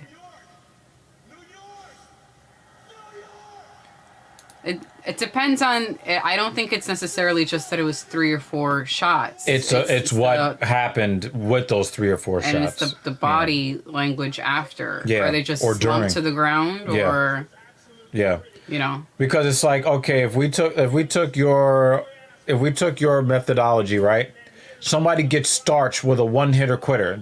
Does the referee have to wait until the guy hits him 4 or 5 more times to stop it, or do you know that he's done? Yeah, and if you look at when they stop these fights, you also see sort of the way the head flops around sometimes. Mm-hmm. As soon as the head sort of makes that knockback where it hits the floor, Oh or yeah, it knocks yeah. back in a way where they look more like a bobblehead doll, they almost always stop at then. Like they're no longer controlling or trying to protect themselves. They have no control over their head now, which is really dangerous. So Yeah. it's there's more than just how many punches. That was a shocking knockout. Yes. Because Al Iaquinta is one of the toughest guys in all of combat sports. Knife battles to death. Ouchies. Ouch. I mean, but the thing is, we also watch that kind of violence in films, but we have that thought in our it's head that films. is That's what I'm is saying. fake. Like, you know? it sounds like a Netflix movie. Yeah. Yeah. I don't know why you're talking about fighters getting pregnant, but I don't know. He's such a butt. I don't Getting knocked out in the next rounds. We're in 15 seconds. Can you imagine? You're changing the Can you fight imagine fighter. fighters getting pregnant in the cage? That would be. I'm not even. I think they do. I'm I not think they do answering- porn like that. Anyway, so I think they do porn like that. yeah. There could be a change in the fight. Yeah, I don't. It's like what? Why have them continue to go through the punishments if they're already not defending? Yeah, Wow. but the public executions are not like spectacles, you know? I mean, we do come from a history as human beings of making public executions as a form of morbid entertainment. That is in our history as human beings. But that's not kind of like what they're doing now. Things are definitely more somber. There's definitely more of a duty that these things are carried out in rather than as forms of entertainment like they would do in ancient Rome. But the thing is, it depends on the crowd. So let me give you this example, Jimmy Dean. they do executions here in the United States where there is a gallery. It might be the family of the accused victims and then the family of the accused, right? But they sit there and they view somebody laying on a gurney getting, syringes put into their arm, right? We wouldn't say that it's a spectacle, but there is a crowd. So I think that it depends on how it's being billed. If it's being billed as come see the gory death of blah, blah, blah, and you got that morbid curiosity, that's one thing. But if it's an official, we are acknowledging the death of this person didn't meet our societal standards for remaining alive, we're going to put them to death, and people come to witness that, I don't view that as a spectacle. See, in boxing, the fighting, like last month, there was Wilder versus Fury. And theory was Fury. I think. Yeah, I think that's auto incorrect. Yeah. Fury was kicking Wilder's ass, and with one punch, Wilder was able to turn the course of the fight around. You see that in the UFC as well. You see comeback fights all the time. I mean, it literally just happened tonight. Yeah. Oh, yeah. Like in the early prelims. Yeah. Ian Gary. Yes. Yeah, Ian Gary. They didn't stop the fight on him, even though he was looking like a goddamn Pez dispenser. And then the guy that knocked out Hawes. But it was clear. Remember, he was shelling the whole time, right? And then boom. But it was clear that they still were in the mental space to continue to fight. Right. I generally think that most of the referees do a good job. Occasionally, they might step in a little bit early and call a fight. That does happen sometimes, but it doesn't happen often enough where I'm just kind of like, oh my God, this is such a big fucking problem. I don't see that as an issue, really. What I'm trying to say is that in the UFC, fights are ended way too quickly, and they don't let the fighter have a chance to recuperate and come back. I just flat out disagree with that, Seth. I have different fights that come to mind. Priscilla Cachoeira, her first fight, like she took like 200 strikes while laying on the ground, and she had a torn knee, and they let her get her ass whooped. Fucking Anthony Lionheart Smith. Yeah. Everybody was crying for them to stop the fucking fight. Yeah. And Saint Denis last week, people like, yo, what the fuck? Yeah. So it's like, why have them go through that much abuse today? Yeah. They could potentially fight so many more fights in the future. Like, let's not have career-ending moments because we are afraid or life-ending moments of ending the fight too early. Yeah. I will say that there were times where I thought that the fights would stop too soon. It happens. When Robbie Lawler whooped the wrestler's ass, Ben Askren, when he whooped his ass in round one, they didn't stop the fight. But then Herb Dean makes a mistake, and he thinks that Robbie Lawler is out, and he's not. So like I've seen a couple of early stoppages, but that doesn't happen. But it doesn't happen nearly as often. But I think as the one fights ended too late. Talking about was there was a body language thing where the guy, the way he was moving his arm or his hand was very much in the same type of motion that someone who just got knocked out, the way they would move, because he wasn't able to see his face. Right, but but the thing is, he's also, as the referee, he has the responsibility of getting the proper angle. So if you can't tell what's going on one side, Lawler actually had the thumbs up sign. Right? I don't. Well, at least I don't remember. Maybe I saw it. I just don't. No, but I know what you're talking about because he touched his arm, and his arm was too relaxed, and then he called it. But it's like, dude, the dude threw up the thumbs up sign. Yeah, I don't remember the thumbs up sign. Yeah. But it most definitely happens that sometimes they'll stop it, and we're like, what the fuck? The fight should have, like, you should have left it alone and let them continue fighting. It definitely happens, but I think that it happens more. Jimmy Dean is an asshole. Where they should have stopped it earlier versus the other way around. Yeah. So I do believe that there have been there have been some fights that have been ended too early. I just don't think that it is as much of a problem now as maybe some fights in the past. I'm trying to think of some fights now that ended too early. And I just can't think of any where I'm just like, oh, come on, man, you gotta let that go. There just haven't been that many, at least in year 2021. I think there's been much more of a problem with fights not ended quickly enough. Letting guys take ridiculous amounts of damage. But then, somebody made the case, even when Saint Denis, when that fight should have been stopped, he did hit his opponent with a couple of hard shots after that. And then you start thinking, well, what if he does get this comeback victory? What will we have said? Well, everybody was calling to stop the fight. Look, it wasn't too late. But then again, if he had a bleed in his brain and then he dies 2 days later, Yeah. then what do we say? Yeah. Right? So the thing is that I would rather, even in Seth Alonso's case, I think that, him thinking that the fights are ended too quickly, I would prefer that the fights be ended too quickly than too late, because then somebody doesn't go home to their family. Yeah, you were literally answering Jimmy Dean's question as he was posting it. Yeah. Yeah, so hopefully that answered your question. I can do anything feeling. The magic of that just arrived feeling. That everything is a new memory feeling. That vacation is on feeling. Book now at Hilton.com. To new memories, Hilton, and our family of brands. I don't know why, but it sounds like she said our family of crayons. I had to really process that in my head. What exactly did she say? I forgot we left this on the desk.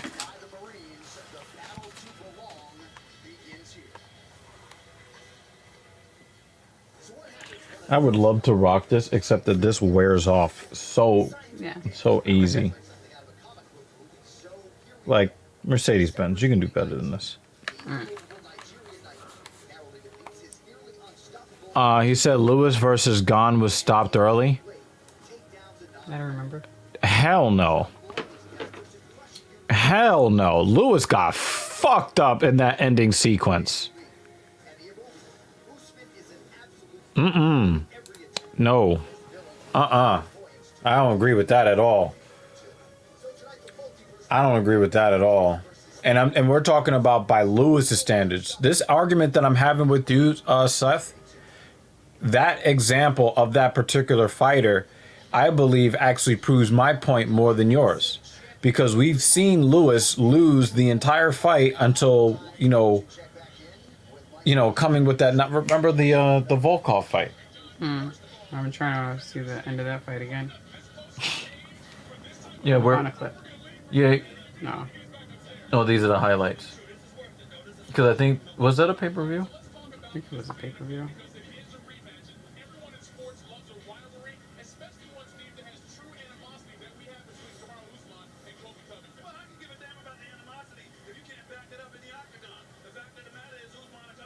Yeah, they didn't. Trying to see the last few seconds of that. Yeah, fight. just put Derek Lewis versus Cyril Gane and figure out the Yeah, that's what I did. Yeah, or on YouTube, and then because somebody might actually have the fight ending sequence. I thought that fight was actually stopped on time, absolutely on time. Oh, full fight. Here we go.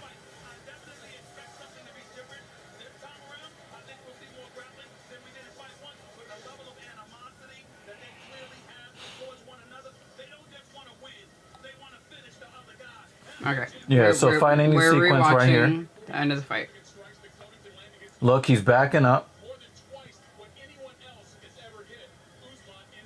Yep, knee to the body.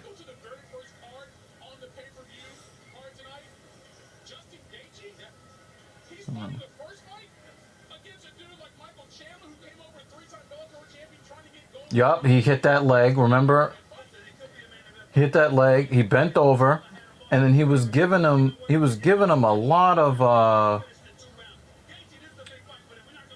Yep, he fell. Yep. The head kick. Oh yeah, he was pawing at his eye. And then at the very end of the fight, he hammer fisted him like 12 times in a row. Yeah, and Lewis wasn't attempting Yeah, to, he was not defending himself anymore. And he took like nine or 10 hammer fists in a row. Like how much, what he was more just do you turtle want to shelling. see? Yeah. Like as soon as they turtle shell, That's it. That's a wrap. and I feel like they're also doing that as a way to indicate Yeah, to the referee, I'm done. I'm done. I'm not going to defend myself.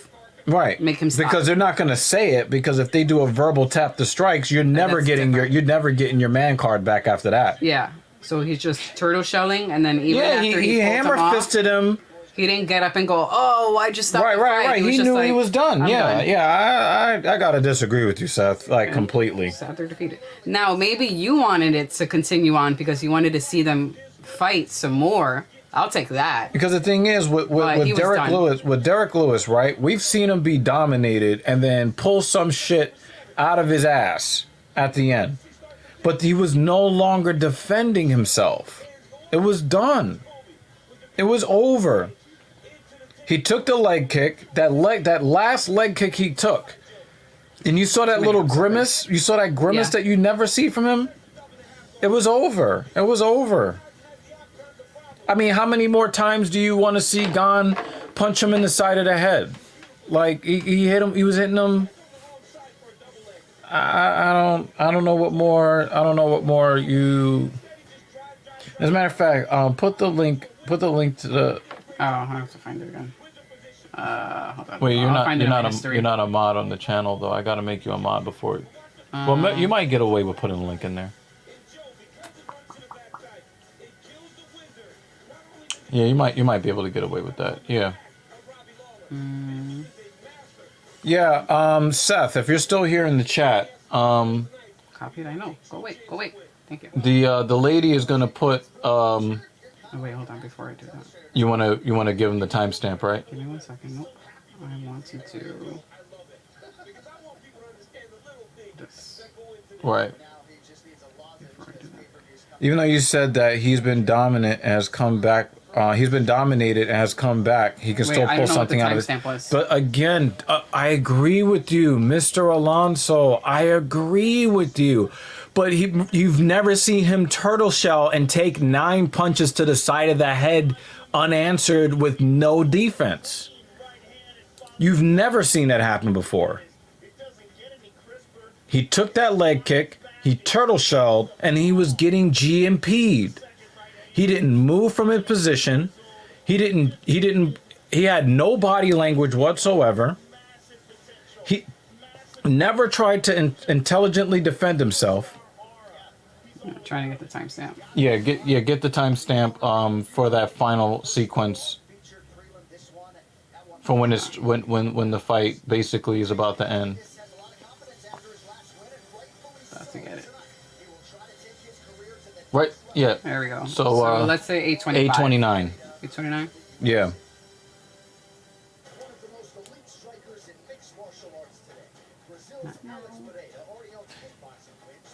Why'd you sound like a cat just now? Yeah, so Mrs. Evil is about to put a link in the chat for you, Mr. Alonso, and you can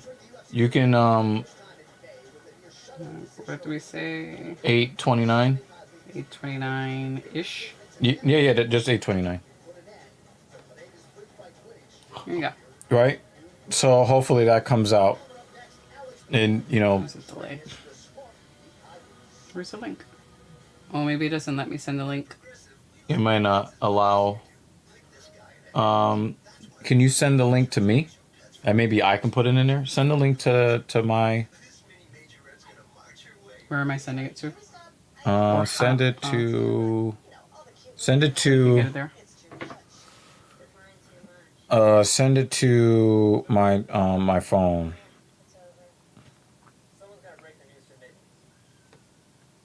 Oh.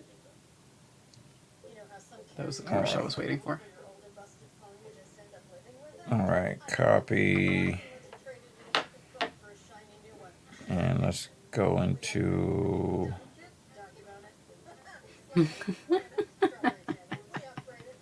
Let's go into. My bad, Jimmy. My bad. I think you're absolutely correct. We just. He was definitely lulling his opponent. Oh my god. Can outlast any bad day because you are greater than your bipolar 1 and you can help take control of your symptoms and ask about Vraylar. Some medicines only treat the lows or highs. Once daily Vraylar is proven to treat depressive, acute manic, and mixed episodes of bipolar 1 in adults. Full spectrum relief for all bipolar 1 symptoms. Elderly patients with dementia-related psychosis have an increased risk of death or stroke. Call your doctor about unusual changes in behavior or suicidal thoughts. Antidepressants can increase these in children and young adults. Report fever, stiff muscles, or confusion, which may mean a life-threatening reaction. This is annoying. High cholesterol and weight gain. I've always had access. Effects may not appear for several weeks.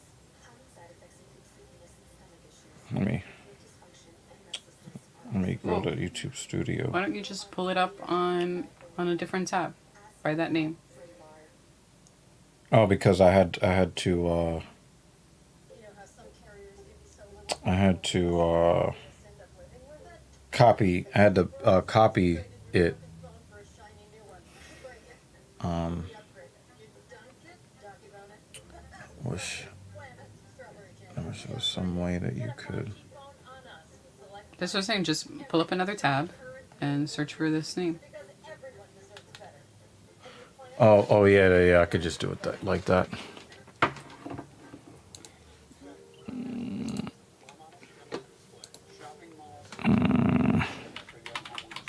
Nothing's happening. Babe, nothing's happening. Nothing is happening. Fucking annoying. Just let me type. It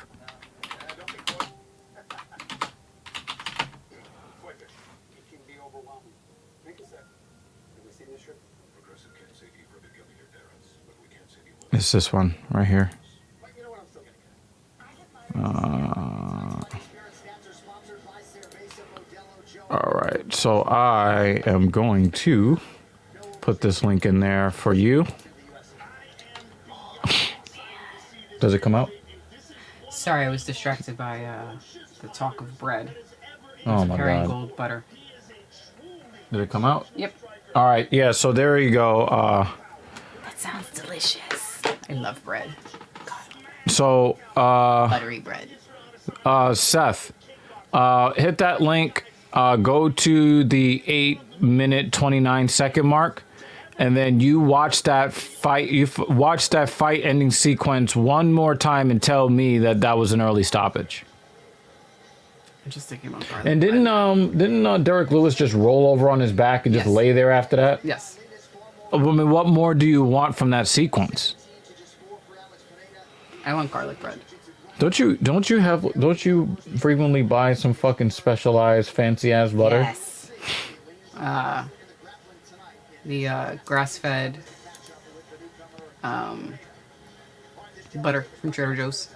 But Kerrygold is supposed to be really great quality as well.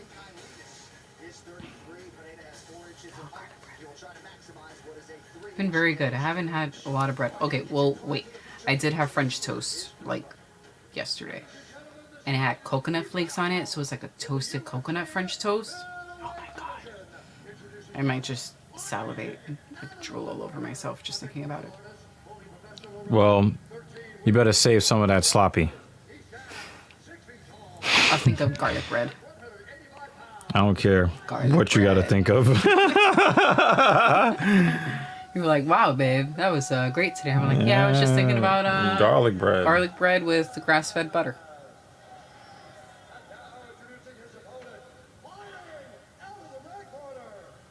What? Mm-hmm. Sausage. So it's been a great conversation tonight. We've talked about sausages. We've talked about balls. What is there to talk about next? Taco Tuesday? People wanting to see Derek Lewis take a whole lot more punishment than he did. Oh, my bad. I'm sorry. You are correct. I'm strictly talking about food. Wink, wink, wink. Sausages and meatballs. And I'm a terrible person. You know what? But people mispronounce my name all the time, so I think I can get away with that. And the referee in charge, Dan. Blah, blah, blah, blah. Yeah, that's gonna be for the Patreon eventually in the future. So he definitely could have. He could have found a way, but he didn't.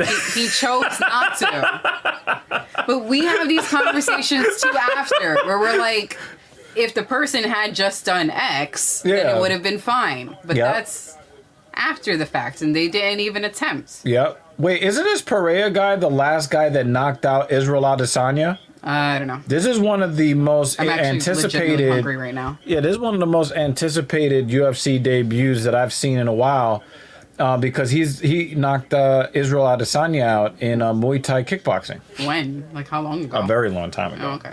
But now he's in the UFC, and people are like, oh, you know, at middleweight, nobody's really been able to touch Izzy. This guy, you know, that would be a kickboxing match, pretty much, because Izzy's not going to shoot. Oh, excuse me, sorry. Wow, he's got his hands clasped up under his cheeks. Pause. Cheeks. And he and it looks like he's doing a pretty decent job of and then he goes down. Down on his cheeks. 1-1.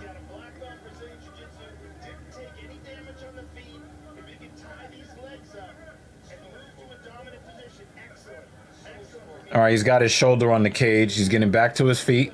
He's doing everything right. And the thing is, Michailidis has to do this kind of stuff, this thing, because he probably, you know, he knows what the reputation this guy has. He's the last guy to knock out Israel Adesanya, right? So you probably don't want to stand with him. And I think that, you know, he's doing a good job really getting close, getting in. Seth Alonso, I got to tell you something, okay? When you're turtle shelling, you cannot kick anybody because you're in a turtle shell. There's nothing you can do once you're turtle shelled with your legs. besides try to get to your feet. But he had no chance because Gon was pounding the side of his head. Turtle power. Al Harrington. No, Niggas I in the just half had- shell. Yeah, I had this song in my head. When you said that, I suddenly had the Teenage Mutant Ninja Turtles song in my head. He's just leaning on him. Oh, maybe I should get a snack now. I was gonna wait until this is done to go grab a snack. You got 2.5 minutes. Ugh.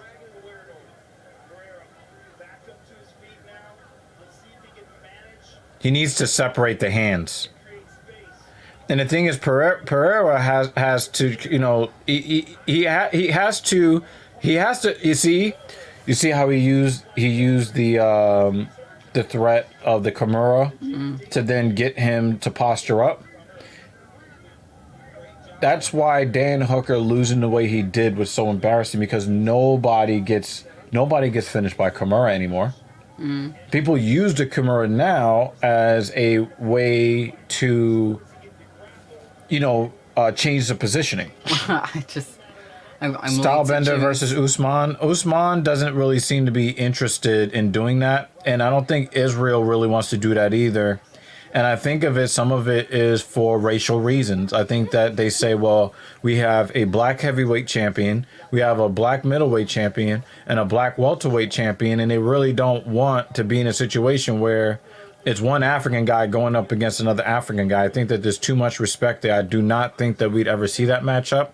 But I believe that if Usman fought Israel Adesanya, I would pick Usman to win that fight. I'm just thinking about the 15-pound snapper. Pissed off 15-pound snapper. Well, the difference in weight between Usman and Adesanya is 15 pounds. You know, one fights at 170, the other one fights at 185. I would pick Usman to win that fight. Turtles. Did he try to snap at you? Was he like trying to get aggressive? Like, get off me. I love turtles.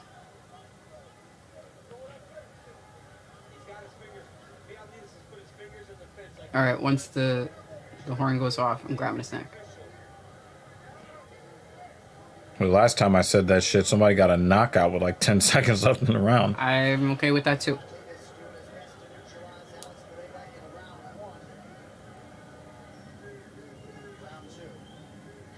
Yeah, I don't know if he's winning against Izzy if this is what's happening in this fight. Oh, no, he's got a guy trying to wrestle him. Izzy's not going to try to wrestle him. And that's what I'm saying. If he makes it up to championship status, Izzy's got a real fucking problem on his hands. Holm versus Nunes, I don't think that that's competitive whatsoever. And Nunes has more wrestling than Holm. Holly Holm is more of a kickboxer. And did Nunes whoop Holm's ass?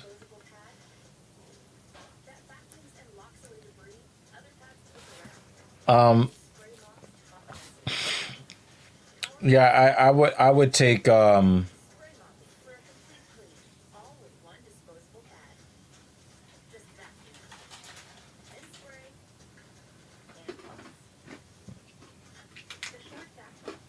yeah, I would Nunes. yeah, I think and the thing is, like, I like Izzy. I just think that Usman gets him up against the side of the, well, I believe that that's how it would happen, but I would not be surprised if Stylebender was able to freeze him at a distance. I wouldn't be surprised if he was able to freeze Usman. Oh! Yo! Shit. You were saying? What were you saying? What were you saying? I'm gonna say nothing because now I'm eating. Yo! Damn. Yo!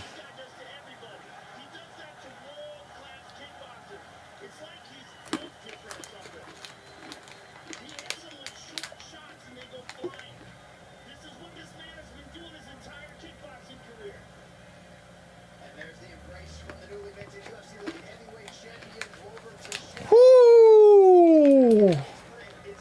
I think you. Oh!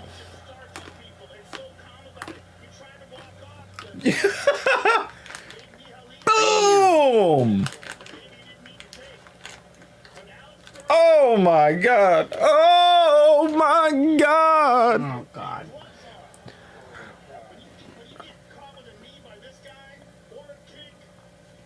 You see his cheeks swelling up. Now already. that would have been something that Seth would have said that fight was stopped too early. But what happened when Pereira went to go in on him? What did he do? Turtled up. Fight's over. Fight's over at that point. It's a wrap. If Covington loses today, I think that you might see him against Masvidal, especially if he gets starched. If he gets his body fucking twisted like a Look at his fucking, cheek. but that was that nah, shit. but that was already there in round one. It was probably made it worse. Ooh, ooh.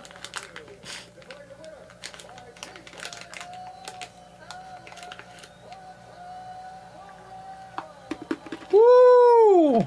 I think that was one of George's picks that he got right. So, I think that he's 2 out of probably how many? like 9.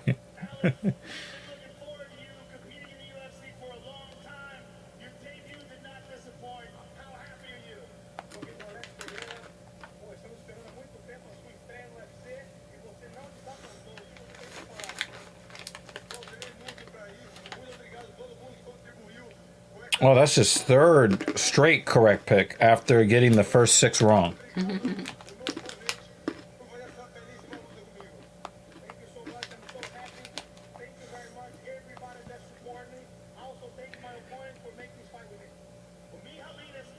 But the thing is, Izzy's not getting caught with that because Izzy's not going to shoot.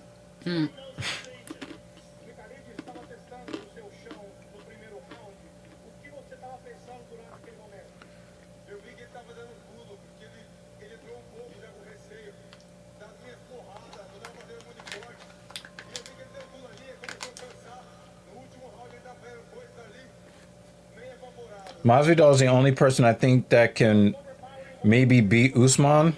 Well, after 2 fights that we've seen, the answer is no. Take a look at the big knockout in the second round.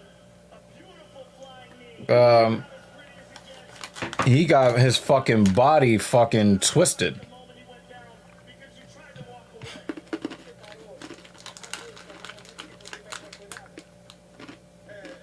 Oh, man. It didn't make that part bet worse because he hit him in the jaw. Well, I saw that he fell almost with no condition already, but once I saw the direction camp and he came back, I just finished the job. We've been looking forward to you in the UFC for a long time. Congratulations on a spectacular debut. Thank you. Damn. Aw. Oh, my God. He's like, yo, don't go anywhere. Is that Glover Teixeira? We are certainly happy to have him here on the big show. An interesting injection of talent in the UFC's middleweight division. Speaking of talent, Kind of look like him. UFC 268, Usman versus Covington, 2 decades. At 170, who do I think could beat Kamaru Usman? Let me go through the roster real fast, because that's a very interesting thing you bring up there. Dropping food on the floor. Let's see. Oh, 208. To the rematch between the Nigerian nightmare Kamaru Usman and Colby Chaos Covington. All right, coming up next, we go high above the octagon. Heavyweight So let's talk about this, Seth. headset. They will take you up to the pay-per-view. Stay with us. Gilbert Burns is number 2. Gilbert Burns got knocked out with a jab. Kobe Covington got his face broken. Vicente Luque is a real fucking problem.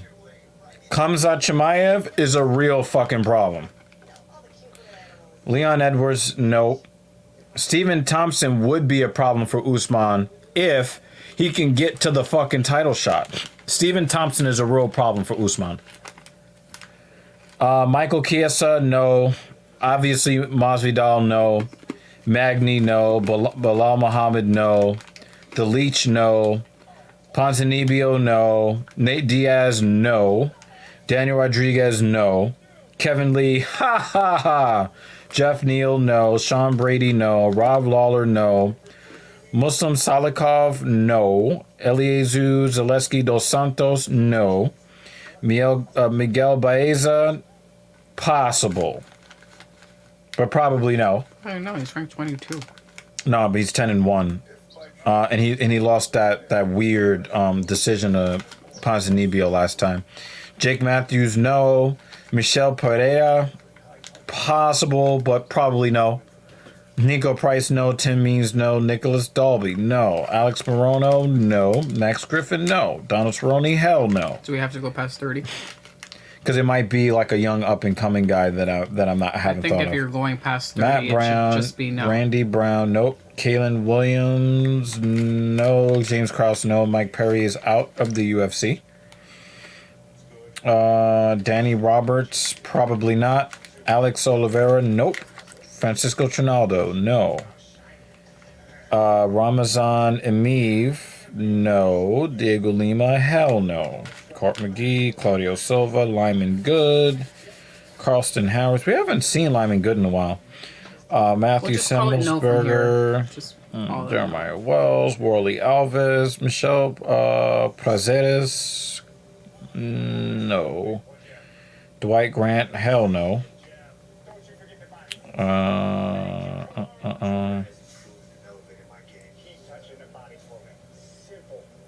Nope, nope, nope, nope, nope.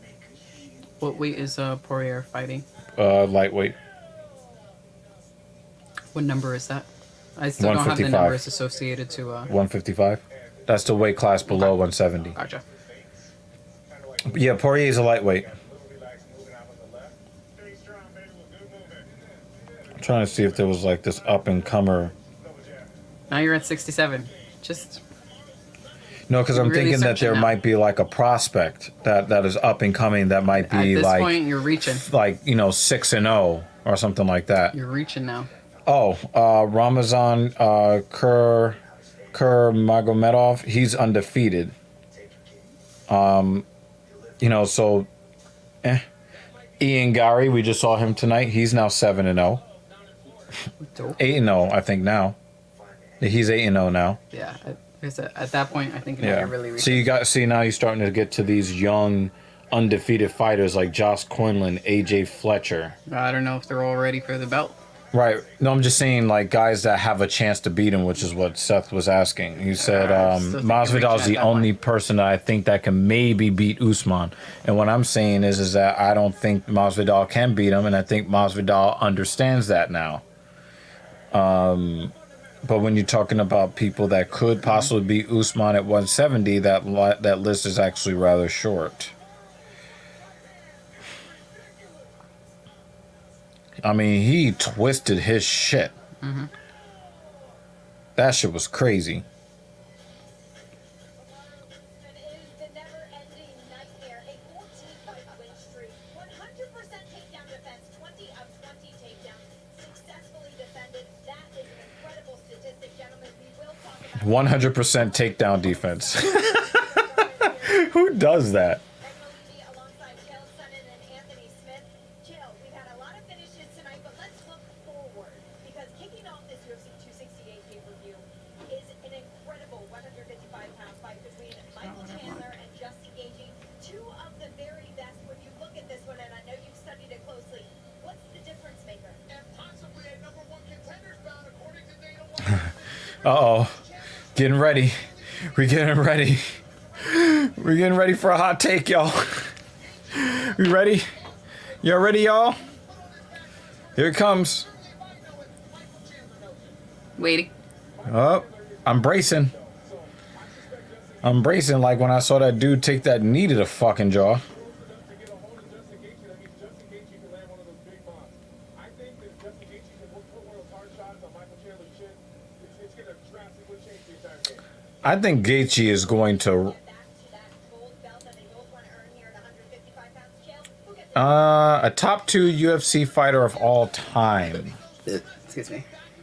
I might disagree with you, but I don't think that's the boldest take. I think that I think this rather reasonable. And I'm going to come at it from a different angle than many other fight fans. Daniel Cormier, people forget, was undefeated at heavyweight before losing to Stipe in the second fight.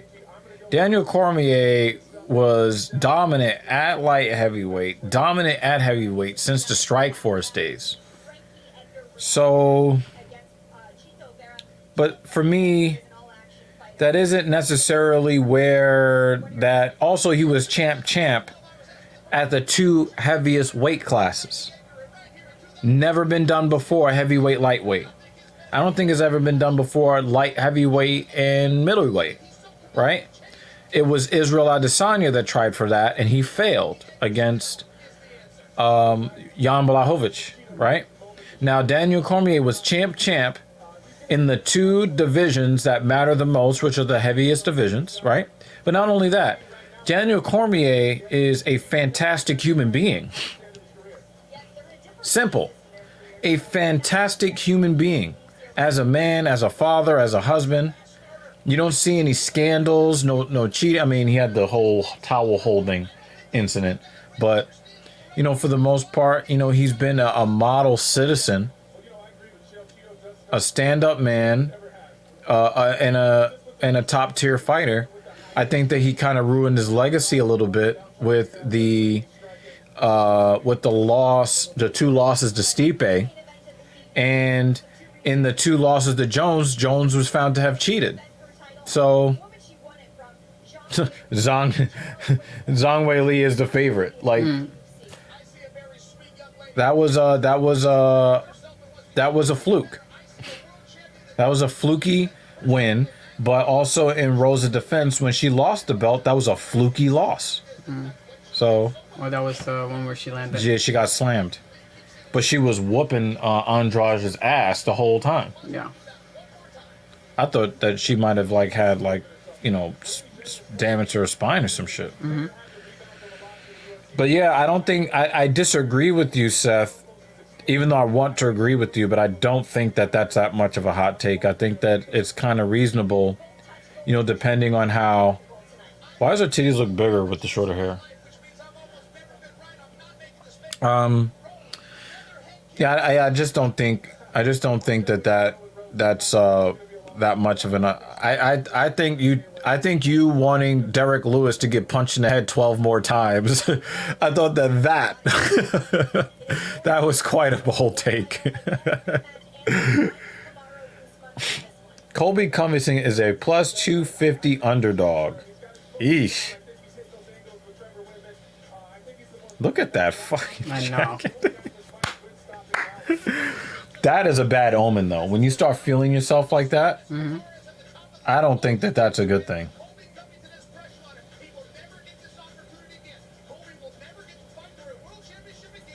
And the thing is, Colby Covington is not saying racist stuff anymore. But him wearing that NYPD hat, he does. He's very. I think what he's done is, instead of being like out there with it, because he's afraid that somebody's gonna pull a gun on him and end his life. Now he's just going with the racist dog whistle. Are you gonna come into New York with that shit? I mean, well, if he was still doing the other way.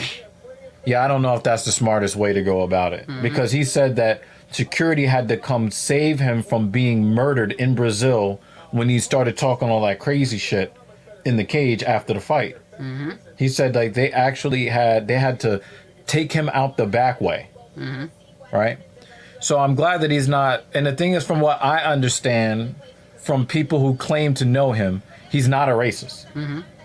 But he's saying, well, you know, I have to pretend to be something that I'm not in order to make money. Super Curly One is back. What's goody? Hey, all right. Good to see you again. So from what I hear, he's really not that kind of person that he was, you know, trying to bill himself as.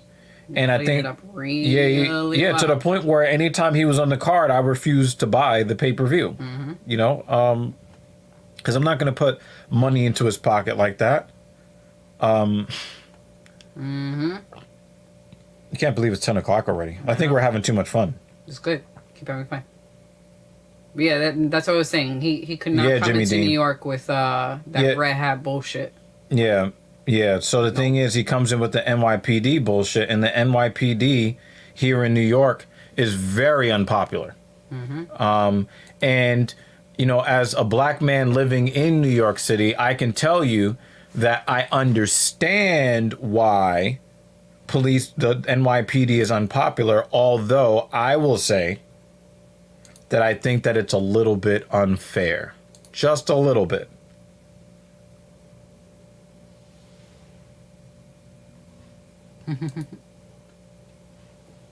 Glad you're here, Super Curly One. Yeah, it is good to see you again. How have you been? It's been a little bit.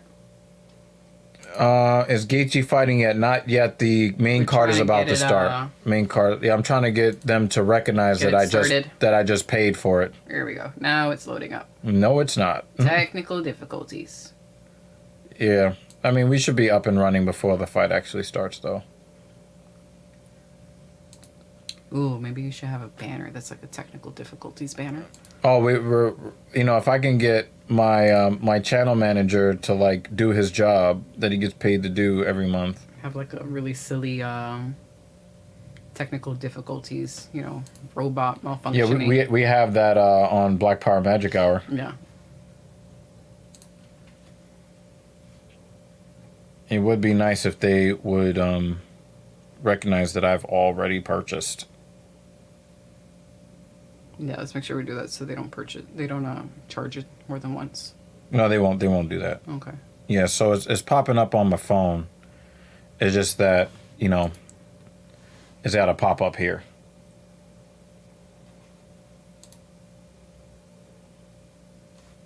Let me see if I click all the way through. Really?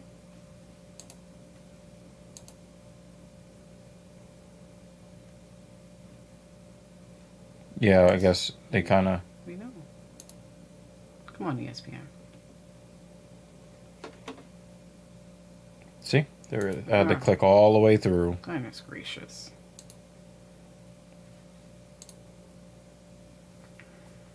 Finally.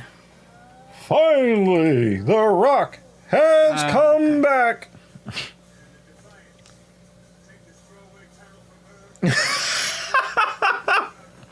No, we got a different channel manager that actually lives in the UK.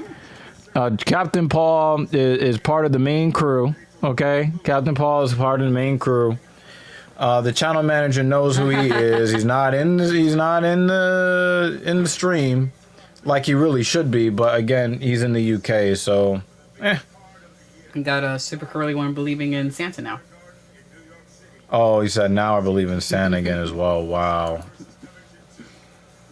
Are you going to show us? Yeah, we cannot do that unless we want to be sued by the UFC and ESPN. Now, Yeah, no thanks. we do okay economically as a household. We can't afford the lawyers needed to defend ourselves from that. No.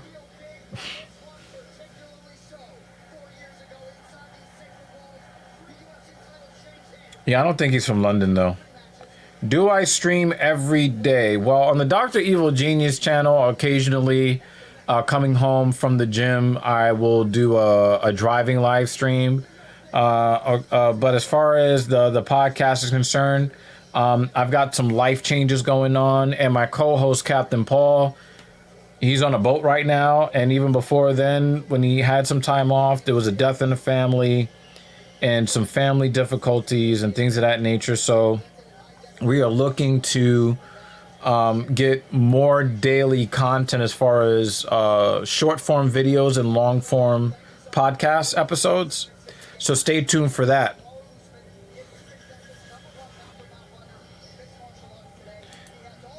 Super Curly one says, Seth, they stream all the time. It's so often. It's no longer a stream. It's a river, a raging river. Saturdays is the raging part.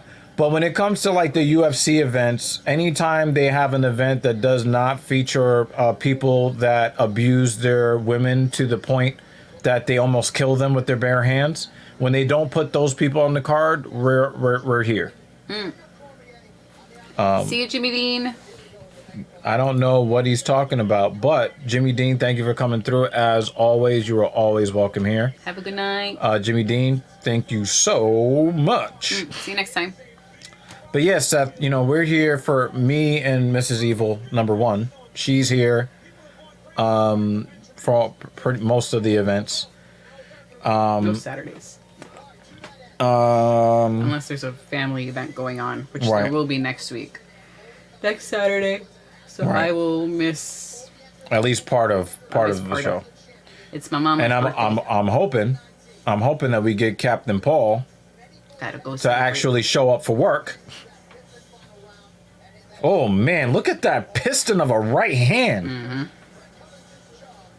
I don't understand why Covington talks so much. After he fought Usman, he wasn't allowed to talk anymore because I had to wire his jaw shut because his jaw was broken, and he's still talking shit. Oof. That was a hard. Oh man.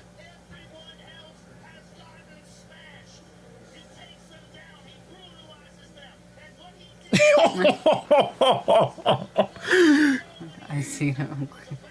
Yo, even Masvidal was like, wow. Super curly one got Oh jealous. my god. You know what? We're gonna send this to him. Yeah. This is worth it. Yeah. Yep. He uses his cardio as one of his greatest weapons. So where do you not truly break you? Kobe is in constant pursuit of your spirit when you're inside the octagon. This dude is one hand the welterweight division, and you hope to become a champion tonight by beating. Excuse me. All right, so press conference on Thursday was intense, as is most anything when these two are in the same room. Megan O'Leary will not be long now before they lock that octagon door behind them. Well, that is very Makes The Rock look like a pebble. Get. Oh my god. Super curly one's out. We sent it to him. Oh my God. No. This is not the first time you got requoted. Let me tell you, this is not the first time.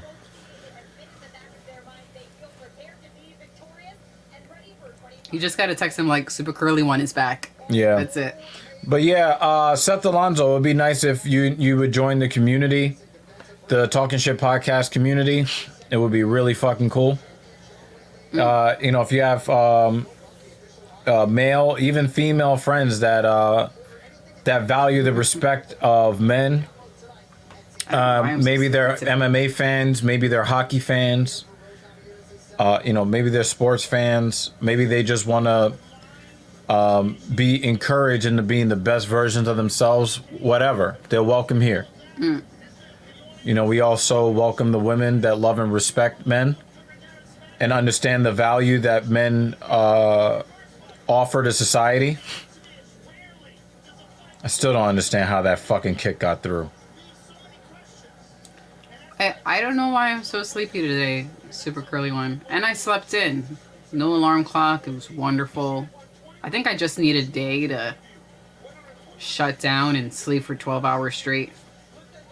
I even had a second cup of coffee.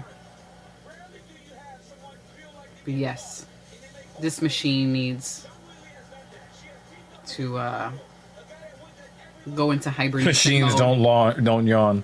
I need to go into hibernation mode temporarily. And then I'll be good.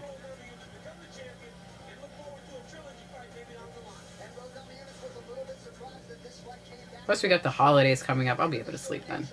Just really not. I noticed that Zhang Wei Li, her arms are way less muscular than in the past. Before she had these fucking massive biceps. Mm-hmm. I'm like, damn, what are they feeding you in China? She definitely looks a lot slimmer.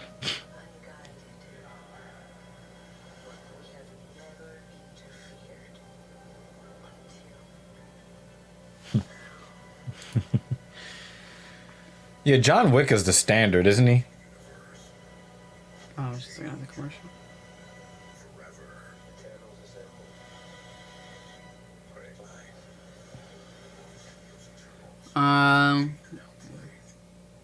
The rules of the Octagon are presented by Manscaped and their own premium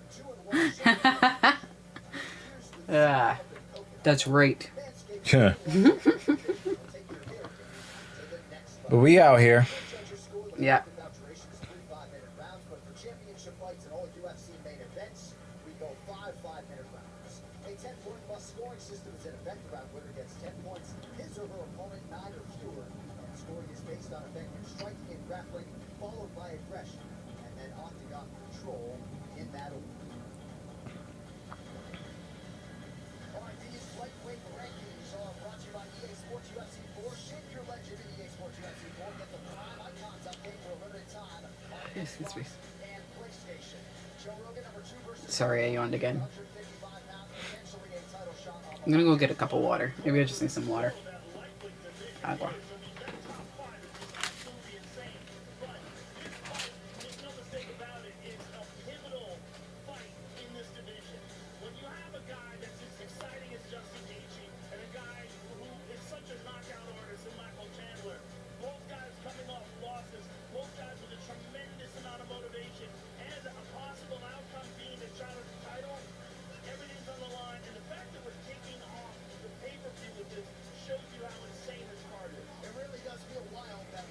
Okay, here's a question.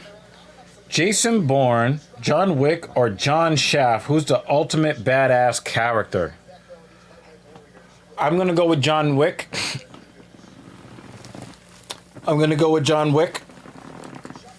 John Wick is the actual badass character.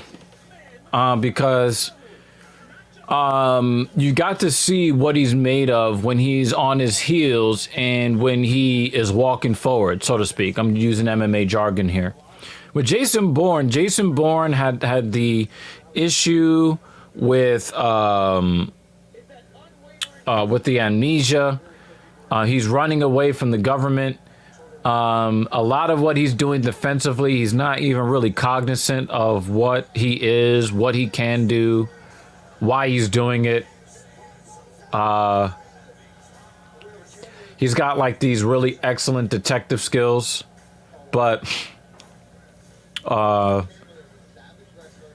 he's on the emotional side. But John Wick has a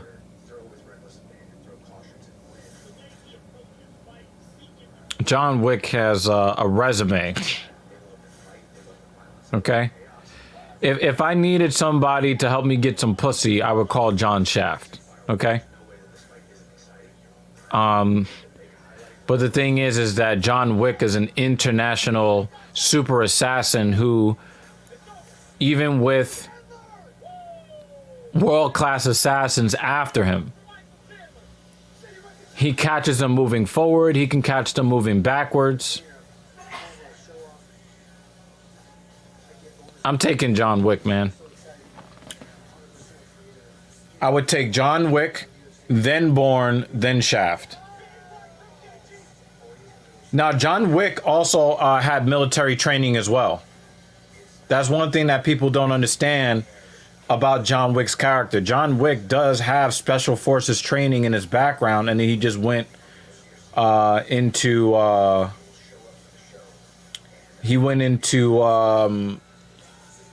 that whole assassin's guild type of shit. He went into that after the fact.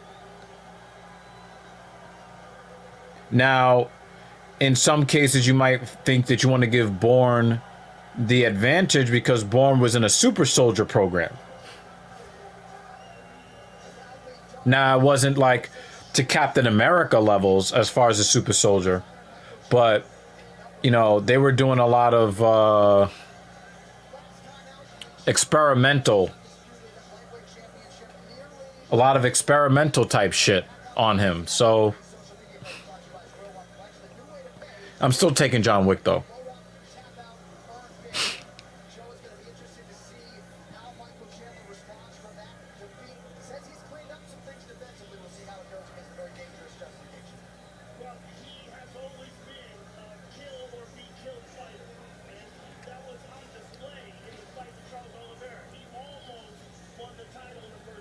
All right, so we've got Chandler and Gaethje. Wonder why they're leading off the main card with this. In a lot of situations, this would be the main event. So that's how you know this card is type stacked.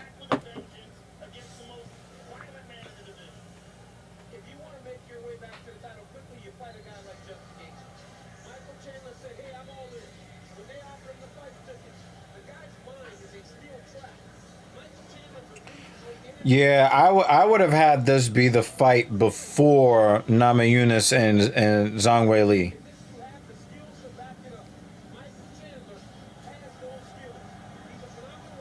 I cannot believe they're opening the card with this fight. Shane Burgos, I love him. Versus Billy Quarantillo, I love him too, but that's not as big of a fight as this. I would have put this as the co-main to the co-main.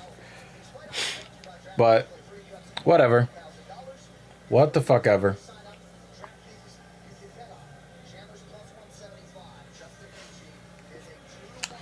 Yeah, 2-1 favorite, Justin Gaethje.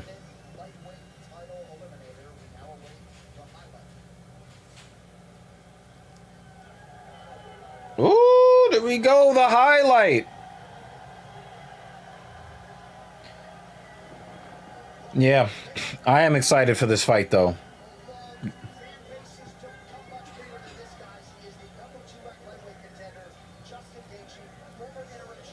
I am very, very excited for this fight.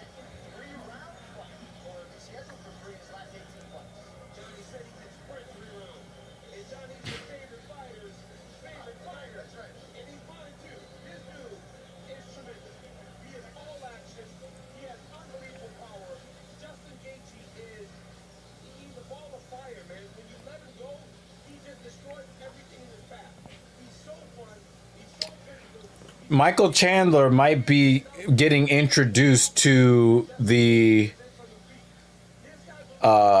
the calf kick Hall of Pain today. You might see Gaethje. You might see Justin Gaethje slamming his fucking calf.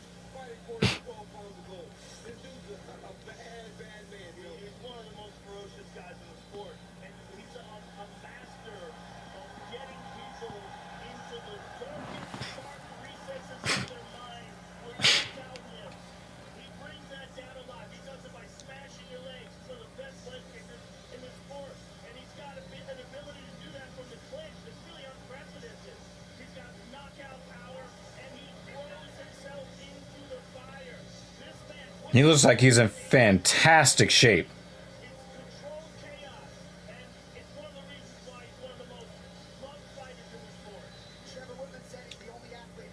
I have to say, Michael Chandler is reasonably unlikable as a human being.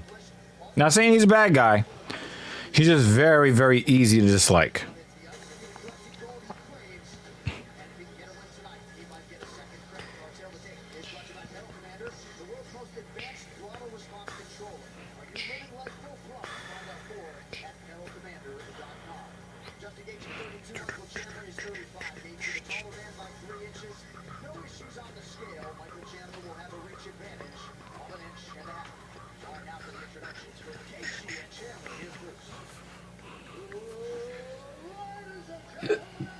He changed his coat.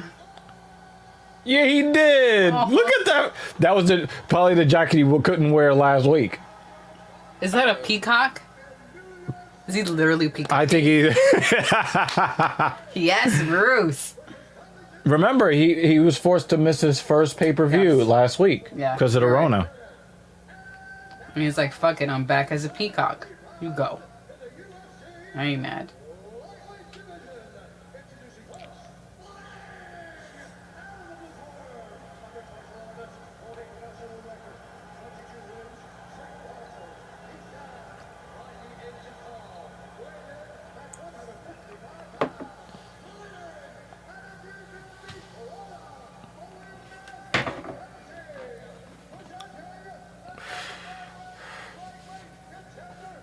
Somebody put 6K on Michael Chandler. That is a leap of faith, y'all. That is a leap of faith.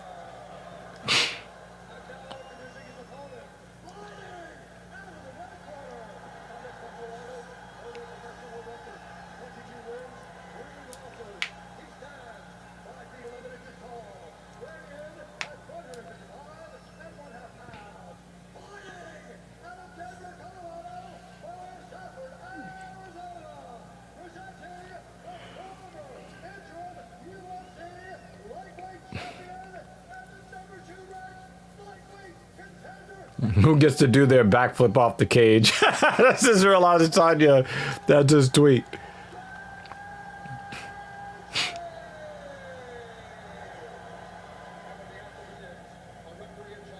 Not Herb Dean. Was I right, though? You were right. But I'm not upset at the Mike Beltran. choice instead. Yeah. No Herb Dean today. No, I'm doing today. Well, Look at the way he bounced off the cage. Oh, see, he knew it! He knew it! He knew it! He was like, he's gonna come right for my fucking calf. yeah. Oh! You want to make sure people show up early, you put these two in the first fight. This is completely full. He stunned Gaethje right out the gate. Chandler said he would put Gaethje on his heels. Yep. That was exactly what he was trying to do. He's reading that outside calf kick, but he did not read the inside calf kick. That wide stance, but very prepared for that low calf kick. He was just sliding out of the way when Gaethje tried to throw that kick. Ooh, that was a hard right. He lands one of his own. I don't like the way Chandler tries to get away. I don't like the way he tries to get away when he's expecting a counter from Gaethje.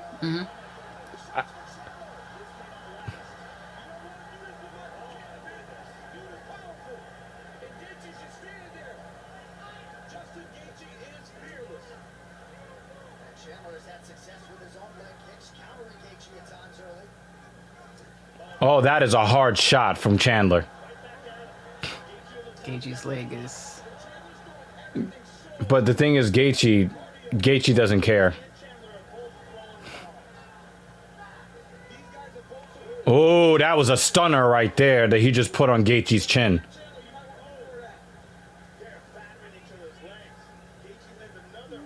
Just battering each other. Ooh, they stunning the shit out of each other. Mm-hmm. Ooh.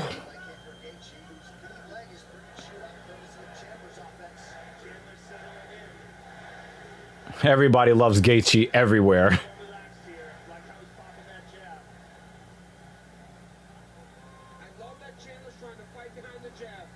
And Gaethje's starting to move his head off the center line instead of just standing there trading shots. Ooh, nice left hand from Gaethje. I think we'll get on top. Oh, go! Chandler just fucking crushed him. Oh, look at. Oh my god. Maybe we'll get our. Oh my god. That would be so great. That would be crazy. Oh, No. and there goes Gaethje. Gaethje is done. Gaethje is done. He's going out swinging though. Yeah.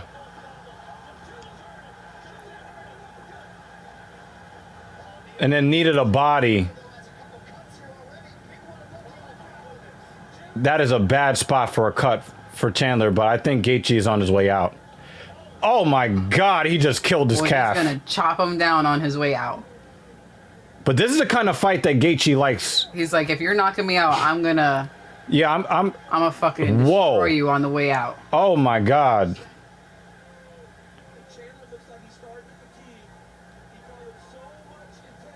Mm-hmm. Dirty boxing on the inside for Gaethje.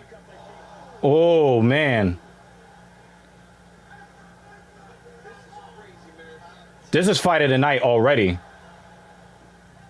It looks like his beard already has blood in it, even though I know that's just the color Yep. of his hair. But that's what it looks like. Oh. Yep. Gaethje, if he hits him with like 3 more. Oh! Uppercut Gaethje. Oh!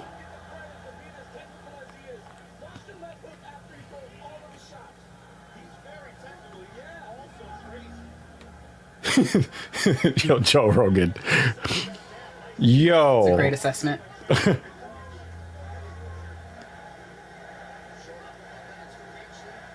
Chandler is struggling right now. And then there goes the shot. You're not getting that on Gaethje. Gaethje is a wrestler that chooses not to wrestle. Oh, what a left for Gaethje! And then a piston right. Straight right from... Oh, my God. Ooh!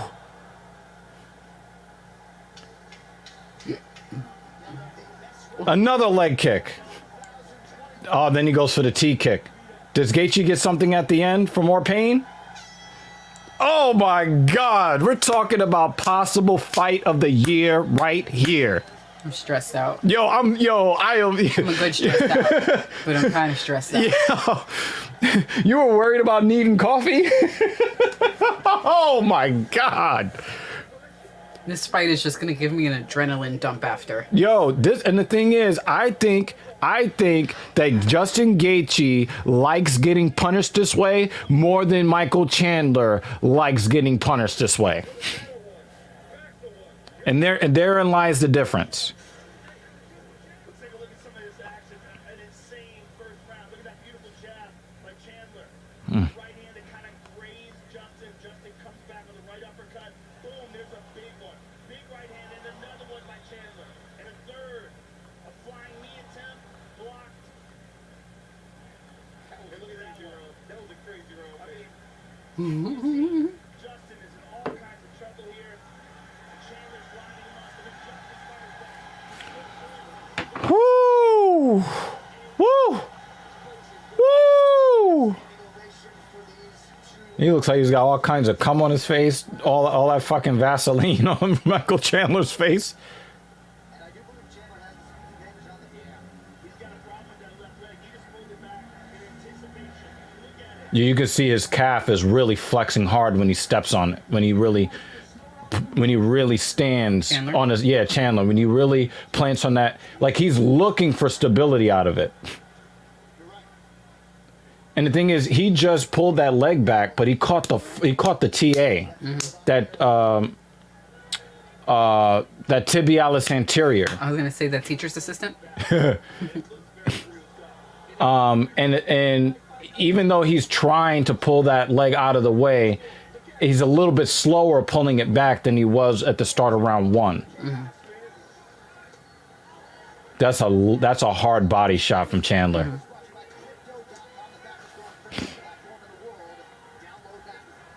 Now, I will take back something I said earlier. Chandler is proving he belongs in UFC. But he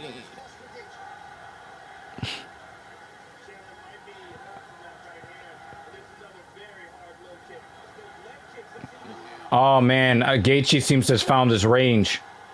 And now Chandler's not moving his head like he was before.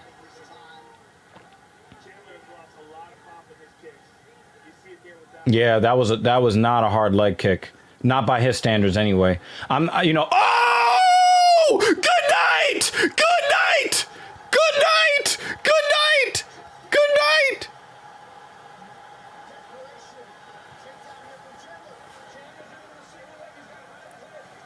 Yo, how is... Oh my god! Oh my god!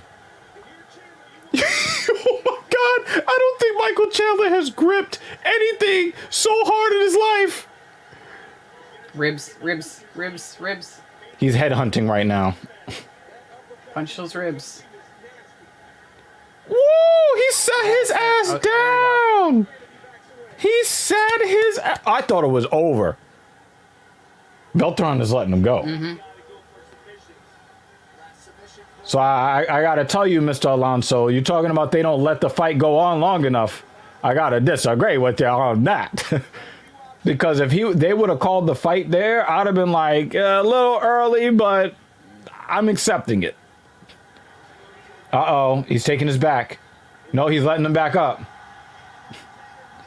But look at his feet. He's not stable on his feet. Look at his face. His face is chewed up. Oh, and that was like one of those low hooks. Oh my god, he fucked his mouth up. Look at that body shot he just put on Gaethje. I gotta give a lot of credit to Michael Chandler. I'm giving him a lot of credit. Nah, fuck out of here. No, you ain't getting that. Come on, man. Come on, you're not getting that on Justin Gaethje. Oh, and shovel uppercut from Gaethje. Oh my god. Oh, Superman punch from Chandler. Oh my god. Oh, and then there goes that calf kick. Gaethje's a real wrestler. Stop doing that. I think he's gonna tear his lip, a la Robbie Lawler against. Just have it hanging off. Yeah. Why can't I remember this guy's name? Rory McDonald.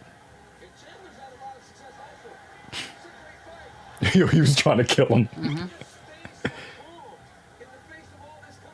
Because Justin Gaethje likes this shit. That's why.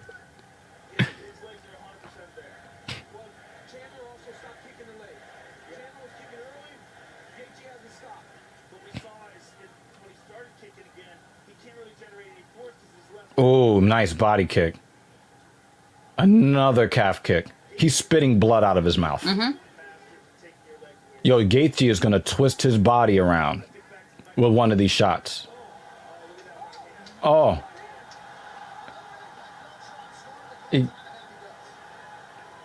He poked him in the eye.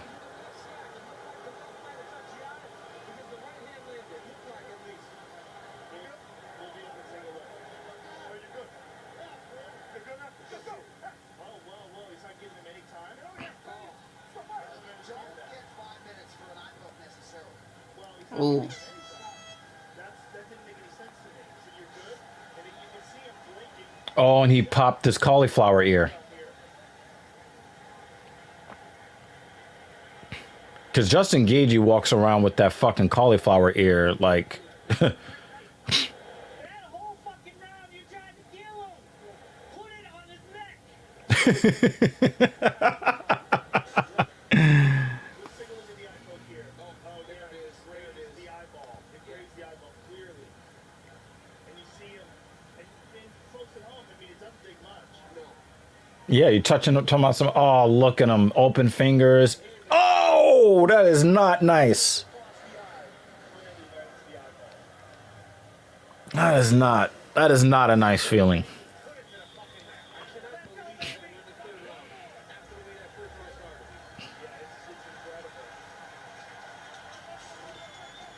Yo, can we put some respect on Michael Chandler's name? Because he's getting fucked up. I mean, I got him losing 3 rounds. I got him losing 3 rounds in the first 2. I think that there's a 10-8 in round 2, okay? But man, he's doing everything he can to continue getting his ass beat.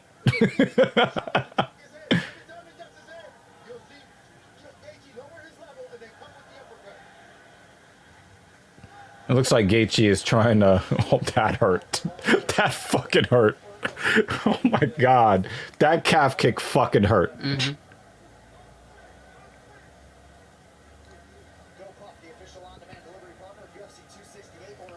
He has like meat grinder face now. Yeah, he does.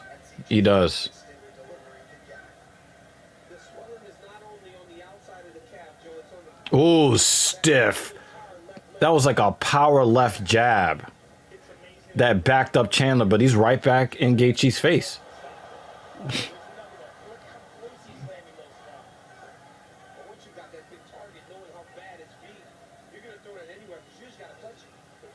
It looks like there's a knot on Gaethje's forehead now.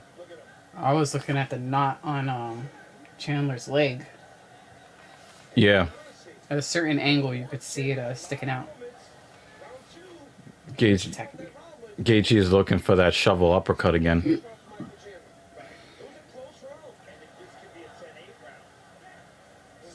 Significant strike, 75-67 unofficially for Gaethje, to your point, Dan. Chandler over Oh yeah, Gaethje knew it too. Gaethje I see knew. the knot because it's kind Yeah, of yeah, it's in the hairline. Yeah. Oh, Yeah, that's a nice big knot. he's like this, and then he runs off. Yeah, that calf is very large. Oh, he finally got... No, he didn't get it!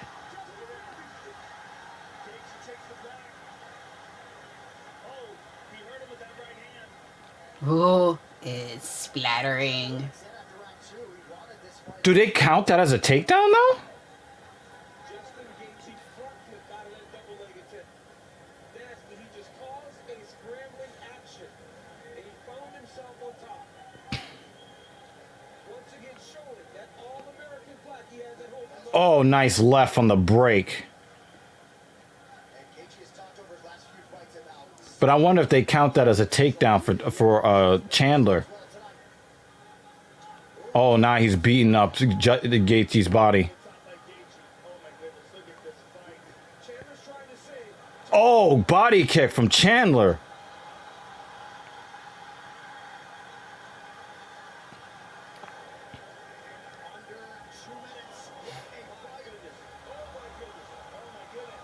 Oh! Do it again. Do it again. Do it again. Do it again. He went stinking on you. Oh, left again! I feel like Chandler wants to get knocked out. No, I think that he's trying to goad him into a firefight to land that one power shot to turn it around because he knows Gaethje is hurt too. Oh shit!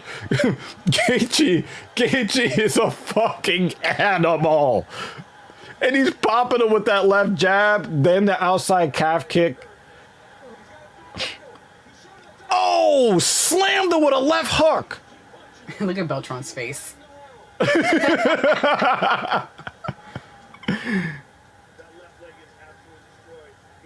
I think he changed his stance. Look Yeah, at his I know. calf. I know. And his TA. Look at how fat. Oh my God. Yeah.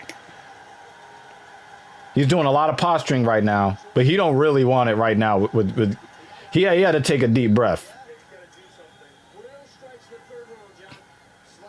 Because right now, I've seen a unanimous decision, 30-26. That's what I'm seeing right now.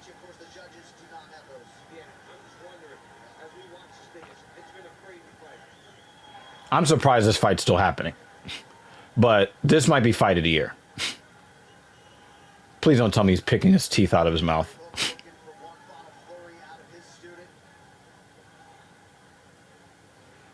Gaethje is fighting so smart right now. He's fighting so smart right now. Because before, he would be able to be goaded into some shit. Mm-hmm.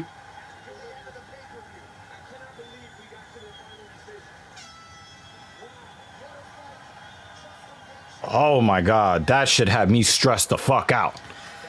But that's a 30. That's a 30-26. Breathe. That's a 30-26. That was the most exciting ass whooping I've ever seen in my life. I think what we really need is, if anyone has ever gone to the calm.com /breathe / Gaethje. and it has that breathe animation to help you with guided breath. Wink, wink, wink, wink, calm, if you want to sponsor us. But something like that, so that at the end of matches, we just like put it up. And be like, everyone remember to breathe. Stop holding your breath right now. Because I was definitely holding my breath.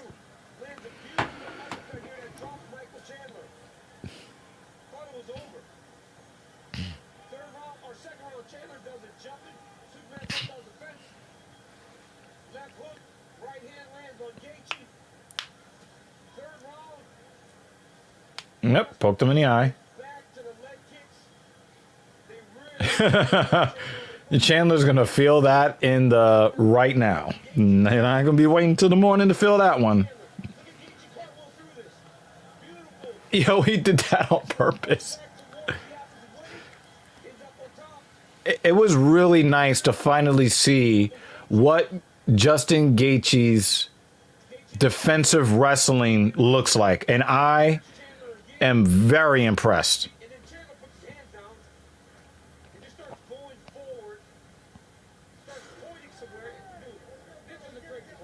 Some guys were just meant to fight each other, and that applies to Justin Gaethje and Michael Chandler. The official decision is brought to you by Guaranteed Rate. Guaranteed Rate can save you money on your monthly mortgage payment. Visit rate.com to get started. With the all-important scorecards, here is Bruce. It's like, how's your leg? It fucking hurts. How's your head? It fucking hurts. All right. Yeah. The judges score the contest 29-28, 29-28, and 30-27 for the winner by unanimous No 10-8 round?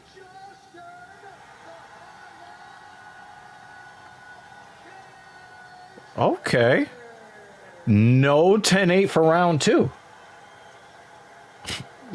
Okay. Okay.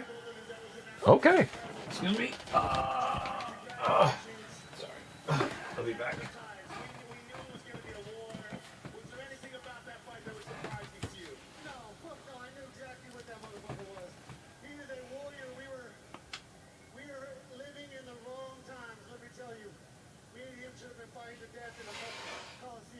Were you amazed that he was able to take some of those shots? First of all, he took the leg out, which you always do, but he still managed to keep moving on it, even in the third round. No, man, I know at this level, with what was on the line tonight, I had to put him to sleep. Same here, same for him. You know, we're fighting to fight for that belt.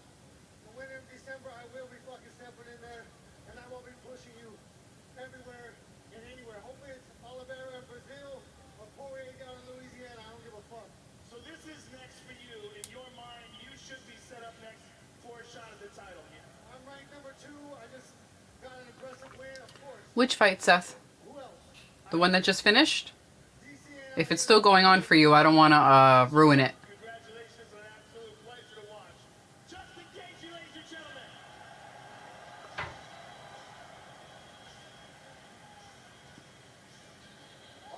Fight interview is brought to you by EA Sports UFC 4. EA Sports UFC 4 is on sale for a limited time on Xbox and PlayStation.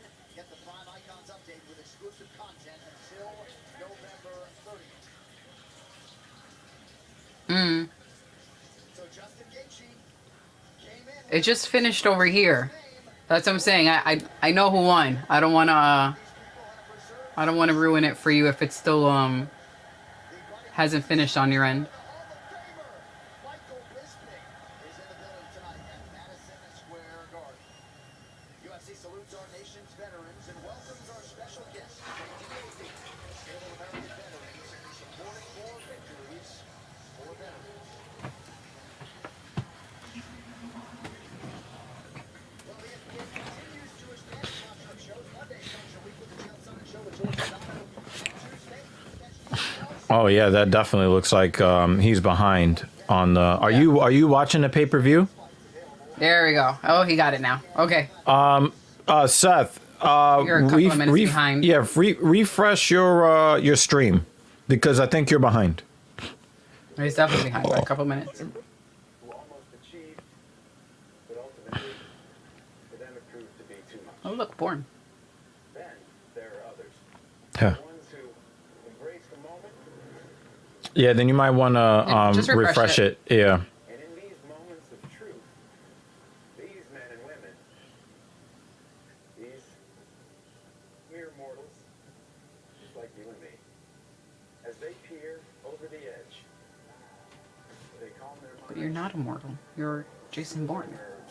He is immortal because he is Jason Bourne. No, I was saying he is not immortal. Oh, not immortal. I thought you said he's not immortal. No.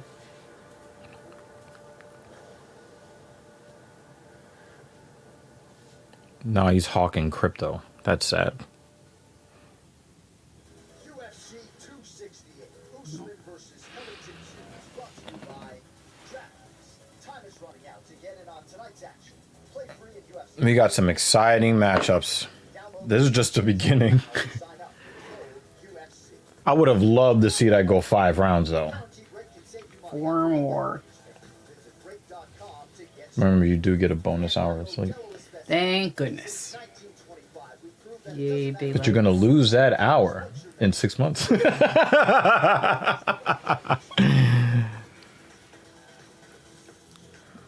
Yes, Seth, it's nice to have you here. Hopefully you subscribed.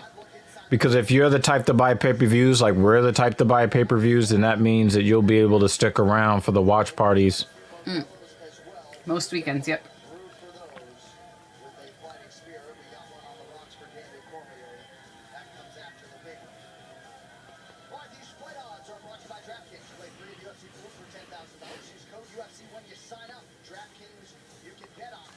Prices held fairly firm all week. Burgos was north of -200. Now I can't believe Billy Q is not ranked. Yeah. 65 underdog in this matchup of locals.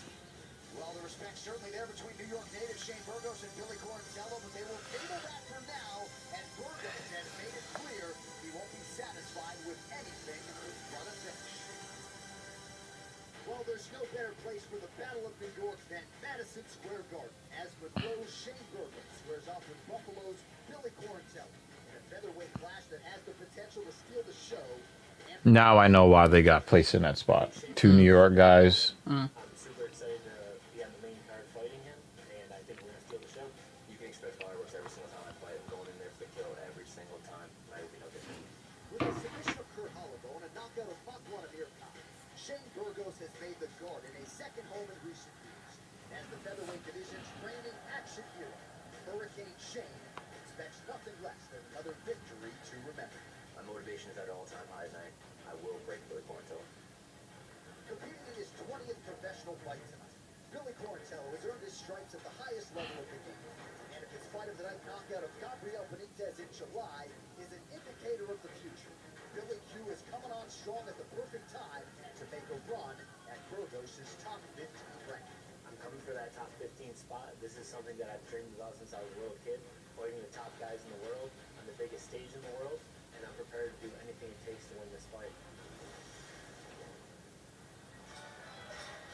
Well, almost exactly 2 years to the day, Billy Quarantello Coming out to that 50. That UFC 230 card, which, by the way, was headlined by our own Daniel Cormier. Billy hoped that somehow he would figure out a way to compete here, but he wasn't even signed to the UFC roster. Show how I'ma make it hot, baby. Back home because he is making the walk to the UFC octagon at Madison Square Garden. But he doesn't want to just be here. His goal is to get a fantastic finish that leaves Can I him pop with nice? And he told me, listen, I might not be I got mine. some of the other names on this pay-per-view, but very soon everyone will be talking about Billy Q. All right, Megan, thank you. We'll see if Billy Q indeed will exit this stage a household name as he so desires. He's got a whole lot of momentum right now. 4-1 of the UFC's won 9 of his last 10 overall. Certainly much is made of his Muay Thai game, his Brazilian Jiu-Jitsu black belt. But perhaps his greatest asset is his cardiovascular base. Tonight's fighter descriptions are brought to you by Sweet Sweat. Finish every workout dripping in success. Joe Rogan, biggest fight of Billy Q's career, is here at People getting hopping down to be asking what happened.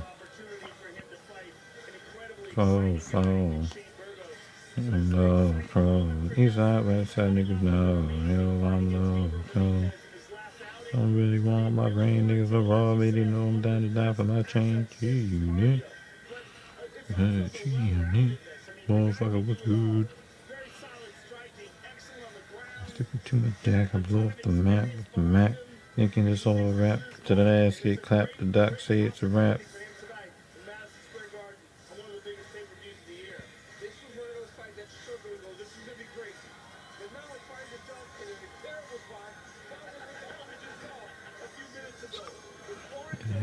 Smack in the head with the burner and fight fair. Billy Q coming out to 50 set is so weird.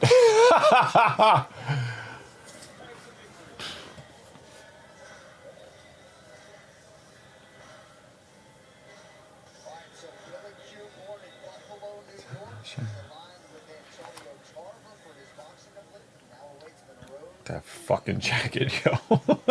Peacock. Yep.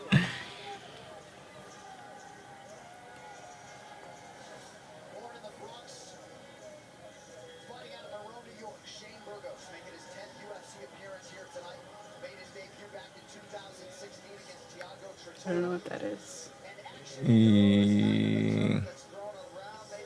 I'm wondering if that's I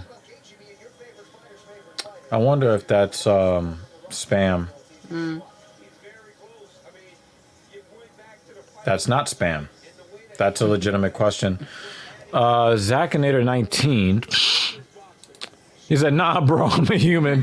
Yo, I'm looking at it because people start putting fucking, links in there. Like, YouTube wouldn't even let you put a link. Right? Yeah, I wasn't even allowed to put a link. Okay. I'm First of all, do a search because this is new to me. First of all, I gotta back up and say that when it comes to capitalists, I used to hold Elon Musk in high regard because I felt like he was able to monetize an idea and then become a billionaire without violating or exploiting anyone. Okay. That's a nice braid. Okay. But while that may have been true, I believe that he, in order to become the richest man on the planet, he has instituted an approach that feels more like exploitation. Maybe I would feel differently if he paid his fair share of taxes, right? Implantable brain machine interface. Oh yeah, I know. Okay, Yeah. I didn't know what. Oh, you didn't know what that was. So Elon Musk have been talking about for a few years about creating an implantable microchip to enhance the human brain, to connect people wirelessly, to be able to communicate, via thought and things of that nature. The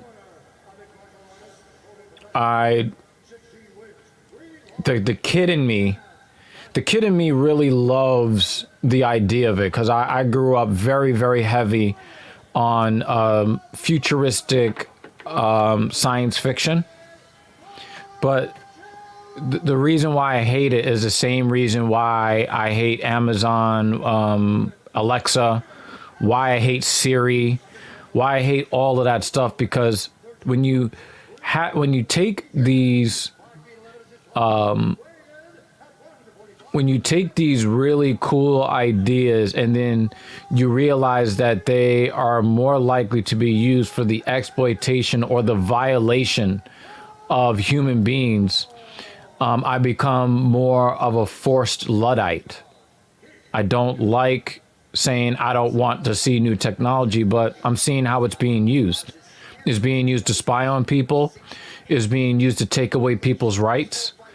The software security is always bad. So imagine you have a piece of tech that has been, permanently or semi-permanently affixed to your brain, and then somebody hacks it, right? Yo, Billy Q is throwing heavy leather right now. I think the word is out on Shane Burgos. Everybody thinks that there's something wrong with him cognitively, and then everybody's looking to knock him out now, which I think is somewhat unfortunate, because I've never seen Billy Q come out trying to slam people's heads right off the opening bell. But we can multitask. Nah, we talk about anything people want to talk about here. Literally talking about spaghetti and meatballs. Yeah. Like you got bread. Like if you're a supporter of the Talking Shit podcast, understand we have all kinds of conversations here. So, well, I was thinking about it in terms like, let's just entertain the possibility, or entertain that it happens, just to play devil's advocate. Yeah, right. and just have a nice sci-fi conversation. Okay. And then my thinking is, most technology these days, I'm thinking like, all right, I got something implanted into my brain. Most technology these days, you can be giving me that cyber brain. Nah, I still need the physical.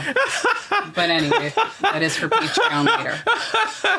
What I was going to say was, I got something implanted into my brain, and then most technology is not meant to last.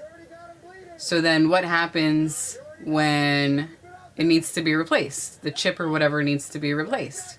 Same with our phones. I'm just going to use cell phones for an example. We replace it every 2 years, and they're built to only last for up to 2 years. So we got to switch out the chip in our brain every 2 years? Or what if they send out an update, and they send out a bad update? I mean, this shit happens all the time. They put out a software update, and it's a bad one, and then they got to put out a patch. Oh my God, now this is getting freaky as I'm saying it out loud. So they put out a software update to the chip in your brain, and it's actually a bad update, and everybody's malfunctioning. This is an idea. Okay, if somebody does a Netflix show of this, I want credit for this idea. That the chip malfunctions, and now they're trying to hurry up and send out a patch to fix it, and then people die. Right. I want credit if that becomes a Netflix show. Just saying. But I'm going to bring it back a little bit, right? When somebody does a consultation for plastic surgery, even minor cosmetic plastic surgery, they're always warned that there is a risk of death, because anytime you do any kind of surgery, you open your body up to a real chance of infection, and those infections can be deadly, especially if you're talking about you're talking about removing a part of someone's skull to get this implant in there, right? And then putting in a physical object where the body will be like, there's a foreign object in here. Right. Not just that, neurologically. Yeah. You're now then communicating. Yeah. I mean, that's, yeah. Yeah. I'm just thinking about it going south. Right. Like it working where they put it in, but then for a small group, a small subsection, or you just have a bad software update. Yeah. Because we both work in technology. We used to both. We used to both. Yeah. So I'm thinking about it from that perspective, because that's what I do, and or at least I test out systems a lot, because that's just my day-to-day work, and I see shit break all the time. So imagine if it breaks in your head. That's crazy. That's scary. Yeah. Yeah, and the thing is, just Blind Bat is such an asshole. Right on time. Right on time with the assholery. He knew that we needed him. But here's my main thing, right? And this is what I was like coming on to, right? Yeah. So you made the excellent point that, you know, they're gonna need to be hardware upgrades, especially if there's a newer shinier model, right? Mm-hmm. You are opening yourself up to mandatory risk every single time you open the body up, whether it's an upgrade, whether it's a hardware malfunction, any of these things, right? Mm-hmm. So I think that is a huge thing, you know, when you're talking about updates, when you're talking about that kind of stuff, those elbows hurt. Mm-hmm. And then how do you test this? Who gets tested on? Well, I would respect Elon Musk even more if he was the first test subject, but, you know, whatever. Yeah. But the thing is, again, I think that, you know, I don't have a problem. And this is, and I, again, this is going to sound like a criticism of Elon Musk, because it is. But he's got a lot of ambitious ideas. But the thing is, it would be nice if, like, he had an idea that wasn't so ambitious, like pay your fair share of taxes, right? Like, you're still going to be massively wealthy. You're still going to be the richest man on planet Earth, right? We're not talking about somebody who is and I know that Blind Bat is definitely going to be a candidate for testing for his own idea. Okay. But I think that, you know, something a lot less ambitious, like, you know, pay your fair share of taxes so we can have roads that work, so that we can have health care. And then if everybody's got health care and then somebody has a problem with your fucking, you know, brain implant, mm-hmm. you know, maybe they'll be okay. Maybe. Yeah. Wow, look at that combo. The spinning back fist into the left hand.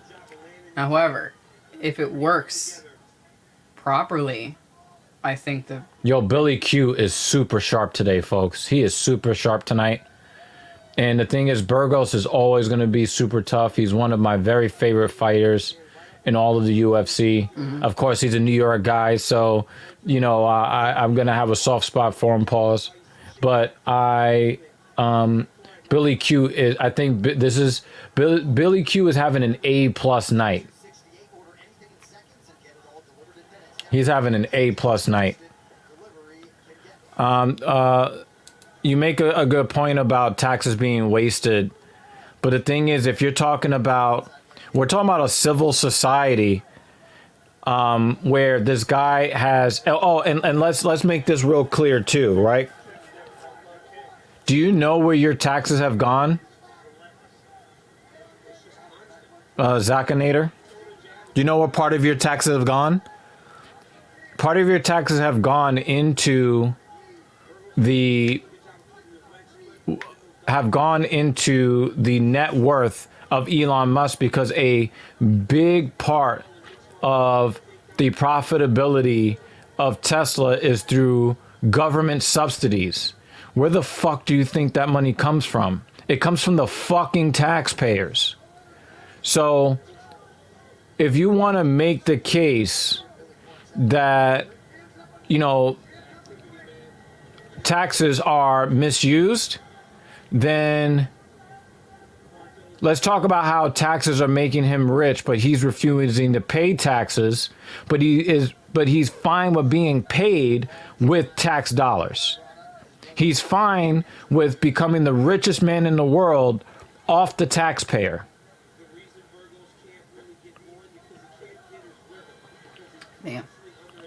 Looks like an arm and oh, okay. It looked like he just smushed him into the... Yeah, because he did. Yeah. So that, you know, so for me, I think that I don't mind if you're playing the system, but I just think that there's something ethically fucked up if a large swath of your net worth comes from tax dollars and then you don't want to pay your taxes. I just think that there's something just really, Wrong. yeah, it's right now. Blind Bat is focused very heavily. On the booty. Yeah.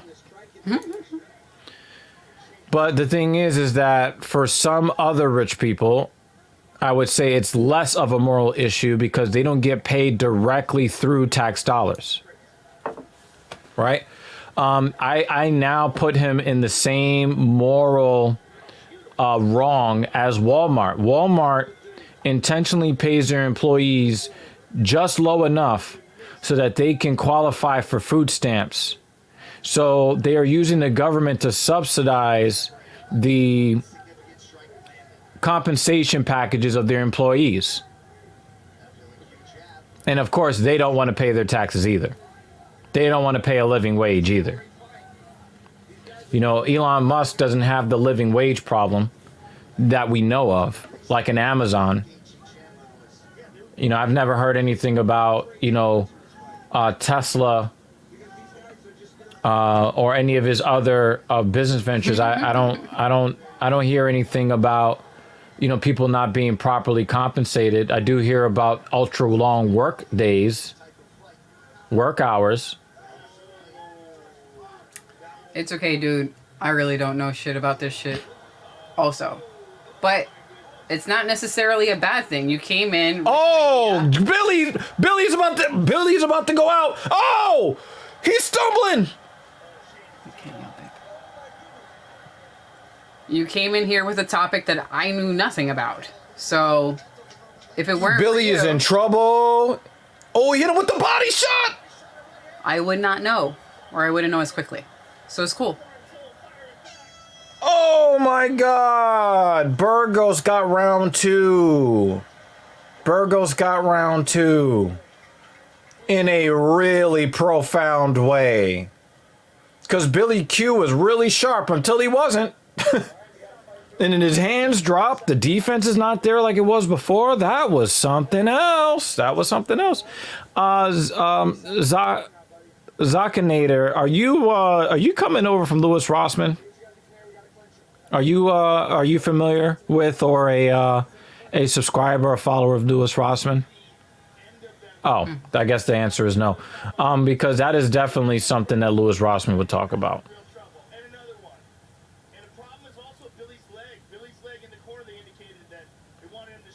Because sometimes I don't know where our followers come from. He says, I am a Brit. If you are Yikes. If you are familiar with the right to repair movement that is actually spreading across Europe, you really probably should know about Louis, especially if you're a tech head. You really should. He's the guy. He's the guy that fixes the MacBook. He's a MacBook repair guy. So as far as right to repair is concerned, yeah. Part of that, is Apple's. Wow, that's kind of surprising because you're very knowledgeable. You seem to be pretty knowledgeable about a lot of these consumer tech stuff and things of that nature. MMCL, yeah, that fight is definitely candidate for fight of the year. That was great. Absolutely, absolutely. Oh, mostly politics, and you would love Louis Rossman as well. So I think that you should. You have a search my guy Louis Rossman. He's actually a personal training client of mine. Search him on YouTube. He has you've done over 1.5 million subscribers. And Dr. Evil's done a few streams with him. Yeah, like I'm a somewhat infrequent contributor, to some of his content. He's been on the Talking Shit podcast, episode 2. So that was a good trip. If you wanted to come check out our YouTube channel, Follow this link, bit.ly/TALKIN_SHT. Okay. She also makes that sound when she wants me to shut up. So it's very, but definitely check out my guy. 9121 said, who got beat up? Chandler got beat up very badly, but he has a lot of heart, but he got beat the fuck up. I hope you're watching, Nan. You better be watching. I mean, it is $70, so not everybody's going to be watching. Okay. The next one. Yeah. A lot of people got beat up. But yeah, that's, Louis Rossman talks a lot. Make sure you tell him Dr. Evil sent you. Because you're definitely the kind of viewer he would want. And of course, I hope that you follow the Talking Shit podcast. I hope that you also subscribe to our YouTube channel because, with the intelligence level of you came in here with some intelligent shit to say. So I had never heard of that stuff, so Yeah, I'm pretty familiar with it though. Billy Q is in survival mode right now. I just don't understand why Shane Burgos is letting him walk him down like this. Actually, I haven't been paying attention to this fight. This is bad. I should pay attention. I mean, this is a pretty interesting conversation. Yes. I don't know if his name is Zakanator or Zakanator. I don't know how you want me to pronounce that, but Zakanator. yeah, that, of course that's more entertaining. It truly is a war of attrition when you get close to someone like that. It's the name of a friend from school. Gotcha. Okay. Just kept using his username. Hopefully you are, doing his public image justice. Oh, now he's trying. Oh, he's got. Now we have to talk shit, so we like Zakanator, fuck, and say weird things. But that's just a regular show for us. Wait, they said that this is. They said something about this being like the most significant strikes in a featherweight fight. How is that possible when Max Holloway is in the division? That doesn't make any sense to me. I really wasn't paying attention to anything they were saying. They said 311 is the record for most significant strikes in a featherweight fight. But we've seen Max Holloway just fucking tee off on guys. So are they talking about total number of significant strikes? I don't know. Two of them or significant strikes for one person? But I don't know. But I do know that Max Holloway's hit a guy 400 times before. So I don't know what the fuck they're talking about. We are still friends, all right, but hey, man, just don't commit any crimes in his name. There you Yeah, like I know I'm not fucking bugging. I mean, if that might be a record for anybody not named Max Holloway. But he hit that Boston Strong guy. He hit him over 400 times. Excuse me. Is it 29-28 Burgos? I don't know. It's just, I just see two guys super fucked up. I think he's just happy. He That braid standing. is done. That beautiful braid It was a really beautiful braid. It's done. Not his hair looks like yours does after. After anything. Yeah. Like, it's only down for one day, and then after that, it's. I think I got Shane Burgos Nuts. 29-28, but we'll see. I thought Shane Burgos won rounds 2 and 3. I got Billy Q for a very, very impressive round 1. I mean, that's like a super tight braid. Well, you know what happened was Billy Quarantillo fought two very good rounds, the first and second. But by the end of the round, he got knocked down, and he got hurt. And those rounds were swaying over Burgos. But it showed you how tough Billy Quarantillo is by going into the third round. But I think that Billy Q saw what happened against Edson Barbosa. And It's like kick him in the top of the foot. like right on the ankle. The way that Burgos got knocked out, against Edson Barbosa, I think that Billy Q felt like, okay, his cognitive function is impaired. So maybe if I start whooping his ass in the first round, maybe I can get him out of there fast. But Shane Burgos is one of the toughest men in the entire UFC. Zakanader says, thank you for the chat, guys. Been hopping chat shows on Twitch. Oh, okay, that's how you found us for like 3 hours trying to figure people out. You guys are the first I would consider not fake as fuck, so kudos. From some internet weirdo, peace out for now. Hey, I hope that, Good night. we did enough for a follow and that you hang around for the Talking Shit podcast. We talk about a lot of stuff. Including So spaghetti and meatballs. Well, I do. yeah, and occasionally we throw out jokes about oral sex. Occasionally. Yeah, and even more infrequently, anal sex. That one's about every 30 minutes. I just said more infrequently. Okay, so unanimous decision for Shane Burgos. So yeah, I had a 29-28 Burgos, but Billy Q, he came out like a man on fire. Yeah. That was very, very So impressive. good. Yeah, All right, Edgar. we got some Rivera. really fucking good fights. 3 more fights. Yeah, we got Frankie Edgar versus Marlon. I cannot stand Marlon Vera, but I think we saw Frankie Edgar almost lose his life when he lost to Corey Sandhagen. Remember that fucking knee and then his whole body stiffed up? Oh, yeah. Yeah, that was really fucking scary. I hope that he beats Marlon Vera because I think Marlon Vera is an annoying bitch. I wouldn't mind if this ends before 1 a.m. I mean, there's only 3 fights left. Well, you never know. I mean, if Kamaru Usman separates Colby Covington from his soul, then we're going to get like a 12:30 ending That's cool. to that. I could go to bed happy. I also let the co-host, the actual co-host of the show,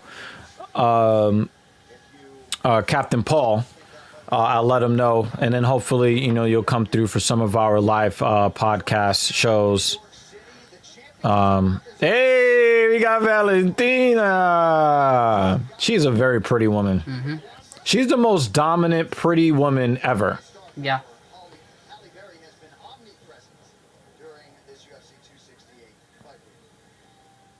All right, time for tonight's Modelo Moments. I'm not going to say what I was about to say.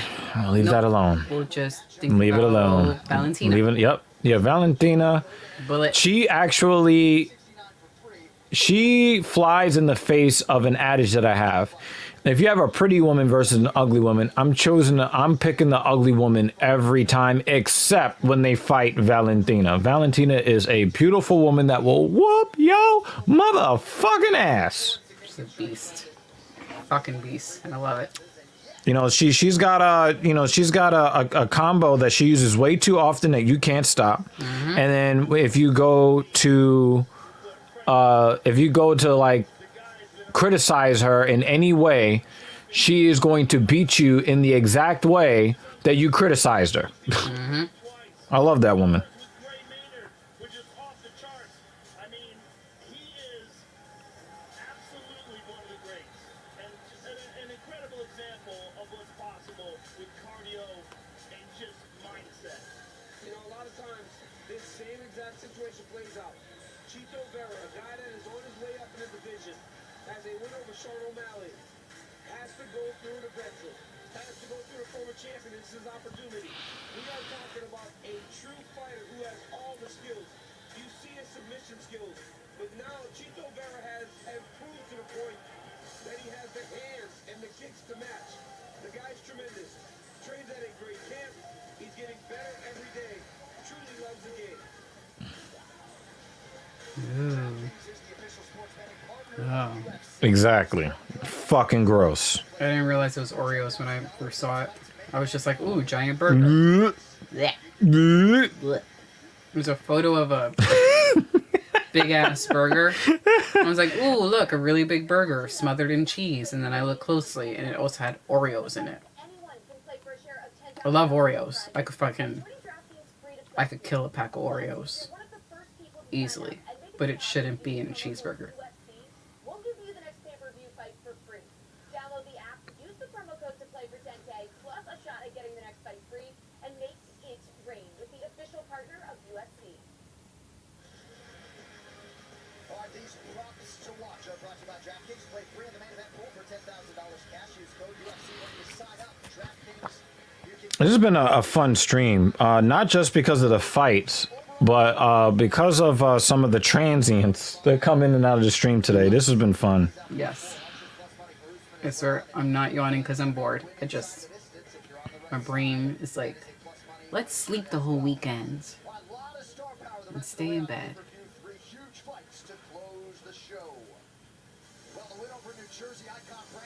Oh, it's cool. Watching old fights there's nothing wrong with that. It's really good. I said pretty woman versus ugly woman. Nunes wants to put out a public image of being as masculine as possible. So, you know, she's not. We know that she's a beast. She's a beast. But when I'm talking about beautiful woman versus ugly woman, I'm taking the ugly woman every time except for Valentina. Like normally when Nunes doesn't qualify for the beautiful woman. She doesn't even carry herself like she actually wants to be a woman. So she doesn't qualify. She's just probably the best MMA fighter of all time, I'd say. She's just Nunes. Because I think that even she gets the nod over Valentina as far as who is the female GOAT. Because she does it at a heavier weight. I mean, we had the same discussion earlier about whether or not DC, Daniel Cormier, is at the top as far as, you know, top 5, top 3, top 2 fighters of all time. And one of the reasons why I give DC the inside edge on that is because, you know, DC was a champ at light heavyweight and heavyweight, you know? So... you know, Nunes is probably the best female fighter ever, but, you know, that wasn't really the parameter of the conversation. But between her and Valentina, it's like, there's, like anyone who comes along to fight them, I'm like, this will be entertaining. I know they're going to lose their opponents, but yeah. Yeah. I feel like with Nunes, it's a little less entertaining. Yeah, it's very anticlimactic. It is. Just because I know Nunes is going to win, so it's like, do we even have to do this? But it's also, she doesn't use, like, these spectacular skills. She just uses brute force and to just thump these chicks. But Valentina is she's more poetic with what she does. Yes. And she has these crazy kicks, which are spectacular. This spinning back elbow, which is just... It's a fucking... Like, anything she does is a fucking bullet. Hence the name, Bullet Valentina. Yeah. But yeah. She's also got really... Valentina has really, really great striking mechanics. Yes. Nunes does too, but she's a little bit looser. She's not as technical as Valentina.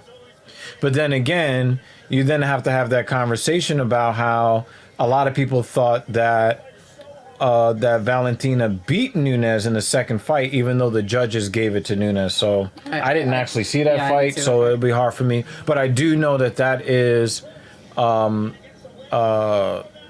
narrative for a lot of fight fans. They believe that. I mean, I wouldn't mind going back and They had two. Two. I didn't see either of them. I should go back and watch them because I like both ladies. Right. From what I hear, Nunes won the fight decidedly in the first fight and then fought her a second time, but it went the whole 5 rounds. Yeah, I have to watch it. Right. So, I've never seen I think that one of the things that we'll do, we'll check to see if we can find that fight somewhere. It's probably on YouTube. And I think that when we watch the fight, we'll then be able to give you a better, more informed opinion of what happened in that fight. But if you're able to get that video, I think it would definitely be worth watching. Wow, he came running out here. I think the other thing between Nunes and Valentina, why the Nunes fights are not as entertaining. The women in her division are not as good. No, I mean, for Valentina, I feel like she could beat anyone. However, I feel like women actually try. They have a higher to skill fight. level in the lower weight classes. With Valentina versus with Nunes, they come in and they already lost before they walked into the cage, and they're just like, But we see that every time against Valentina too. You hear a lot of ka, and then they back up okay, this is true. and they fold. Maybe it was worse. Maybe I just have it in my mind the last Nunes fight. But the thing That was is, just the women go nothing. into the Nunes fight without talking shit because they know they're going to lose. They're just trying to get the payday. Just walking. Right? Loss. But the thing that I hate about the female fighters that go up against Valentina is they talk all that fucking shit. And then when they go to throw their first leg kick, they're falling backwards because they're not confident in their Yeah. strikes. Right? They're flailing their arms on their punches. Like they're not approaching the fight like. Have you ever seen anybody make Valentina take a step backwards? Have we ever seen Valentina take a step backwards? Not that I remember. I mean, I have to watch her fights again, but I don't recall that happening. At least Cyborg, presented some kind of something for Nunes, even though she got her ass whooped. Yes. You know.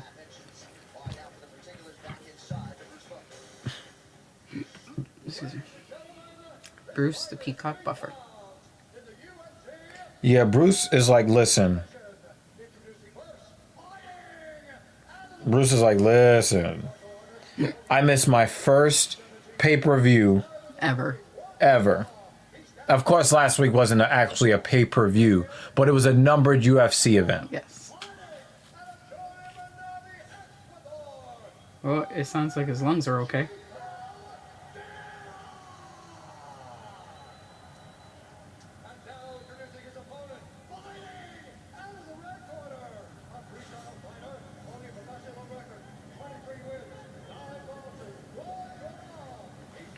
I do wonder if Frankie Edgar is finished. I think we're gonna find out a lot about whether or not it's time for him to retire. I think we're gonna find out a lot right now. Cheeto Vera, I cannot stand him, Excuse me. but I think he gets the win. Because I think Corey Sandhagen, whatever was left of Frankie Edgar's jaw was eviscerated by Corey Sandhagen's knee. I just don't see it. I hope I'm wrong. Come on, Frankie.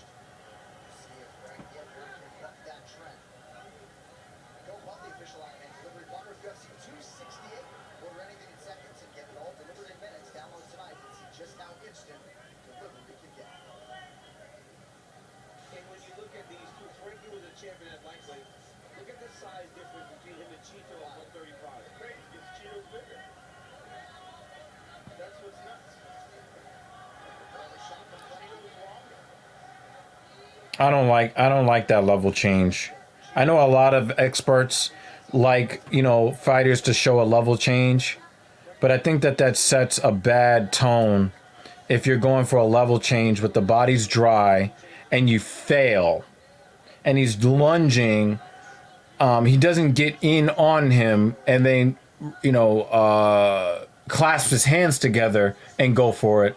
He's lunging like he's desperate. It just sends the wrong message to your opponent, where even if you're not desperate, looking desperate gives them more confidence. Now their hands are going to be quicker.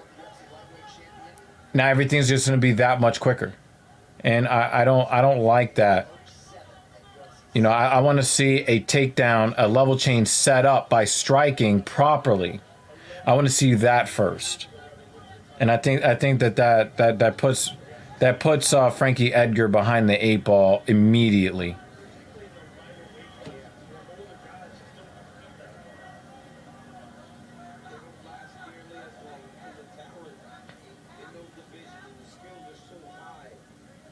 It is weird seeing Vera It is weird seeing Vera being the larger fighter. Oh. Stumbled right into that. And almost punched himself in the head. Nah, he's safe. He's safe here. He's safe here.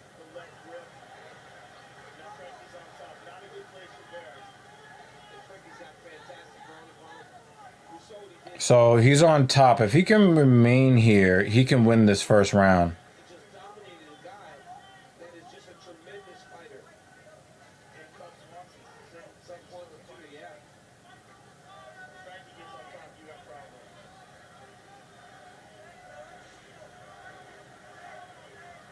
Ideal start for Frankie Edgar through half the round. He's dropping an elbow on Vera's face.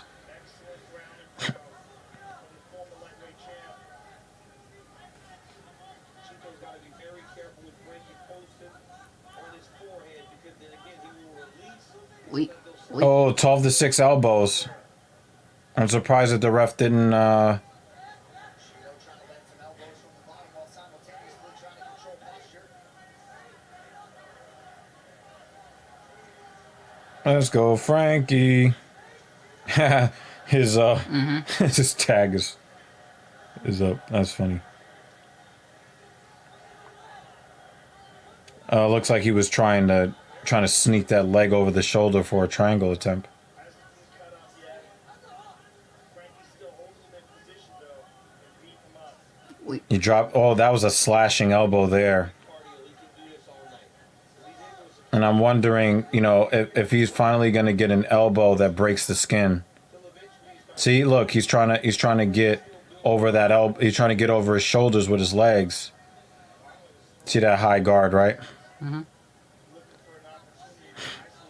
That was a good elbow. Another good elbow on the jaw, though. We're looking for that elbow. We're looking for that elbow that cuts the skin. That's why when you get pushed up as a top guy, you got to lead with your hips. You cannot have your head and chest forward when you're trying to. That was a pretty bad tactical error for Frankie Edgar to allow Marlon Vera to do that in that spot.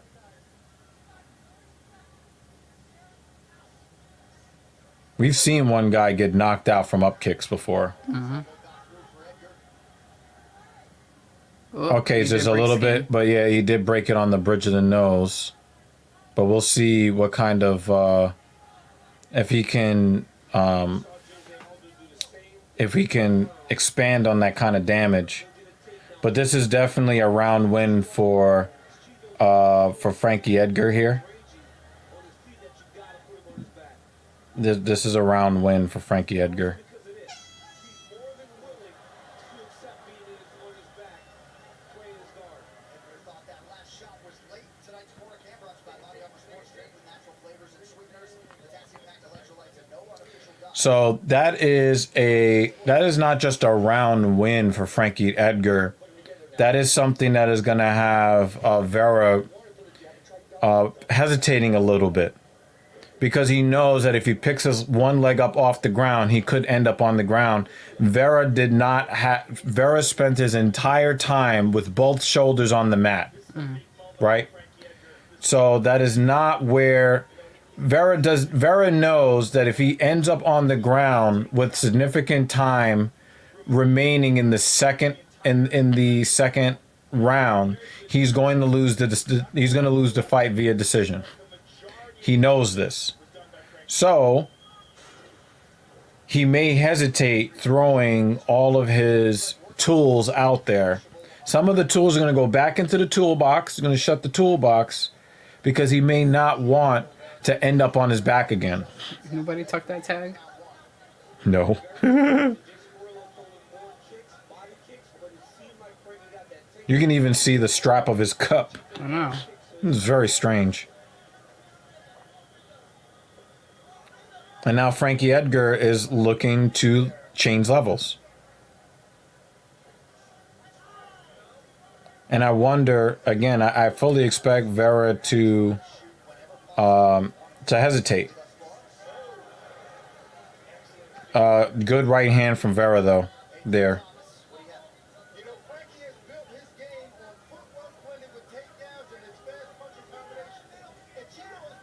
defended high kick. That kick never got in on his body. That kick landed more. You see, he's faking the level change.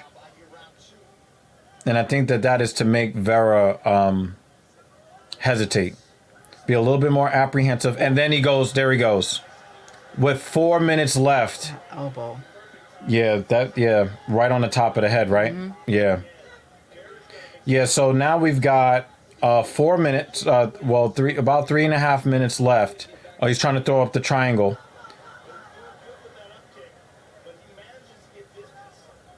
He's trying, but the thing is he can't get over Frankie Edgar's shoulder. He's trying to throw up that triangle.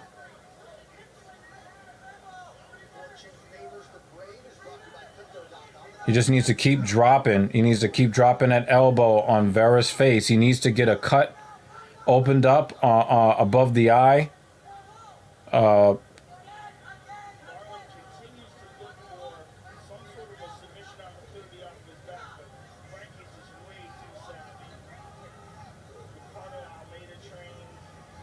He's dropping those short elbows on the chin.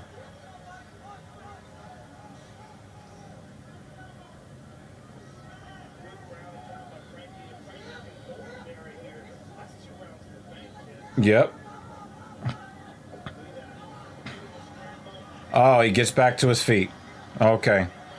All right, so Vera just escaped a possible 10-8 because that would have been 4 minutes of control time, and that would have been bad on the scorecards, right? But I still got Edgar with the advantage here in the second round, right? Now, Vera might sense that he's in trouble as far as the scorecard is concerned, so he may be trying to walk Edgar down. Now, the center of gravity for Vera is higher than Edgar, so it's going to be easier as the fight goes on for Edgar to get Vera off balance if Vera starts getting a little bit concerned about, his placing on the scorecards and gets a little bit off balance, kind of getting over the top of his center. So if Edgar times it properly, which, he is a high level wrestler, he could have Vera back on the ground and stuck there for the rest of the second round. So we'll see what happens here in the next 90 seconds. Oh, jumping knee from Vera. And Edgar didn't like that at all. That might change this fight right here, because Edgar's got that 1,000-yard stare right now. He's trying to keep that footwork, but that is very different right now.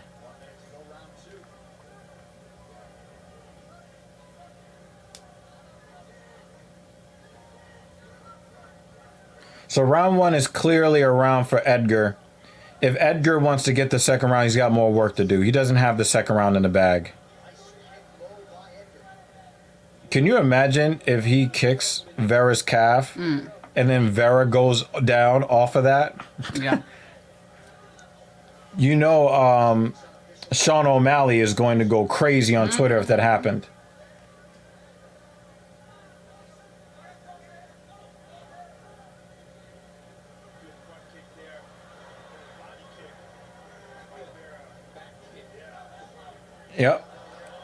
Yep, he's in trouble. That.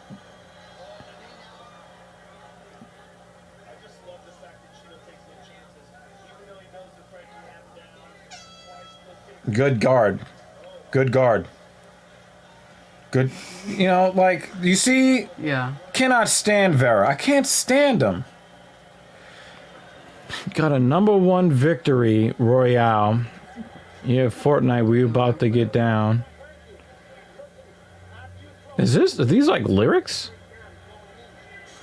No, I think. Yeah, these are lyrics. Because it rhymes.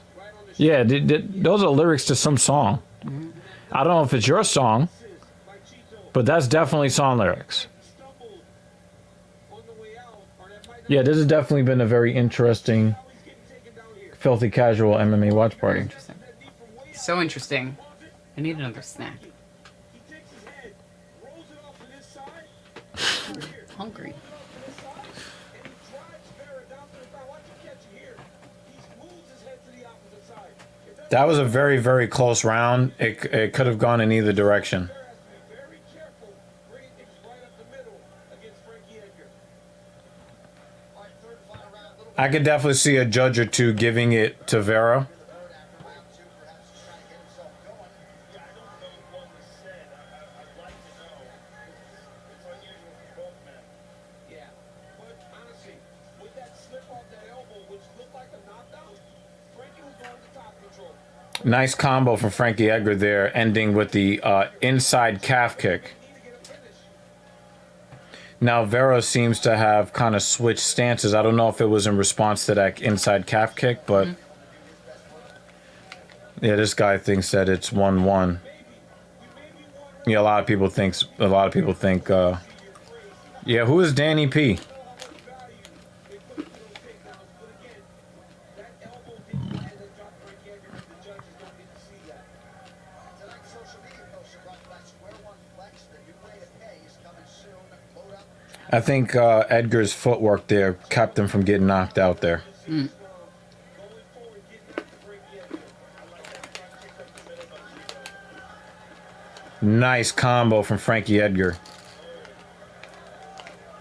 And he hit that inside calf again. Single leg, does he get him? Nope. That is a bad omen for Frankie Edgar. That's a bad omen right there. If you can't get that takedown in the middle of round 3, I think Frankie Edgar knows that he's got a reputation because of Corey Sandhagen of being KO'able. KO'able? Yeah, KO'able. KO'able. She's like, bubble, bubble, bubble. God.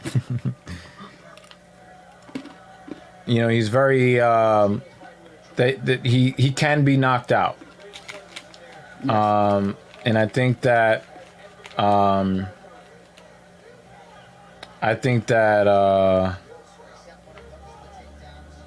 that you never want to. I mean, for somebody's long-term health, you want to see that kind of KO instead of taking the beating like what we saw from Saint Denis last week. But in terms of how other fighters view you in your division, I'd rather take the tough guy KO or the tough guy loss than the super highlight reel knockout.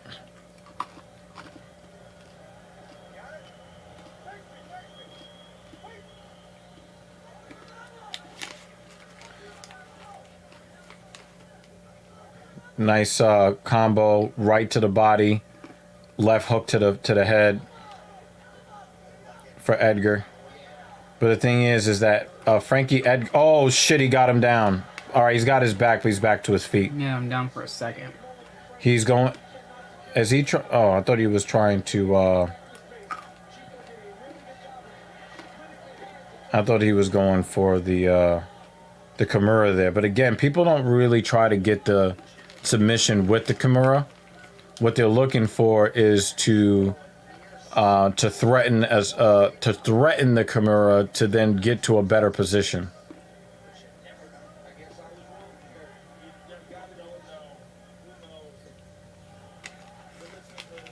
Now the problem with Frankie Edgar is that he is touching Vera, but to no effect. He's being affected way more by Vera's strikes than Vera's being affected by his, and he just got KO'd with a front kick. Boom, boom, boom.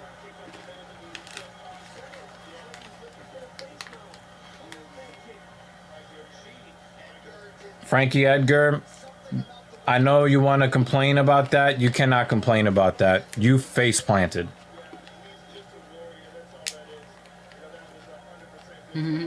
Dude, you still don't have your balance. You're done. You're done.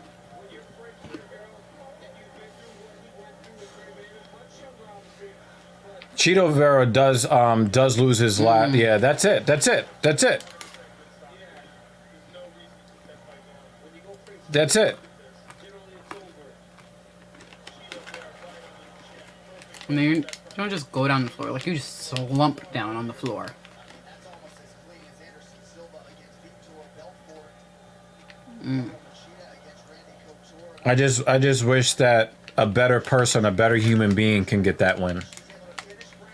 I think he's a shitty human being, and he is going to get destroyed in his next fight because he is not title worthy. He's not a title worthy fighter. Like, if you take his personality out of it and the fact that he's a piece of shit, take that out of it. He's not an elite fighter.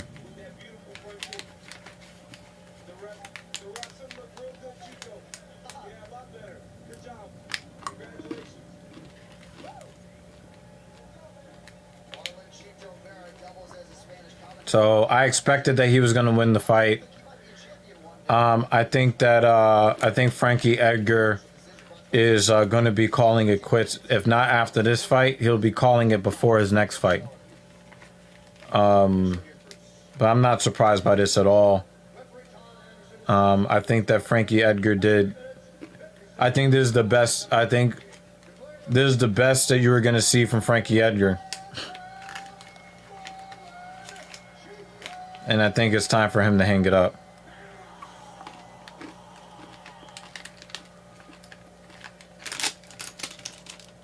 So I just can't wait because he's going to get a real contender for his next fight, and he is going to get eviscerated. Fantastic performance against a legend in Frankie Edgar. Tell me, how do you think that fight went? Before the knockout, how were you feeling about it? You know, I was a little down. That first only took me down. And, you know, my arena told me, like, hey, you like to lose the first round. I was like, I was making damage for the ball. I don't know what time I should leave the house tomorrow. Hmm? Trying to figure out what time I should leave the house tomorrow. We're not rocking together. I could do that, but how early we're gonna get down there? And then I'm gonna be there prior to 9 a.m. I know that for certain. what am I gonna do? I might be trying to leave like around 7 because I'm expecting the traffic to be just. I got 4 hours to kill. Yeah. I might. Then, like I said, what will I do for 4 hours? I thought about What you could do is do some of the research, and then there's Triple B, there's the Home Depot, there's all these different places that you can visit, and of course the car, where it's going to be. So for the make stuff, sure they're going to be open at that time on a Sunday. no, what I'm saying is that let's say they're going to be open at 11 a.m. You know what I mean? They're going to be open by 10 a.m. So what I'm saying is you have some time to do some research. If you wanted to, you can go make a couple of purchases for what we got to do the following week. Yeah, because you are 9 to 11:30ish. Yeah, at least that. And I'm going to probably, if I can get there somewhat early, I'm going to try to get my work in. And if I can't, then I'm going to get my work in after. I was thinking about doing the same, but at my spot, finish early enough to put my stuff back in the car. Hey, King Henrik is in the building. He has great hair. I mean, not him, the other guy. Yeah. Yeah. He just retired as a New York Rangers legend, like one of probably the best New York Rangers goalie ever. That was awesome hair. Yeah. But he's King Henrik for a reason. Yeah, I might All do that. right, it's stress time for me. Excuse me. It's stress time for me.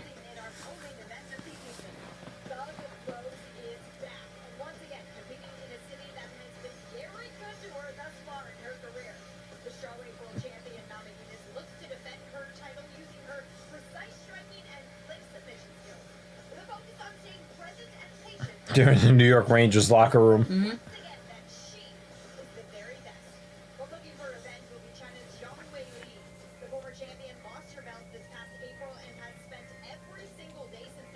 I think that's the visitors locker room.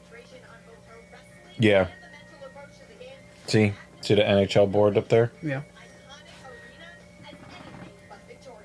It should be fireworks in that strawweight world title fight, and it's up next. She's not hitting her with that head kick again. That's never gonna happen again. She's prepared for that. Yeah. That was one of the luckiest head kicks I've ever seen in my life.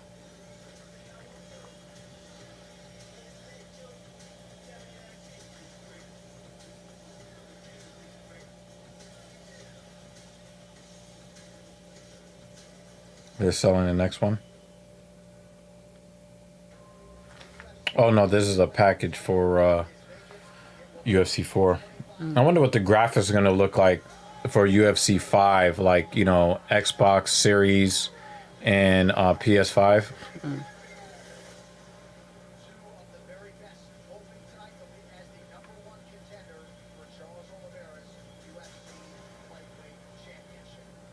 Yo, Charles Oliveira is a stylish ass champion, yo.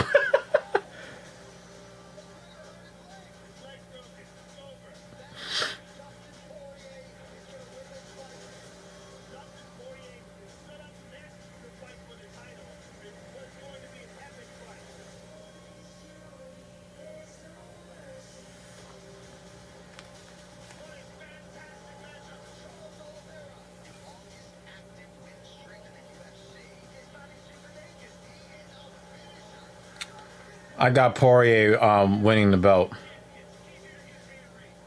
But here's the sad thing. I don't think, even if Poirier wins the belt and then defends the title several times, he'll never, ever, ever, ever, he'll never be known as like an all-time great lightweight simply because of how badly Khabib dominated him.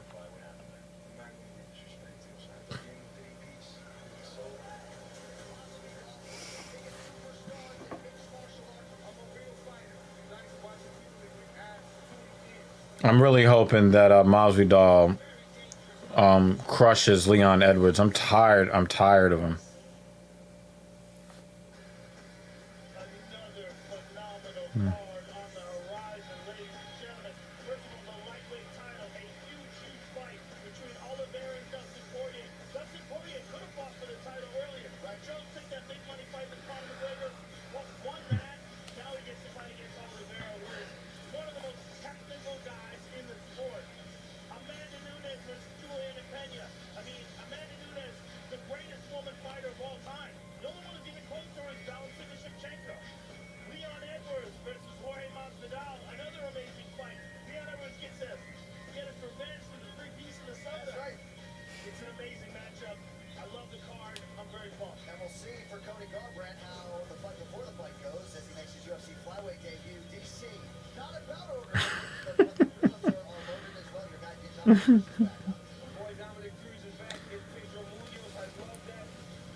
Didn't they put no, they might not have put the wife beater on this card. I think they put him on the January card and ruined that for me. There was a championship fight I really wanted to see, but I think that it's going to end up being ruined because they just can't stop putting abusers of women on the card, or the abuser of women. No, we're looking for UFC 269. Yeah. Yeah, I really love this card. Mm-hmm. Yeah, he's not on this card. Thank God they didn't ruin it for me, because that's an action-packed card I cannot wait for. That's the only thing. I think the one in January. The one in January is not listed out yet. Yeah, but I think the one in January they put the schedule 2022. You know, it'd be nice if I do that. That would be smart. January. Oh yeah, the Cyril Gane Francis Ngannou, they're putting him on that card. See? They cannot stop. They cannot stop putting They cannot stop putting him on cards, and he ruins it. He ruins it. Feel that good ever in a fight? That would be amazing. Life is gonna throw curveballs at you no All matter right. what. Well, we will find something awesome to do that. Oh night. yeah, we already know. Anyway. Sean Whaley, 5-0 in the UFC. She has won remarkably 21 consecutive fights. We have a new champion of the world. That woman is a killer. Rose Namajunas trying to hit that rarefied air and become a two-time UFC strawweight champion. She rises to the occasion, but she knows that Sean Whaley is the biggest challenge of her career.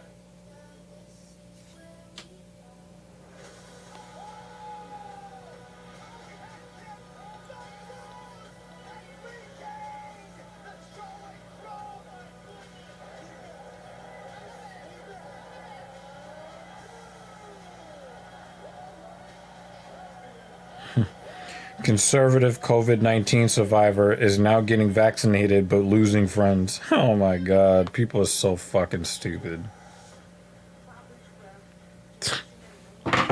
All these people whining about getting vaccinated, and all of them have 20 vaccinations in their body already. Stupid motherfuckers. I'm losing my patience on that subject.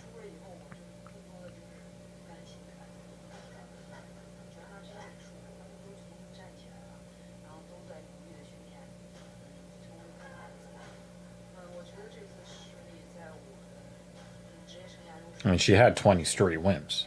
Mm-hmm.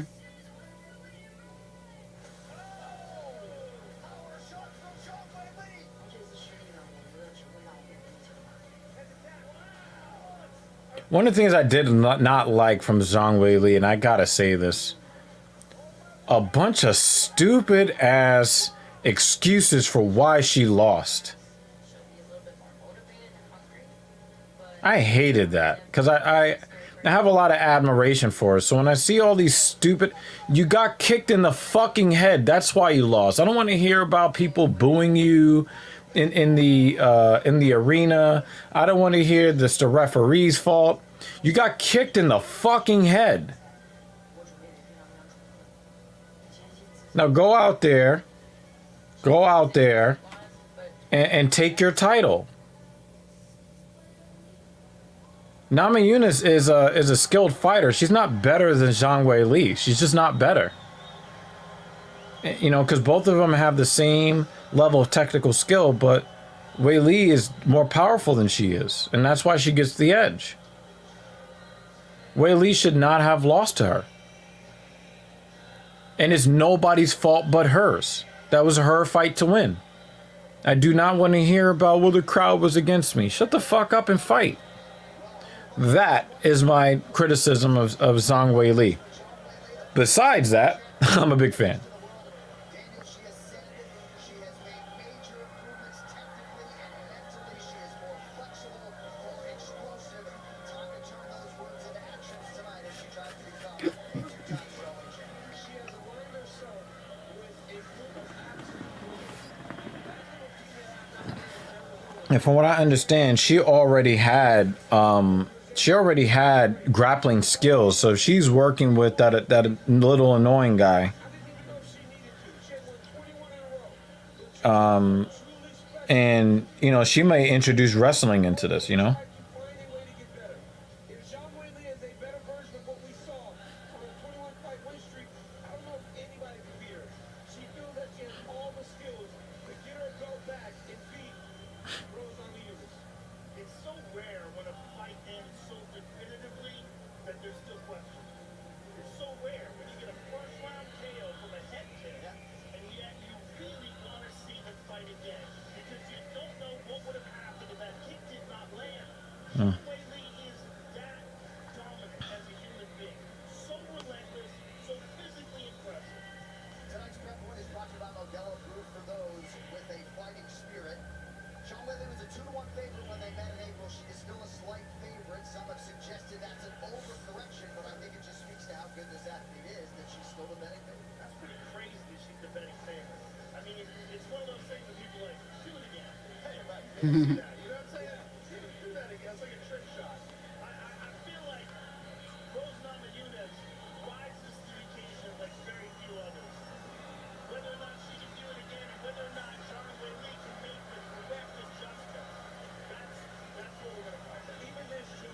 Zhang Weili's likable. People tune in to Zhang Weili, and even the booze bothered her in the first fight. Right. So her walking into the octagon and getting cheered is uplifting for her. I'm telling you, as I said before, people like Zhang Weili, American people. So they really do it a lot.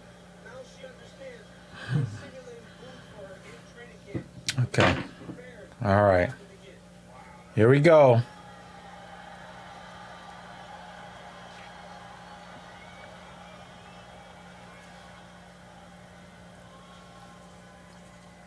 And Zhang Weili better win because this crowd is going to be against her just like all the other American crowds.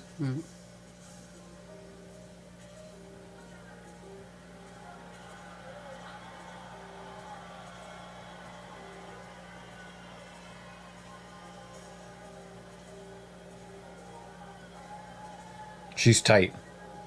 It is a championship fight night, and that means Both Rose has been activated. Here is the UFC strawweight champion, Rose Namajunas, with her patented phrase, "I'm the best." 6 UFC title fight for the now 2 Like, if you have to tell us that you're the best, I think you're in trouble. She did that her last fight. No, but she got a lucky head kick. She wasn't going to win that fight without that. That was a fluke, which is why they ran it back. Zhang Weili did not defend that title enough times to get an immediate rematch. But the reason why they made this rematch is because without that lucky ass head kick, that doesn't happen. It just doesn't. I think Dana knows that. I think everybody knows that. And it's always a bad thing if you have to tell yourself you're the best. She believes that. It's like a mantra. She's chanting it. She's getting it into her head. And then when she won the title, it's If you have to get it into your head, then it's probably not true. Could she win this fight? Absolutely. She's got the skills to win. Absolutely. But that was a lucky ass head kick. And that's what makes this matchup so, because she could get another lucky ass head kick, or she can get a liver kick or something like that, you know? And as a champion, because in her initial UFC title run, she didn't feel happy. She didn't feel complete. The belt didn't make her feel that way. It was almost like a problem to have it, but now Rose Namajunas has accepted the return familial champion, and honestly, she's just grown as a human being, and she is so comfortable in her own skin right now. It's tremendous to see her complete her journey, not only as a person, but as a champ. And even though she was surprised this fight came around as quickly as it did, she believes Zhang Weili represents the toughest fight in the division at present. And she's right. Because Joanna can't see her. You live it like full throttle. Find out more at metalcommander.com. Rose Namajunas will be 30 You know, I'm not saying that she's a bad fighter. I'm not saying that she's not an elite fighter. I'm not saying that she's not a championship level fighter. What I'm saying is that I think that Zhang Weili is better. resides with the American Rose Namajunas. Here now is And, you know, a lucky shot can put anybody out. Everybody gets a puncher's or a kicker's chance. The co-main event of the evening.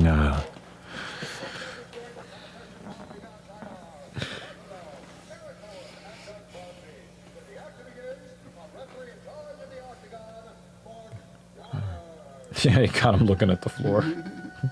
It's fucked up.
Yeah, she's super tight.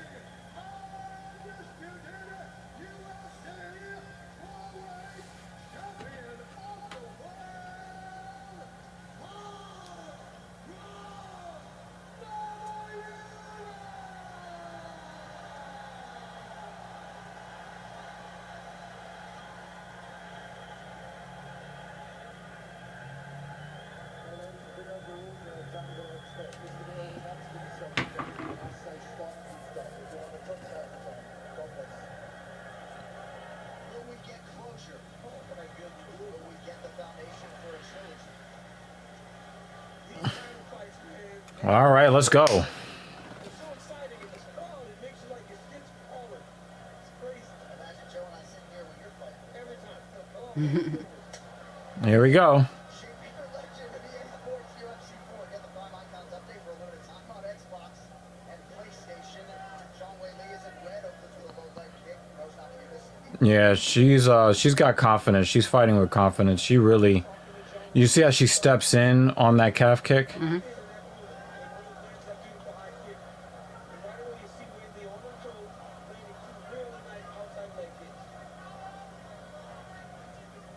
I don't like that shadow boxing 10 feet away from her target, though. I don't like that.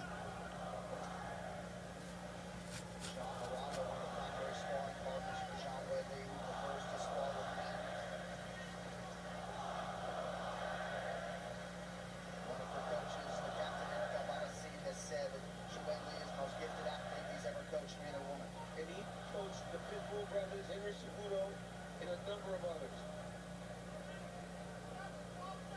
And that's one thing. She's fighting very tentatively, and I don't like it. And she, meaning Zhang Weili, I think she's fighting very tentatively. In the past, she would have just tried to steamroll. She's playing the edges. She's, she's basically she's conceded control of the octagon to Namajunas. I don't like it.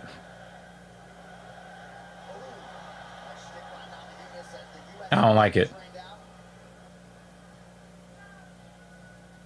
I think it's possible Rose can make me eat my words, and if she does, hey, she's a better woman. And the fact that Rose Namajunas has 5 finishes at 115 pounds speaks to her ability and the power that she must possess, because she is not only submitting people, she's knocking them out. Rose Namajunas knocked out Joanna Jędrzejczyk. She knocked out Zhang Weili. She is tremendously powerful for someone that's so small. Zhang Weili has landed several strong low kicks on the left leg of Rose. And then now we got some wrestling here. What happens here? And she gets her down. Half guard. And there you're seeing the physical strength of Zhang Weili. Now you're seeing that physical strength.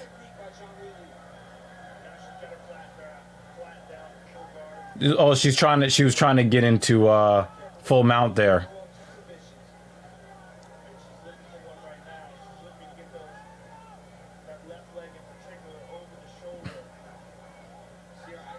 Yeah, I don't think that Rose has anything for Zhang Weili on the ground.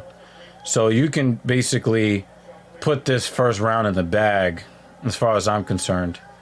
Look at that physical strength of Weili. But I would say that Rose is doing a good job of creating space. She just kicked her ass.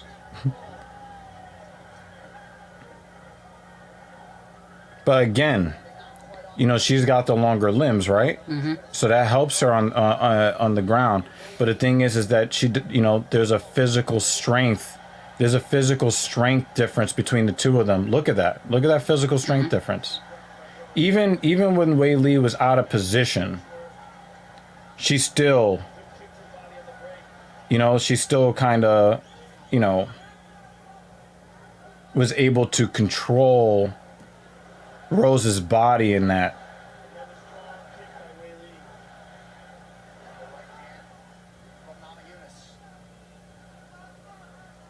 Oh, nice head kick from Weili.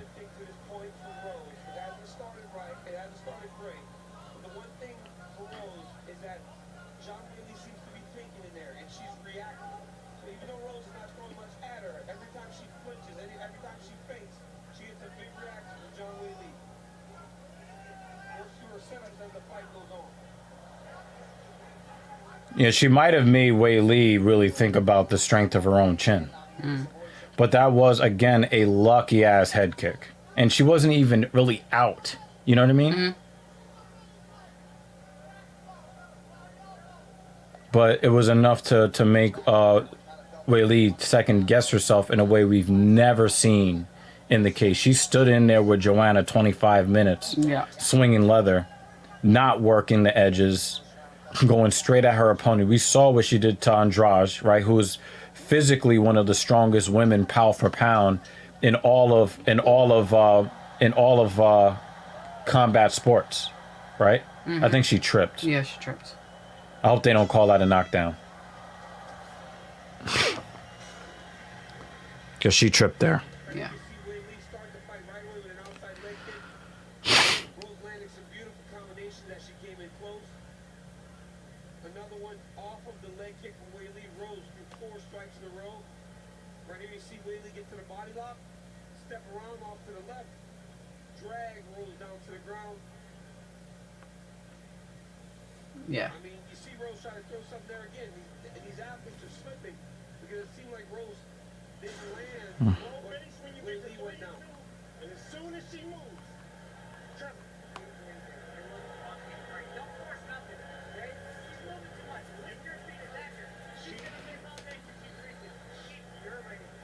You're right. She's got to come to you. She's got to come to you. Speed. Condition. Speed got to come to you. UFC 268 Usman versus Covington 2 is presented by Modelo.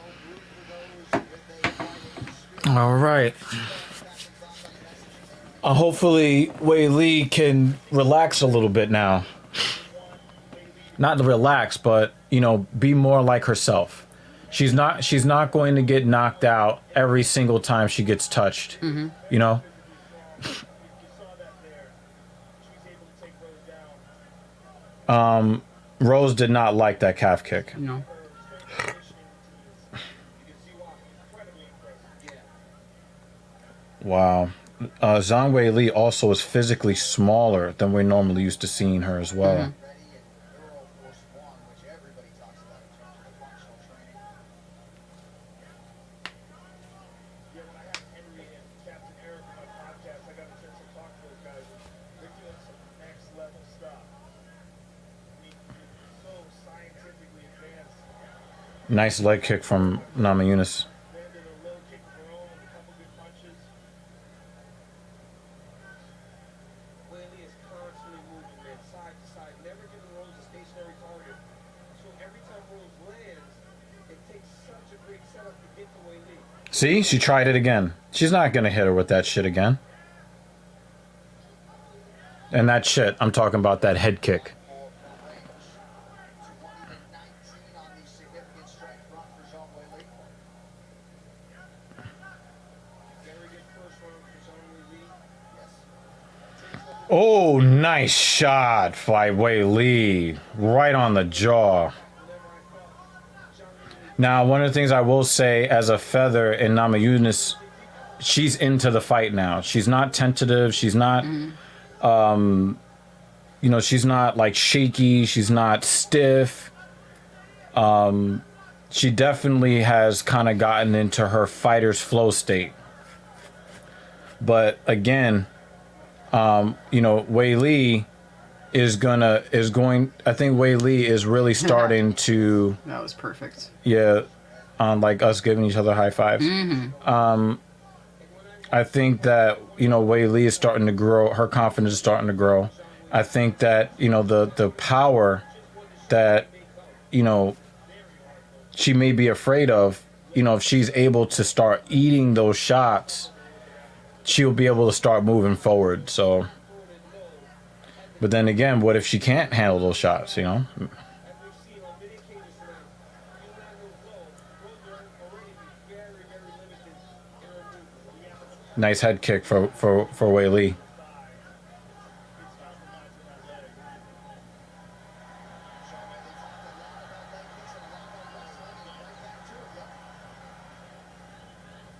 Another nice outside leg kick. Yeah, that leg is going to become a problem if this keeps happening.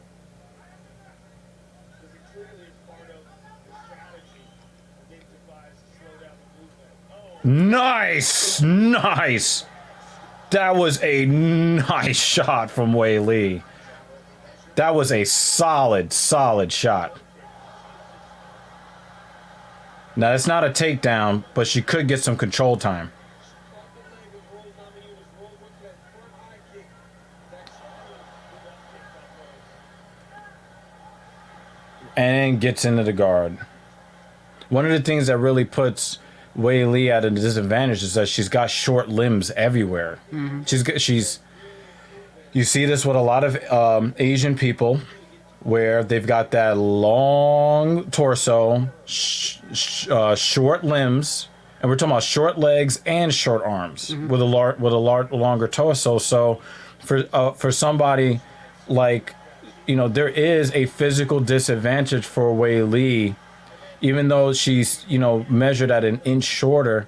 With that longer torso and shorter legs and shorter arms, it puts her at a crazy disadvantage. Landed a couple of big right hands in this round. Little understated, but Rose is making Zhang Weili is making big movements to try to get the fight to the ground. She tried an inside trip, but she's going to the wrong side, Bill. She's going to the under. Wow, a takedown for Rose. That's interesting.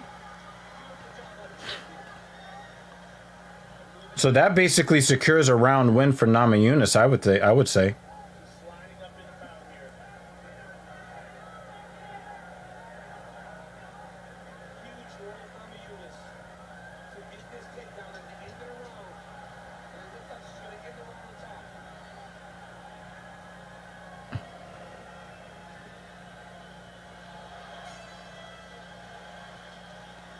So I got it tied at 1. I got it tied at 1. And I think and the deciding factor was the takedown, which I was not expecting. 15 seconds breather. Take some water slap. Ready. Right I was not expecting a takedown at the end. The shoulders are staying in the same spot. Shoot your shot down there. Go.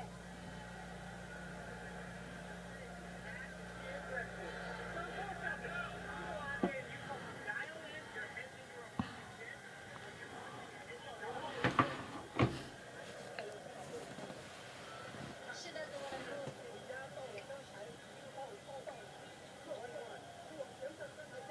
move. Just push forward. Yeah, her coaches know it too. Her coaches know it too. She lost that second round, and I think she lost that second round off the strength of that takedown. And sometimes you can get points from the judges for doing stuff that they don't expect you to do. You know, there's a shock factor that comes with that too, especially if you're considered to be the stronger wrestler, and then you're giving up the takedown, especially late. See, she's not coming with that weird, side head kick or wheel kick. She's not coming with. She's trying to go straight up the middle with that front kick that we just saw Vera end the fight with. So this is a tight fight. I really thought that the Zhang Weili was going to just steamroller, and that's not happening. So they're just settling into a very tense chess match between two high-level fighters.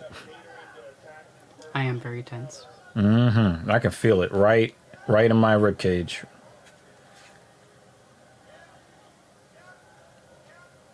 body kick lands. The rest of the combination did not for Zhang Weili. Wei Li does not need to be fighting at this distance. This is Rose's range here. Wei Li is effective because she's short. She's short and stubby. She's more effective getting in on her opponents. Fighting at range with an opponent with the leg length of someone like Rose Namajunas is a huge mistake.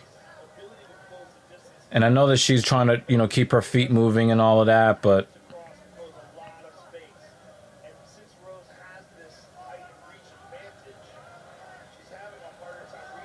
nice counter left from Wei Li there. But when she charges in, then Zhang Weili's able to land very powerful shots as she comes in, like right there. Ooh, she was going for it there. If you get inside her kick, she's throwing bombs at you. If you can stay on the outside like that, Rose is doing a really good job. Yeah, Rose is starting to reach a little bit. And then a good leg kick, though. Right back out. She can do that, and I think that's probably her best path to victory. Nice right hand from Rose there. That was a big right hand. Nice body kick from Wei Li. Yeah, I think that hurt. You saw the guard drop just a little bit. Yep. Because normally Rose likes to have this kind of high guard here, and that elbow dropped just a little bit. And I think that's the second body kick that she's taken in that spot. And as you would expect, third round, the action slows a little bit. Sean has got away from the takedown a little bit of late. Tried to catch on the hips with the right hand on the way in. Rose mixing it up there. Get a little aggressive. Actually, right. She's looking for a takedown. Is that an actual knockdown? I can't. That one was hard to tell. Yeah. That or a slip. I don't know. Yeah.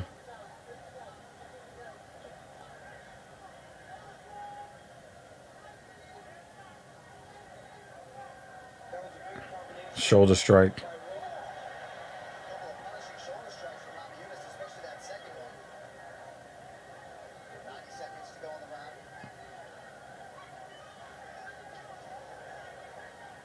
round. Wei Li is not very accurate in this fight. And she's known for her striking accuracy. She is not accurate at all today.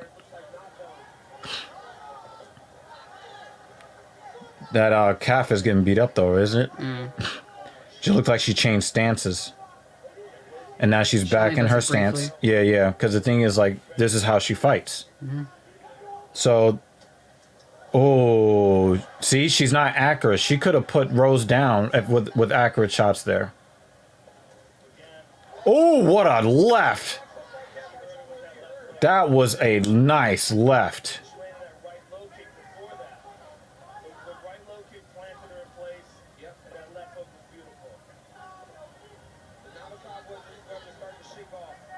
And she gets the takedown. So that should solidify round 3 for her. That should solidify round 3.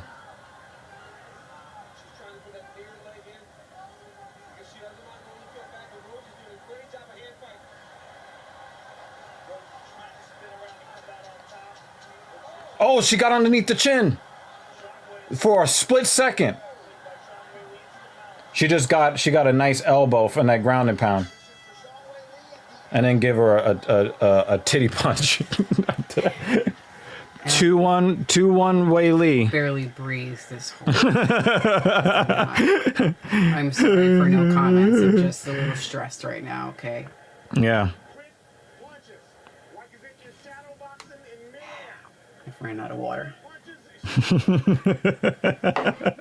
Can't do this. Can you imagine how fucking crazy it's gonna be?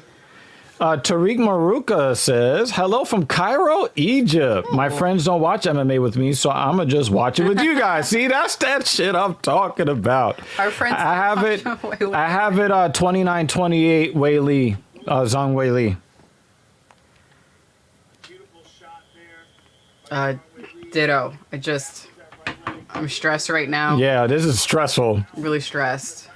You know, Wei Li ends up in full mount toward the end here. Oh, by the way, Tariq, we do this show pretty much every weekend. So definitely, you know, if you think that we're worth, you know, if you think that we're worth joining our Filthy Casual MMA watch party. Sorry, it's kind of late over here. Yeah. Late where you yeah. It's like the next day. Yeah. You know, definitely, you know, follow and wow, somebody giving her the second round. Oh, nice straight right. But I got it 29-28. Zhang Wei Li. Oh. And then now you see Rose has got that chin out a little bit. Cool. We're always here for a good chat. Yeah, hell yeah. Uh-oh. That's technically a takedown.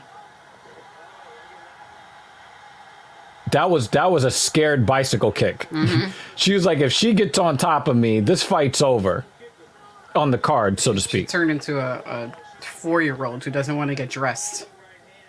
Yeah, Cejudo definitely did a lot of work But Namajunas definitely has done some work on her grappling as well, getting that takedown late in round 2. So that is, that's something, I thought that the wrestling advantage would be 100% in Wei Li's camp.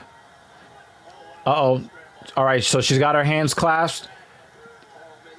Up, and she's got her back. She's got her back.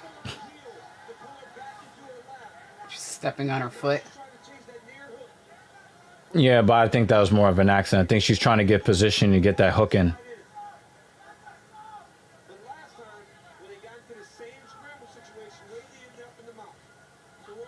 Now we got to see if this is going to end up. Yeah, so officially she's got 5 takedowns.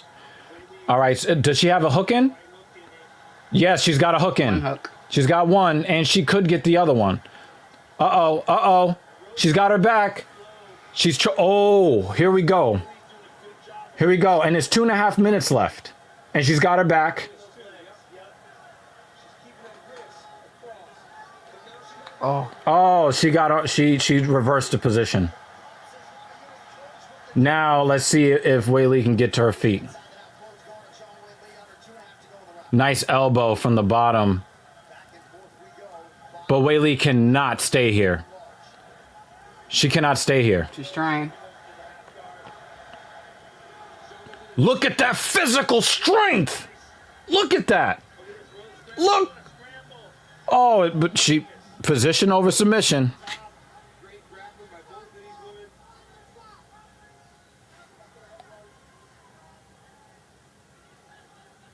But the thing is, again, Wei Li has the physical strength advantage, but she's got to use it. She's got to use it. Because you do not want to get stuck on the bottom for the rest. Yeah, exactly. The exhaustion is an issue here.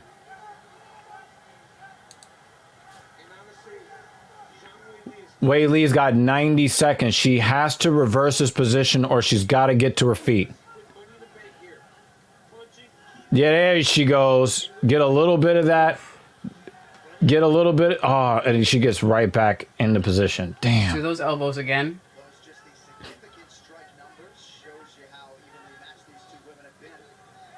Wei Li has got to get off the fucking mat.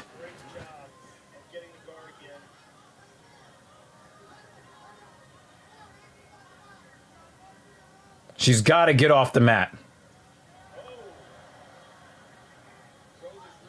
Yeah, Rose got round 4. Tied going into round 5. This is very disappointing to see out of Wei Li. She's physically stronger. She's supposed to be the stronger wrestler as far as skills are concerned. And every single time she gets an opportunity to get up off the ground, she lays there on her goddamn back.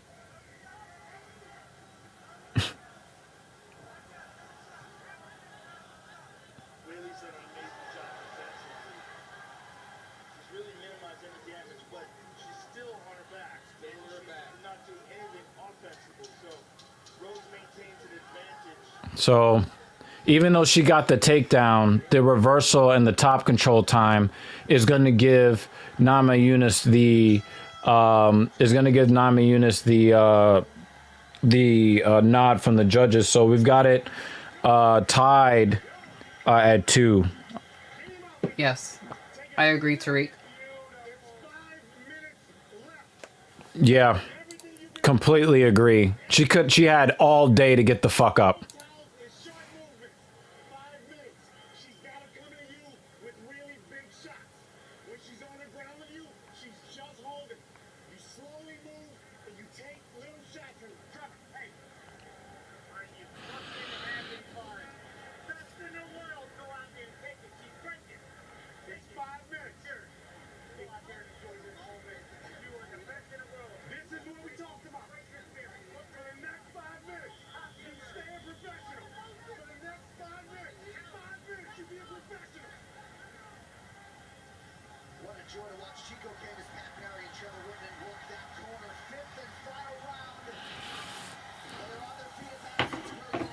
This is, wow.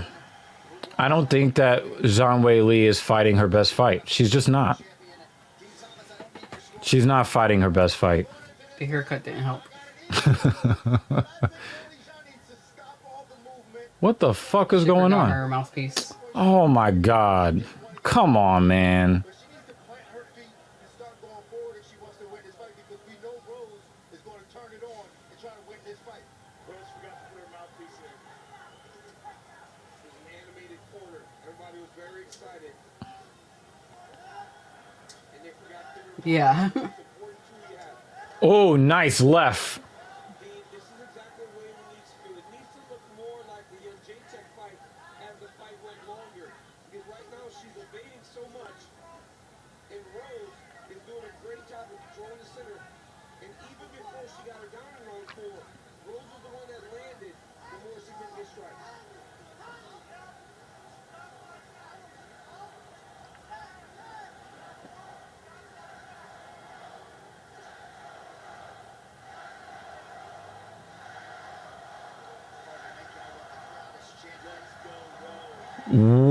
Wow. Oh my fucking god.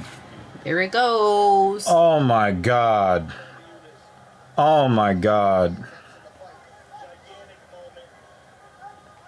Well, Rose wins. Yeah, I think she's just gonna lay here for the whole 5th round. Zhang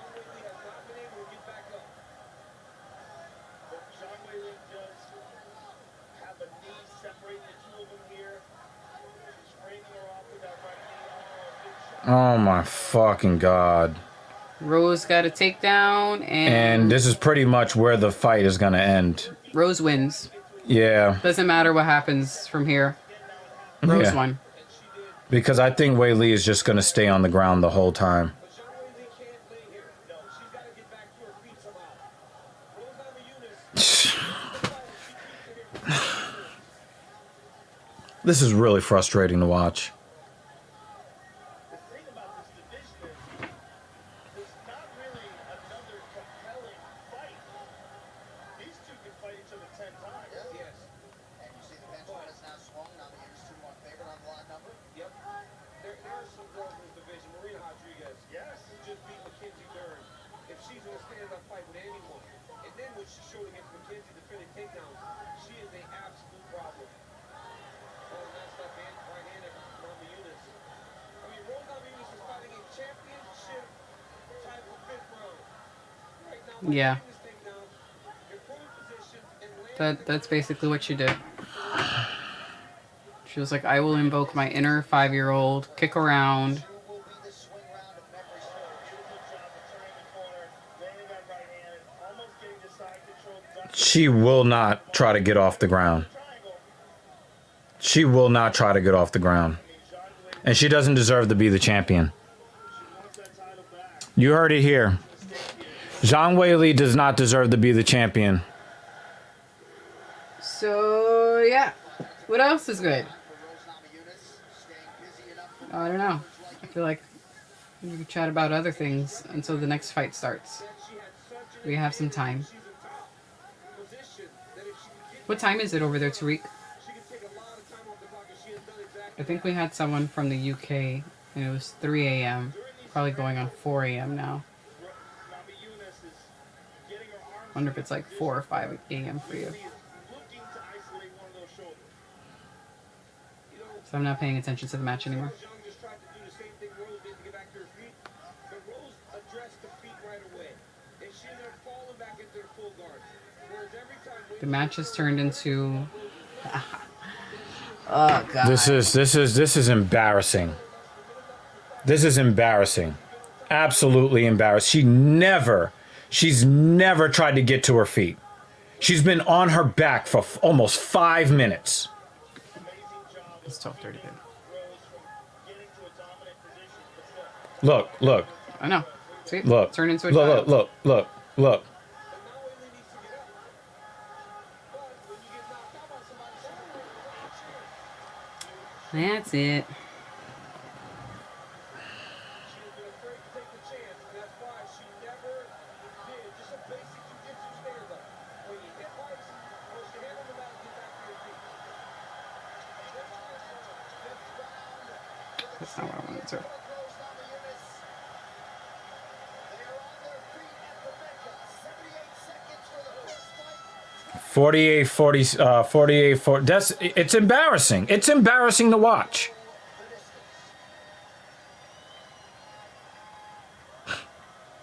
Yeah. That She just trained for the she trained offensive wrestling. And nothing she else. trained for the possibility that she would get kicked in the head again. That's it. Yeah, that.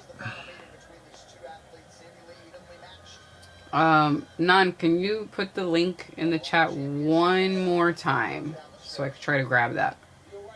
Just copy and paste it right back in the chat. Rose is still pressing, trying to land their combination.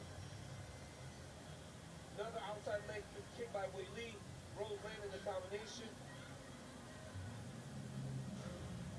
We get Yeah. to round two, which, as John said, very close round. Exchanges strikes. Wei Lee gets a takedown early. But towards the end of the round, Rose fought very good. Round three, Rose landed a right hand. Wei Lee with the outside leg kick. Beautiful left hook that hurt Rose. Got to her takedown. Was able to control Rose in the scramble. The word that comes to my mind is annoying. That fight was annoying as fuck. Landing right hand after right hand on Sean Wei Lee. And in round five, all Rose Namajunas beautiful slick outside step. Fall into the double leg. Spent the rest of the round on top. Championship, Hardin Championship medal shown by Rose Namajunas in round five. Landing ground and pound on Sean Wei Lee. 48, 47 Namajunas. But the champion Zhang Wei Li. What the fuck are you waving your fist for? And then she's gonna be upset when they say that she lost. Because she thinks, she's like, she didn't knock me out this time. That means I won. I did not. I mean, I expect them to go because of just how crazy that was. But are they okay? Oh yeah, of course they're both in the hospital. Well, you know, they both. but Chandler took the worst of that. We go to the judges' scorecards for decision. All three judges. Calls for the contest. 48, 47, Willie. Split who was giving her 3 rounds? Namajunas. And Eric Rose for the contest. 49, 46 for the winner. Wow. Decision. Yeah, she didn't win 4 rounds. She didn't win 4 rounds. She won 3. But I'll take it. Who the fuck thought that Zhang Wei Li won 3 rounds? She won 2.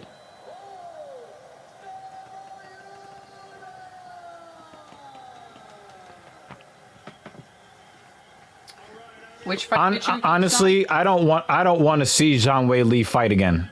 I have no desire to watch her fight again. The stupid chick goes on her back and lays there for 5 minutes. Never tries to get up. It's pissing me off. I get more pissed off the more I keep replaying that 5th round in my head. That was fucking stupid. The fuck are you gonna lay on your back? Rose tried to let her up 4 times. I know, I'm just gonna lay here. Fuck out of here. Got it. First fight. What was the feeling coming in here to the second fight? Were you worried about being overconfident that you could do that again? Did you I'll watch it in a second when they're in the in-between before the next fight starts. A way tougher fight. And she improved a lot, so I give her some props. And I know what I gotta work on now. What are your thoughts now about defending your title and moving forward? My thoughts are I want to go Earthship Academy, man. So, yeah, but I'm pretty healthy as of right now. So Yeah. I can get back in there. We'll see. Like it was put through a meat grinder. No. Did you see Chandler's face in the 2nd round? Fuck at the end.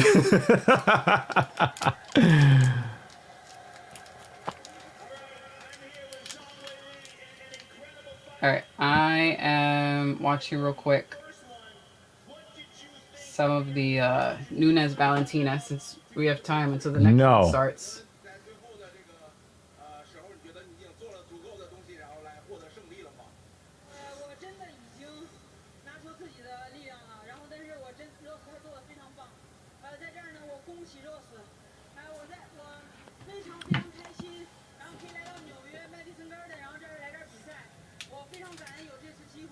So I think I already did all my 100%.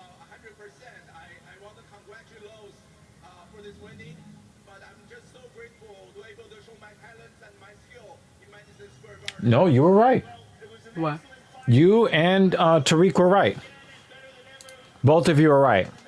Almost seems satisfied for any result other than being KO'd again. That's exactly what the fuck she just said.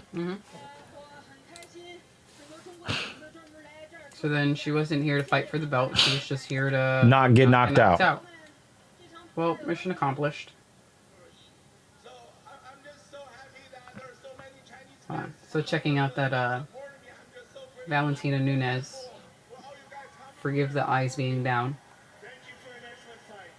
我本来这次，因为我上次我倒下了，然后我特别想这次通过自己的努力站起来，然后想当然大家知道，当人遇到困难的时候，我们去真正的面对它，然后去。 I expected better. I expected a lot better, Nan. 非常遗憾，没有重新拿。 We've seen her do great shit and not satisfied that she was okay with walking in to not get knocked out. I don't understand. Like, that doesn't mean you're ready to be the champion. I don't understand how you, in a championship 5th round, you lay on your back for 5 minutes. I'm sorry you didn't see me play this time, but I will never give up. John Wheeling, ladies and gentlemen, thank you very much. Those post-fight interviews brought to you by EA Sports UFC 4. EA Sports UFC 4 is on sale for a limited time on Xbox and PlayStation. Get the Prime Icons update with exclusive content until November 30th. So she knocks out Joanna Jędrzejczyk in 3 minutes. Needed to see it again. Beats her over 25 minutes in the rematch. 78 seconds for the first fight with Zhang Weili, then beats her in 25 minutes. She's 4-0. Ooh, Irv Dean was the ref for this one. Maybe at some point in that Dean. Shevchenko-Nunes conversation, we'll start to mention the name Buck Road. Yeah, absolutely. And she's Yeah, let's watch that. the greatest strawweight champ we ever had. No. Irv Dean. Across the board, we're I'm surprised that the UFC doesn't have this. I don't know. I got it from Nan. should be very proud of what they did tonight. Came down to 5 and Rose got it done. So this looks like, I don't know if this is fight 1 or fight 2. See, Nan, I don't mind if fighters lose. I don't mind. I do mind when people are fucking stupid. Totally different package than the one his opponent encountered 2 years ago. Tonight, the Nigerian Nightmare reaches for yet more rarefied air against the man who has given him his toughest title It's defense. one of the stupidest things I've ever seen in my life. Covington, he also figures to present a better version tonight. And if he can break through and end Usman's reign, could you imagine the chaos that will ensue? The following message is brought to you by DAV, Disabled American Veterans, keeping our promise to America's veterans. DAV turned 100 in 2020. We're a charity to help disabled veterans. I need another snack. I should have just eaten something heavier. Because I'm still hungry. Be right back. What a night, what a moment for all of these great professional athletes to compete on a card of this magnitude in New York City. And with that, we have arrived at the main event for UFC 268, Usman versus Covington 2, brought to you by Modelo, brewed for those with a fighting spirit. These fight odds are brought to you by DraftKings. Play free in UFC pools for $10,000. Use code UFC when you sign up. DraftKings, you can bet on it. So you see the closing odds for the first meeting at UFC 245. Usman about a 2-1 favorite, or pronounced tonight. Usman will close north of -300. Well, every great champion needs a rival, and for Kamal Usman, that man has been Colby Covington tonight. As Covington vows to even the score, Usman insists we'll get closure and eliminate any need for a rubber match.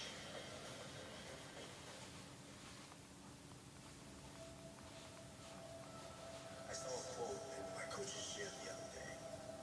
The quote was, the only time you should ever look backwards is to see how far you've come.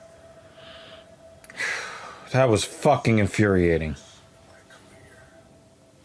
From the world-famous Las Vegas Strip here in the great state of Nevada, we welcome you live to the Fox Sports 1 Ultimate Fighter finale, American Top Team versus the Blackzilians. The Nigerian Nightmare, Kamal Usman, tonight with high Oh my God. I wanted to be the Ultimate Fighter champion. Hassan's struggling to breathe. I can hear it here from the desk. That's it. Kamaru Usman. I manifested that. Kamaru Usman shows the massive potential he possesses. I knew that there was another level that I could get to. Oh, geez, right hand, first one. Every time I Mhm. dominate, Got surreal this time. start to finish. Should fill me up more. Terrifying work ethic. He has spectacular wrestling. He's got power in his punches and his kicks. And he's got a champion's mentality. At what time does the time change? 1 a.m., 2 a.m.?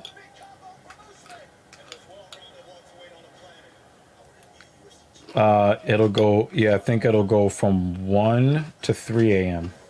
Or is it going to go from 1 a.m. back to 1 a.m.? That's what I think it is. 1 to 1. Yeah. Still less than 2 years into his UFC career, here is the 8-1 Colby Covington. And when you talk to the But later on, It's always weird when you're awake for it. When you look at the time, you're like, wait, what happened? An hour must have gone by. he's going to get the tap here. And there it is. Colby Covington. Watch out, walk away to his opponent. Covington, just relentless. But I broke your face.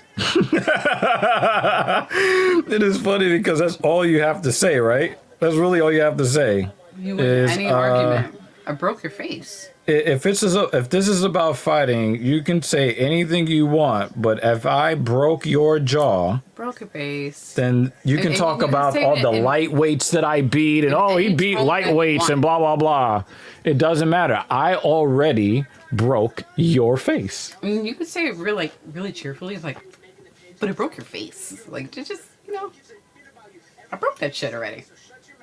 You don't have to be upset or aggressive or angry. Just like, I broke your face. That's it. Yeah. Prime example of what he wished he could do.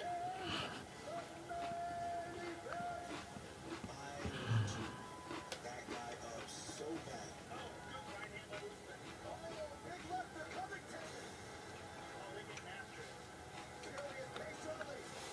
We use daylight savings time in some parts of the United States. I really wish they would stop. Leave it at daylight and just leave it there. The thing is, Colby never knows what to say. That's Yes, why he right. has to manufacture heat, because he doesn't really have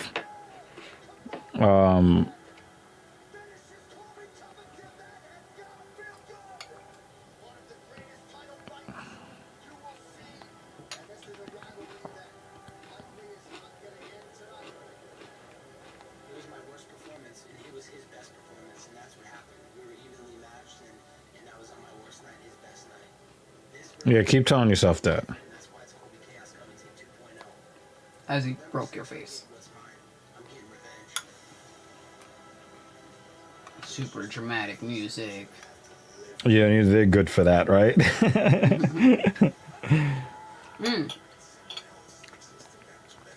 We actually got spam this time. Legitimate spam. Yeah. Am I signed in on that side? I don't think I'm signed in. You said joke. I'm not a bot. Yo, dude, you was about to. Oh, we were about to. You was about to get fucking. Dude, you was about to get. Oh man.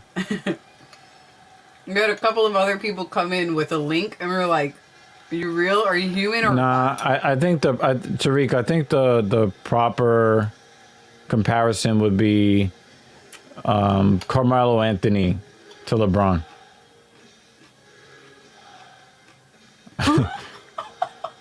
You just caught on to that? You just caught on to that? yes, Yeah. I love it. Yeah. Oh, I missed that so much. Wow, I really missed that. That was back in the days of I know, WWE. Just hearing the "You Suck" chant just like really touches me. It makes me feel emotional. Yeah, it's nostalgic. Aw. That goes back to, you know, I much, wish I was there just for that. Just so I could yell, you much suck. younger days for us, right? Damn. Oh my God. This is this is good. This is good trolling. See, this is an example of how to troll. That's awesome. Call me lube, you poob. You're welcome to troll us anytime. Really? That's it? No, I need more than that. That's all I have. No. We need more. Hey, Seth is back. How you doing, buddy? Hi, Seth. Why are they trying to hype this guy up? They beat a guy that had already lost before he got in the cage, for one. And number two, how are you going to hype up a guy that his fight before a guy who's no longer in the UFC? You're going to hype a guy up that got his jaw broken by the guy he's about to fight. Like, you don't have to sell the fight, Joe Rogan. All the pay-per-views that were going to be purchased were already purchased. Bye, Lube Poob. All right, yeah, we'll call him Lube Poob. Lube Poob. Come back anytime.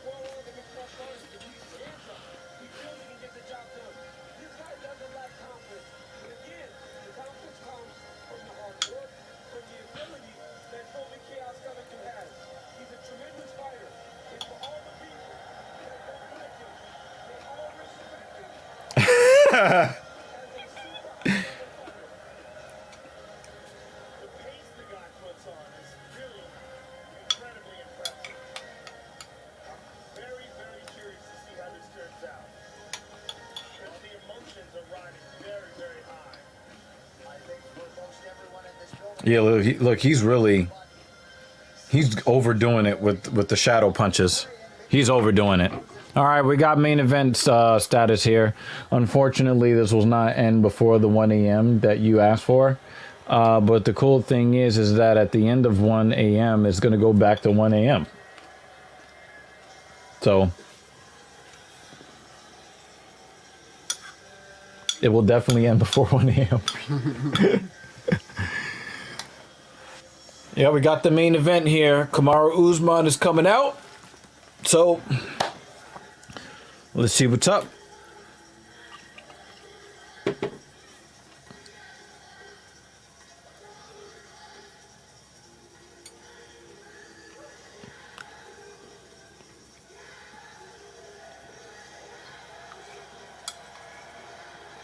And the crowd is all Kamaru Usman.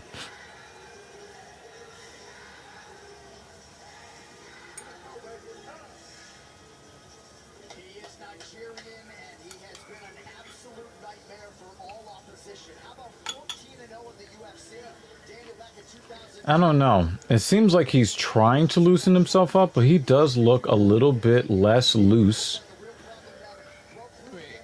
He looks a little bit less loose than what he normally, you know?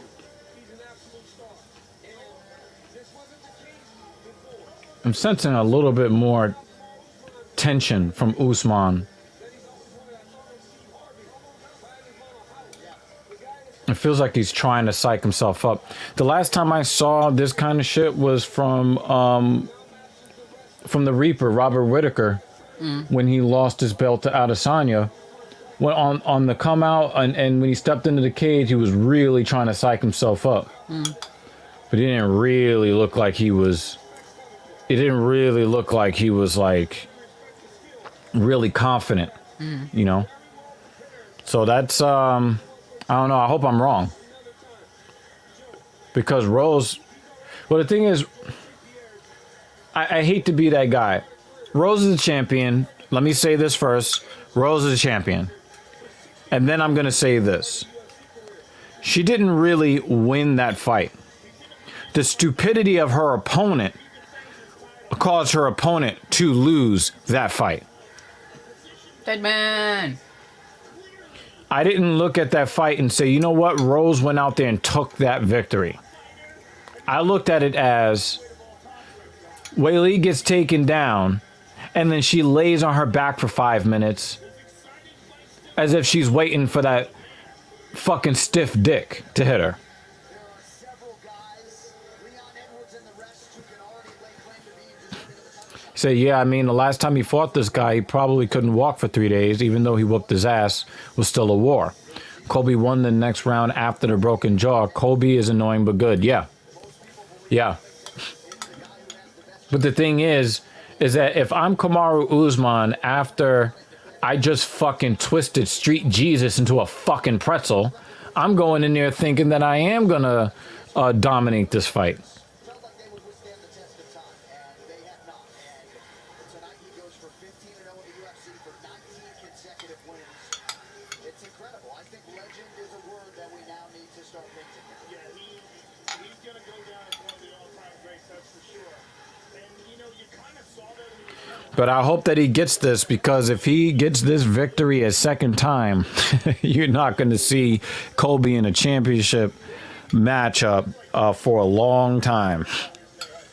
everybody was calling everybody out. No one was saying Kamaru Usman, but he just kept dominating until he got in there with Tyron Woodley, and then people realized, oh, this is why. He's the best. I remember walking out of the arena for his debut in 2015. Ryan Stan looked at me deadpan. He's going to be a UFC champion, and it did not take him long to get there. But this fight, the first What? That's not what I wanted. leading into the fifth round. And it's a split between the judges. There we go. But going into that fifth round, he did what a champion does, and he closed the show. The question now becomes, has Colby Covington improved enough to close that gap and continue that incredibly close fight where it was in that fourth round? Usman, It was so close. Usman said the last time he didn't go into a fight expecting a war, it was his second pro fight in 2013. He was submitted by Jose Caceres. He has realized 18 in a row since. Marcel the Tape is brought to you by Pedal Commander, the world's most advanced throttle response controller. Are you in life full throttle? Find out more at pedalcommander.com. Tomorrow, Usman 34, Colby Covington will be 34 in February. Usman's got an inch in height. Both fighters coming in below the What's going on today, dead man? limit. Tomorrow, Usman will try to maximize what is a 4-inch advantage in reach. All right, now for a second set of championship intros, here's The main event is just starting, Seth. ladies and gentlemen, this is So you'll know how it is based on the yells. And then me going, we can't yell too loud because the landlord's downstairs. Unfortunately, you can hear everything here. Yeah. Imagine if they pulled out Herb Dean's the very end. We got Murgliata. partnership with DAV, Disabled American Veterans. Thank you for supporting America's veterans. Gotcha. So it's just uneventful. That's okay. It's alright. It's a little more eventful now with the main event. I'm expecting this to be spectacular. Spectacular. This is the moment you all been waiting And then I am knocking out. Right to bed. world's most famous arena, the Mecca. George's scorecard is looking all fucked up. Who does he have for this fight? Tariq Roca, yeah. Colby's gonna blame it on illegal immigration or something this time. You already know, man. I'm not surprised you're going through this, but you know, when I tell people not to waste their money on garbage, you know, they're like, you know. Main event is now, Seth Alonso. They're doing the announcements. Well, dead man, you know you're always welcome around these parts. Excuse me.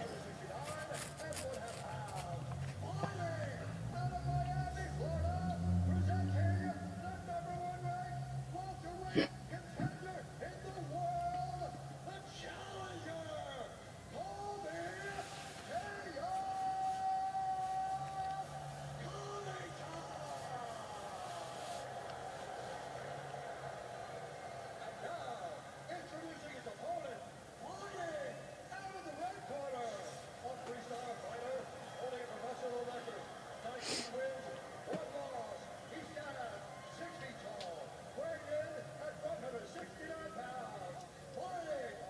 Damn, he didn't even come in at 170.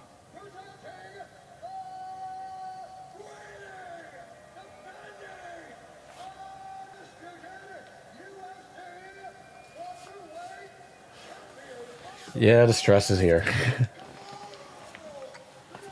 This is a good way to be put to sleep.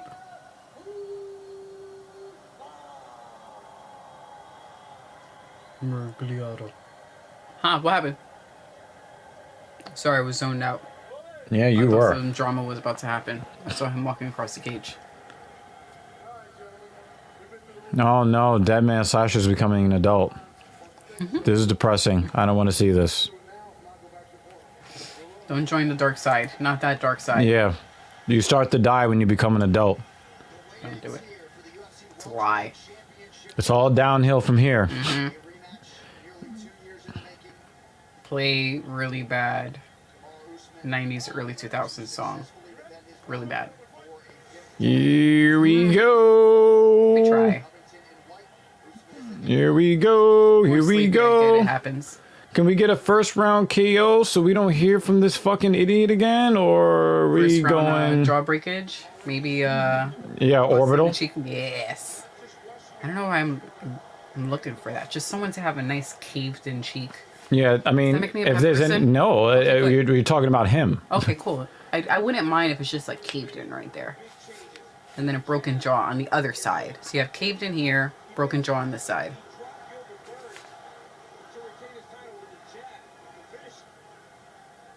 The right hand that he landed on Jorge Masvidal, that changed a lot of people's opinions. Masvidal is a very skillful striker. Even though he's 1 pound Under. he's still big. Yeah. Big dude.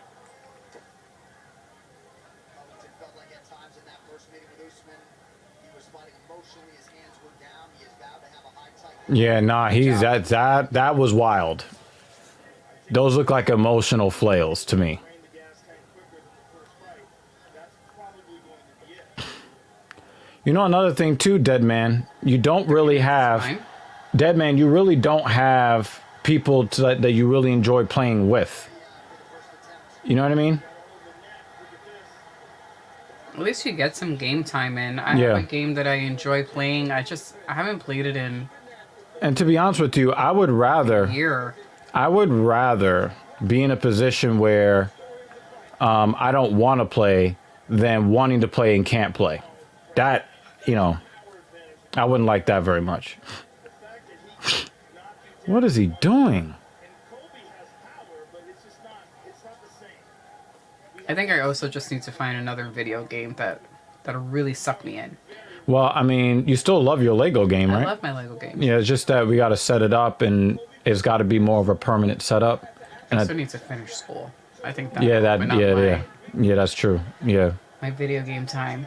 yeah. Stupid adulting. Stupid adulting. Covington, who did not attempt a single takedown in that first meeting. Already showing some wrestling early tonight. And much more patience. And the champ Usman is doing a good job of controlling the center, changing levels, and fighting out that beautiful jab that he has. Dean Thomas, what do you got? Yeah. We gotta find you an online multiplayer. What kind of games do you like? Action games, RPGs, fantasy ones, puzzle.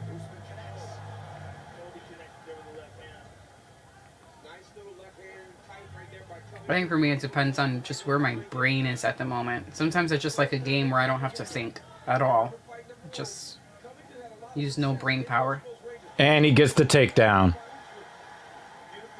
And he gives up his back. Oh. That was an ugly kick. Oh, nice left from Usman. That was a fuck you left. Yeah, hell yeah. And it was straight and to the point. And look at Covington flailing from the outside.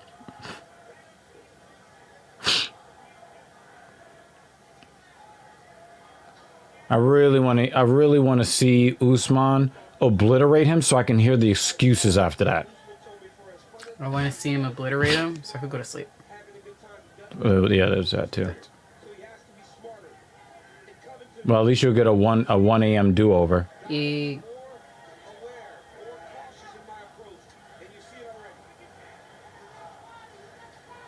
Yep, touch that chin with the left. Break it. That's a good question, Tariq. I know Usman does look larger. I mean, Yeah. I don't know if larger than the other fight, but larger than. Yeah, but he was larger than Covington the last time too. I believe. All right. Covington was never that big a guy to begin with, anyway. Yeah.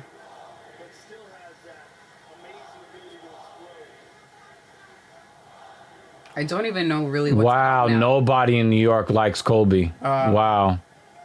Game There's a one. chance. Oh, is there a cut on, Yep. on his face already? Yep. The crowd is chanting "Fuck you, Colby." Oh, I love it.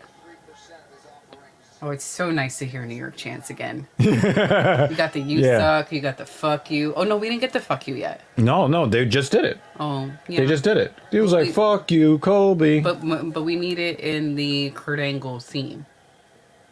Nah, they never did that. I'm enjoying it so far, Seth.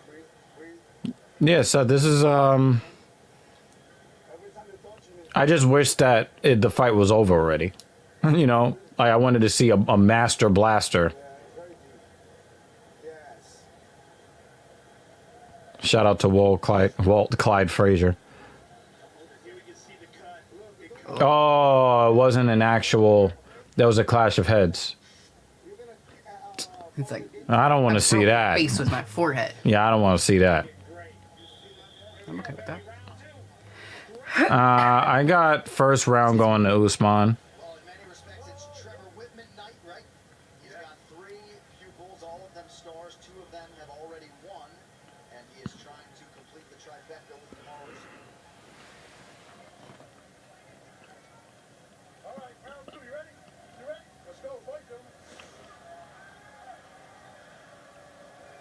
The Covington corner was repeating that he has to stay in a plan.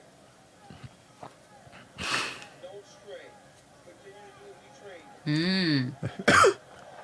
train. Nah, he was off balance. That wasn't the shot. You know, he was just a little off balance from the kick. Yeah, it's that jab, man. And when you develop it, you start to find that true Oh wait, what happened? confidence in it. You lost a comment. Boom is standing there, and we also talked about this before. He knows he can take Colby's best shot. But Colby wasn't able to Dead man, did you put a comment and then? Yeah, take it off? Tariq, you're right about that. I don't know who thought Wei Lee won 3 rounds There because we that go. didn't happen. Yes, it just wasn't. Rose didn't pull away. Zhang Wei Li laid on the ground for 5 minutes. She wasn't even being held on the ground. I just had to scroll. I found you. Yeah. Like every time Rose got up off her, she laid on her back. She never tried to get up. I like anime as well. However, it's hard for me to get into it sometimes because I don't like the monologuing. Yeah, she So hates the monologuing. It depends on how it's written. The monologuing is just not for me. Recent animes, or at least Double ones on underhooks. Netflix, have been pretty good. Oh, there's one where they did a Godzilla anime. That was pretty good. Yeah, we watched that. I think that was I don't know Netflix, if you- right? Yeah, Netflix. I don't know if you've seen that one. She was skeptical of it until we were in it. So I would like to try out more animes. It just. I don't Oh, wanna nice sit there body monologuing. shot.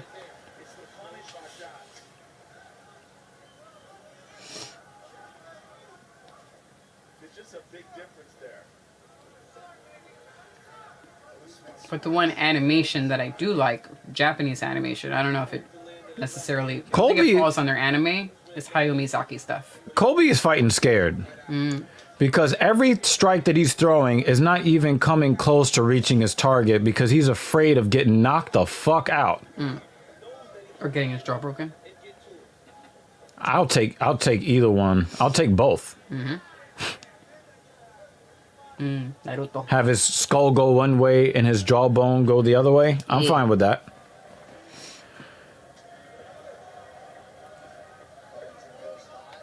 I mean, the only thing that he's really putting on target is the head kick. He is doing that. He's had, oh, look at this. He's got his shoulder, so he's not allowing Covington to get his hands locked. If you're Covington and you want to change that angle, you got to rush to the opposite side. Now he's got that shoulder clear. He's going to have to drop to a single leg. There it is. Now he's got the single. Now he's got to get Usman moving. But Usman doing a He's dropping that elbow. Hopefully he gets a cut. Shoulder strike to the jaw. It's like I'm hitting you with everything. nice shoulder strikes there posed by the champ. Nice body kick from Usman. And then the outside calf kick. And then the defended body kick. Usman's very sharp. Mm-hmm. Now, if you guys are watching, ignore the cut on Colby's face. That was not caused by an Usman strike. That was a clash of heads. It was a strike of the forehead. Oh my God.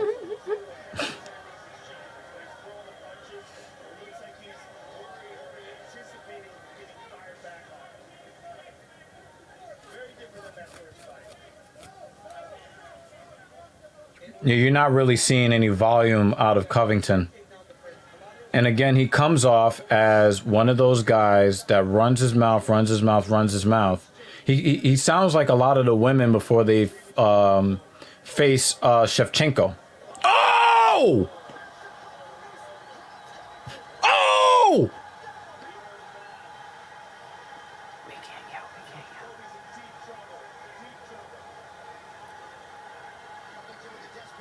We need a pillow to yell in.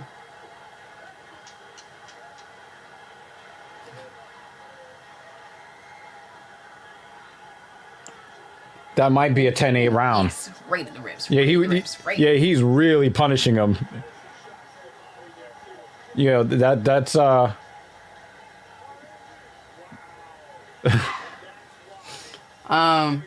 Yes.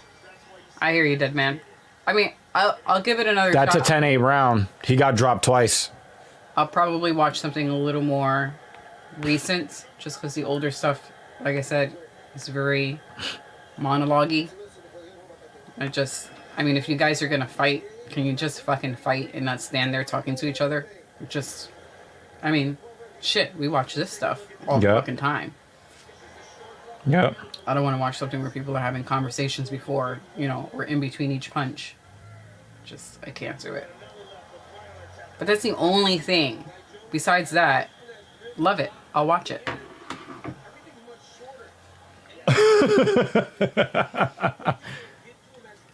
Boom. Love it. Oh man. Tariq, I'm with you. I thought he was gonna come out and really try to impose his game and then lose. But he's fighting like every woman that ever fights Shevchenko, not named Nunes.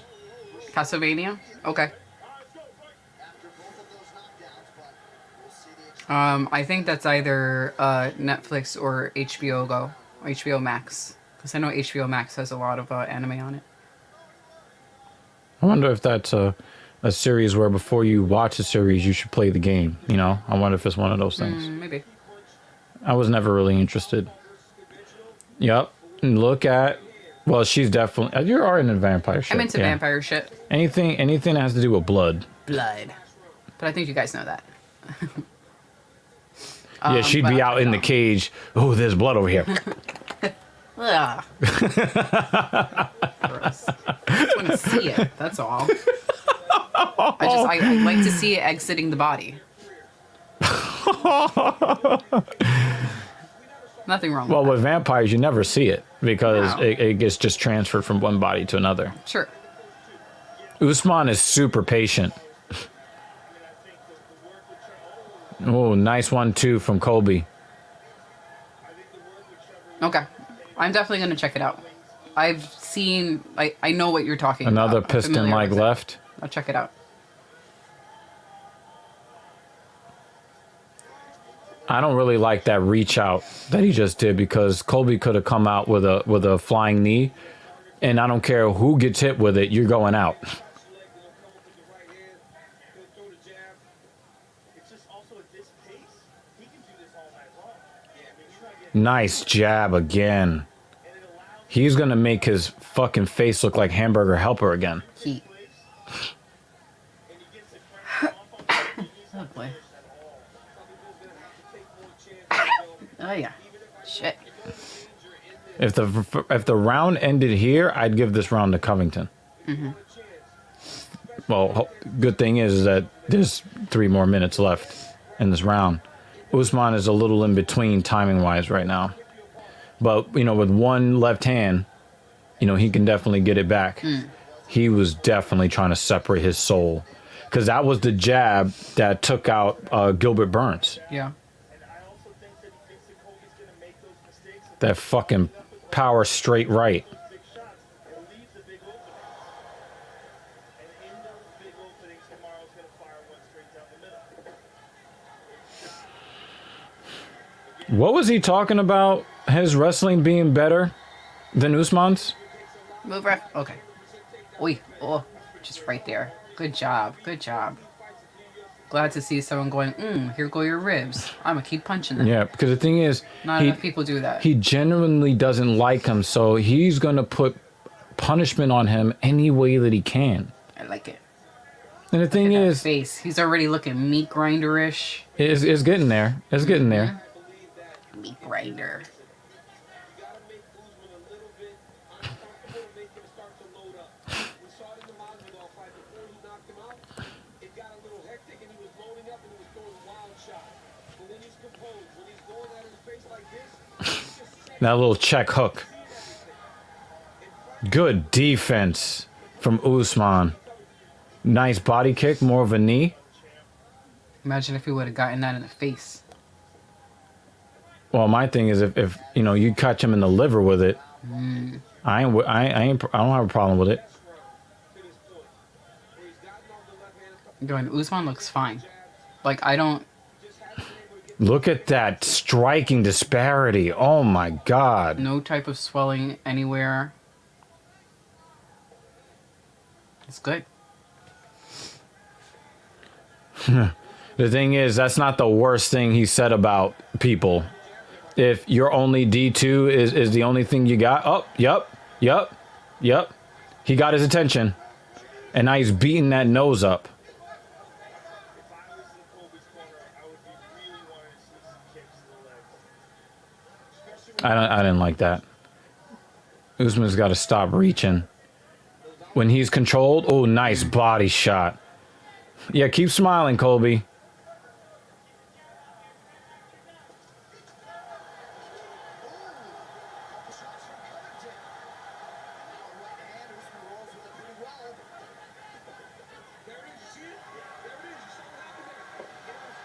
Nope. Is that a takedown? Oh, he grabbed the fence. Usman grabbed the fence. Usman grabbed the fence there.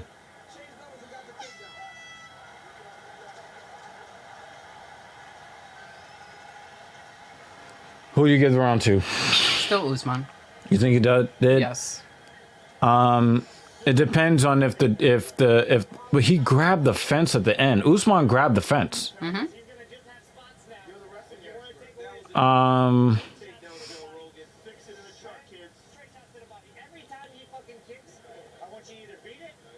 See, Tariq thinks the same thing. I'm tempted. I thought Colby did enough to get the round. Colby did enough to get the round. So that would be 29 27.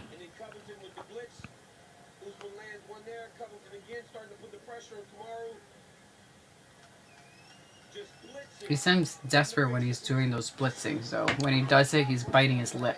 Yeah. Yeah, I got it 29-27 Usman as well. I got a 10-8 round for round 2.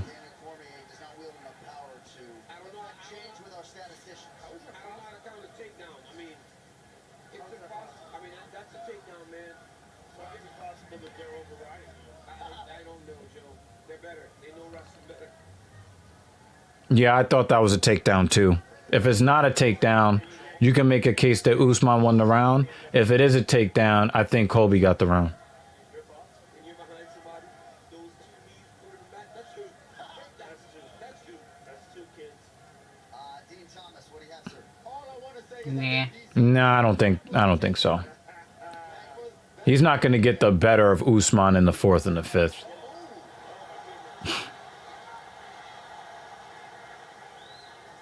picking up the pace here in this fourth round. I would think that he would get a knockout before he would get 2 more round wins. Colby not admire the resolve of Colby Covington after what happened at the end of round two to get right back in this fight mentally.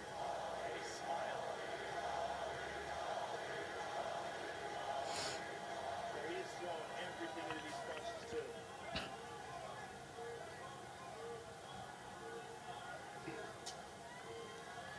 That was defended. Tomorrow that we haven't seen much. He's kicking much more tonight than he usually does.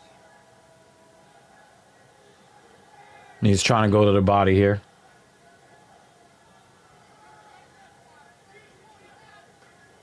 That was a nice straight left from Covington there. The champion is more active, right? You always talk about Covington and his ability to push a pace. Right now he's fighting a smarter fight, but I believe that he needs to be a little more reckless.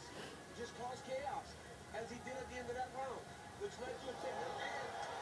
Yeah, now these are strong shots from Covington. And the Covington corner calling for him to follow it up and move forward. But look at those big exchanges, right? It's a little more dirty, a little less technical. Yeah, that was not a confident kick there. And the thing is, he's hitting Usman clean. That's the thing about Usman. He's got his Oh, body shot. and just staying composed in the face of the fire. I think Usman is trying to make this fight go as long as possible. I think Covington's hurt again. I think he's hurt. Look at that meat grinder face. Covington's hurt. But Usman, I don't think Usman really wants to let him off the hook. I think he likes being in the cage with him. Usman's chin is more stubborn than my grandma. Oh my god. Yeah. But the thing is, he can't take too many of them though. The thing is, he's been hit with some hard shots from Covington though. He has been. But they're like, the strikes are land one and then wait a bit. Within five. Oh!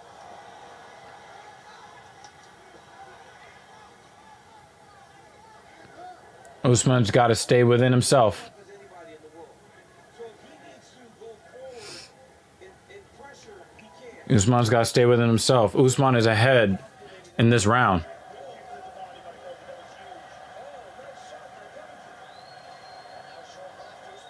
Usman is a little bit out of control. That's what I'm speaking about, though, when I talk about Usman when he tries to load up. It's almost like his head goes down and he doesn't see his target anymore. He's getting tense. Yes, he gets tense. Exactly. Perfect word. Oh, he stung him again. Oh, he stung him there. Oh, man. He's not stable on his feet right now. Lead elbow 3 or 4 times, and he's come up a little bit short. Usman's got to start to control the engagements again as he did early in the fight. I think those kicks to the body hurt him, too. Yo, his defensive wrestling's so good. Usman. What is he doing? Still just a one-strike discrepancy here as we count it down with the final 30 seconds of round four. Kobe really making the champ work now.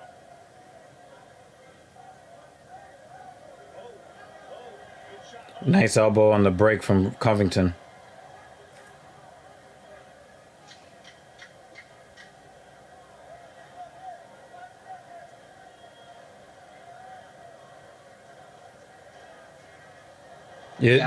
Yeah, the cage is definitely more slippery when you're getting punched in the fucking face.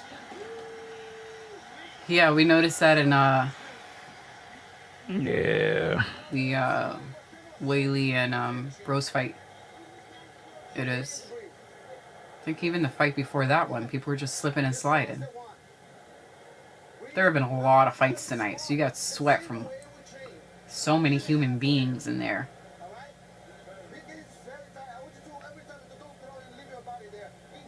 that was an uppercut. Covington. It came up the middle. Covington recognized right away that it stung him. That it stung him. Okay? You don't need to get in a fucking firefight. Stay sharp. Run back him. Don't let him back to us. I want you to be with your head and elbows. Here we go.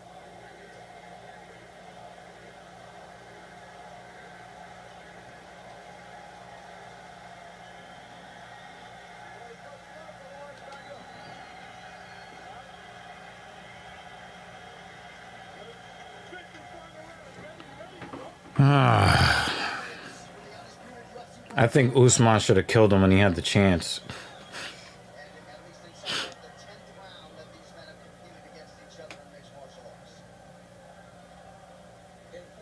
I do not like what I'm seeing out of Usman right now. As they enter the road 10 between the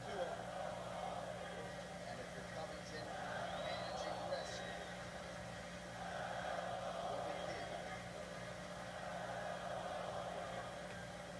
So two of the three judges that are scoring this fight did work that first meeting, and they had dissenting opinions. Darren Cleary had a 3-1 for Usman. Sal Diavano had a 3-1 for Covington going into that fifth and final round. Evan Malone had a 2-2. He's not working tonight. So Wow, he caught Usman. That Usman caught him. He's trying to hit the body. He hit him with that power right. Whoa, wow. Usman is getting caught.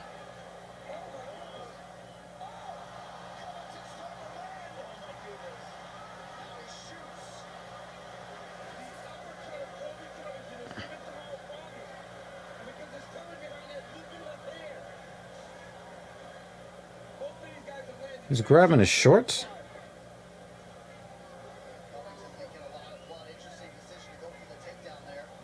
Yeah. I think he's just trying to tire tomorrow out.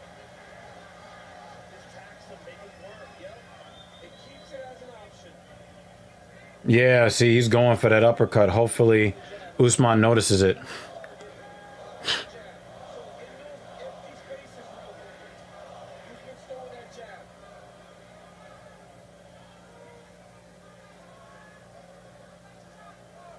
under 3 minutes now to decide this fight.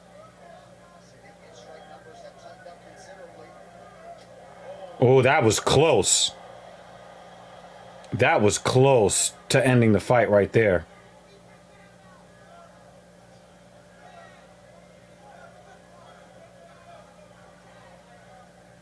Covington masked in blood but undeterred. Colby had some good success that last round with that left kick to the body.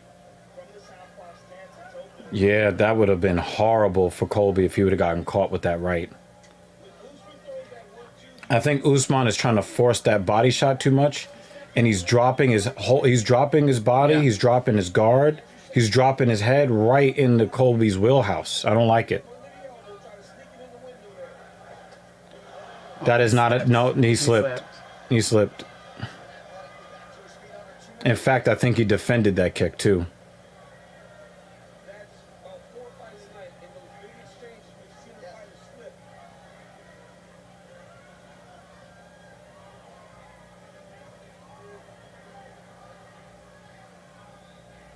Covington has landed a lot of But you can definitely see some of the weaknesses in Usman's armor being.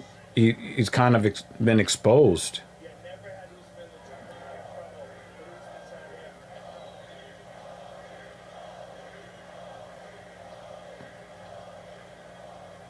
Covington supporters being heard from late in the fight. Great job getting to the underhook by Usman. Oh, Covington in the right hand was ready to decide the octagon. Now it's going to be a dash in the last minute. As this has been a very close round. You had a lot of really good fights tonight.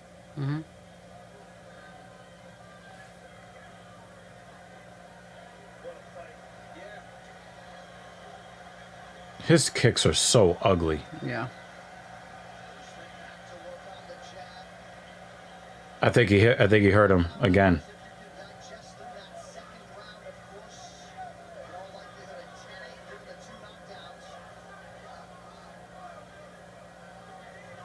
You poked him in the eye. Come on, Usman. Come on. Come on, Usman. Come on, man. There was a fight earlier in the night. They had a couple knockdowns and they scored a fight today. I don't know which one it was, but it's hard. A lot of times when it's a stand-up fight, judges are relatively. Nah, it wasn't that bad. They don't score as easily, which is crazy. You see a lot of 10 rounds when you see somebody get taken. He was smushed a bit. His eyes were closed. He'd be alright.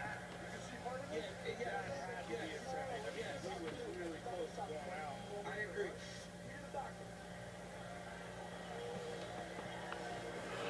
Yeah, the momentum is has definitely changed. You're definitely right about that, Tariq. And you were right about the slippery cage too.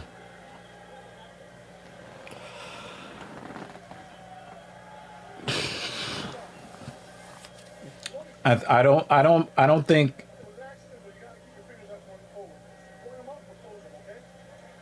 And the thing is, when Colby loses this fight, and I do expect that he will still lose this fight, he's going to be talking about, oh, but he poked me in the eye in round 5 after he already won, most of the fight. 30 seconds.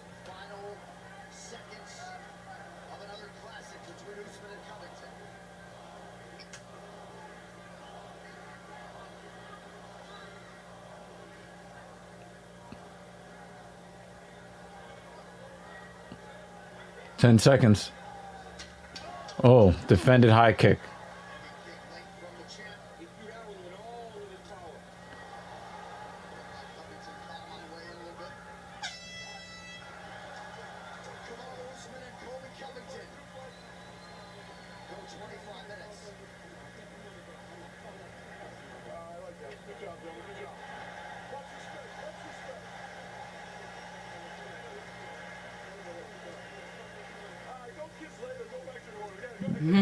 This nigga right here.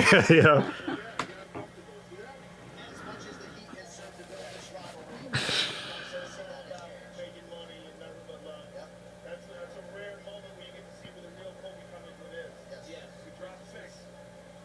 Trying to figure out who won the 5th round.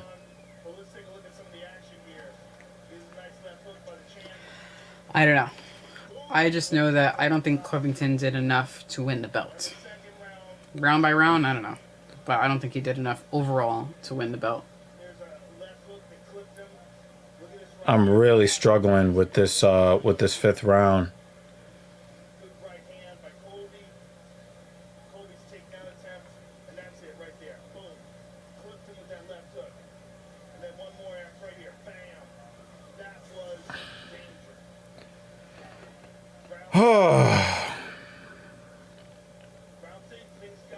Is this 49, 47? Is it 48, 48?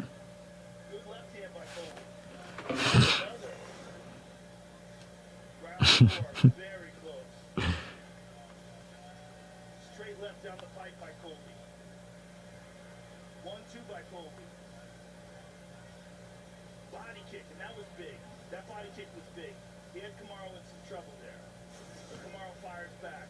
The championship round. Incredibly close round.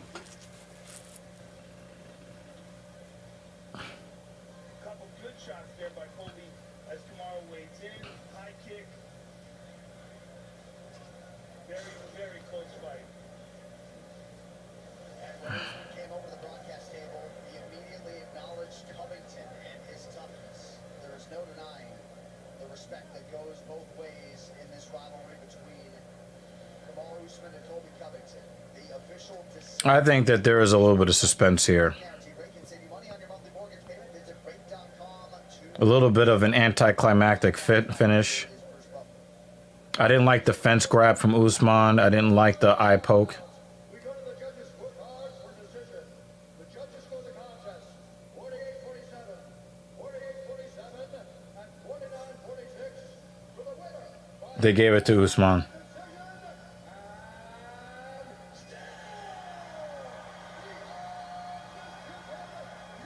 It was not the ass whipping it was supposed to be. And who the fuck is not giving Usman a 10-8 in the second round? He dropped him twice. What are they looking at? That was not a good performance from Usman outside of the knockdown. I think that he kind of lost his timing in the third round, and Colby finally kind of caught him, and he just stayed catching him. In the second round, what are your thoughts on the overall fight itself? We're at MSG. How y'all doing tonight? Guys, I just gotta give it up. I know there was a lot of trash talk. There's a lot of bad blood here, and I'm sure there's still gonna be some after tonight. But this guy's a tough son of a bitch. He's tough as shit. I wanted to get crazy and I wanted to try to get him out of there. But I knew with a guy like this, he's gonna creep back in it, and we're gonna end up in a situation we don't want to be in. There was some mutual love and respect at the end of the fight. What was happening there? Yeah, I mean, when you share an octagon with someone this tough, you can't help it. You know that respect is gonna come. You know, he hit with some shots. I could tell him and his coaches over there at MMA Masters, they've been working on it. His technique is down. The power came up a little bit, and I could tell they've been working on it. So I had to show him that respect. Well, Kamaru, another amazing performance, another defense of your title. This moves you in a position where you're not just the undisputed welterweight champion, but you're in a great argument to be the best pound-for-pound fighter alive, and really moving close to being the greatest welterweight of all time. Give us your thoughts on that. I am the pound-for-pound best alive right now. I'm going to tell you what, he's tough. He's super tough. I wanted to get crazy and get him out of there, but that's not what the best do. We take our time, we stay calculated, we listen to our coaches, and we find the finish. Unfortunately, that's the next best guy in the division. He's a tough son of a gun, and he wasn't going to let me find that finish. Well, congratulations, sir, retaining your title. Always an honor to call your fight. New York! Thank you guys for coming out. You know, we came out, we wanted to put on a performance, and I hope we did that for you guys tonight. What you know champion? What you know dude? I don't be champion. AKO was you not fool. The champion of the world, ladies and gentlemen, Kamaru Usman. Alrighty. We got an early day today. Yeah. Tomorrow. Today, tomorrow. It was a hell of a fight. A hell of a fight. Oh, there's one more. Sorry. Give us your thoughts I got excited. on how it went down. Yeah, I had my moments, you know. I wobbled him a couple times at the end of the round.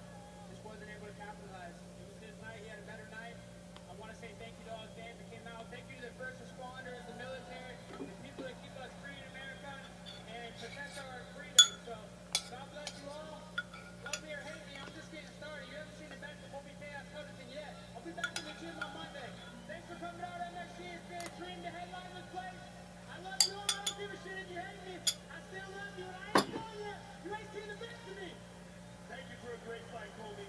Colby Covington, ladies and gentlemen. Well, if Kamaru Usman says he's getting better, and Colby Covington is still just 33 years old, but tonight belongs to a man who is now 15 Oh yeah, black women gonna be mad. He's got his Colombian girlfriend in the cage.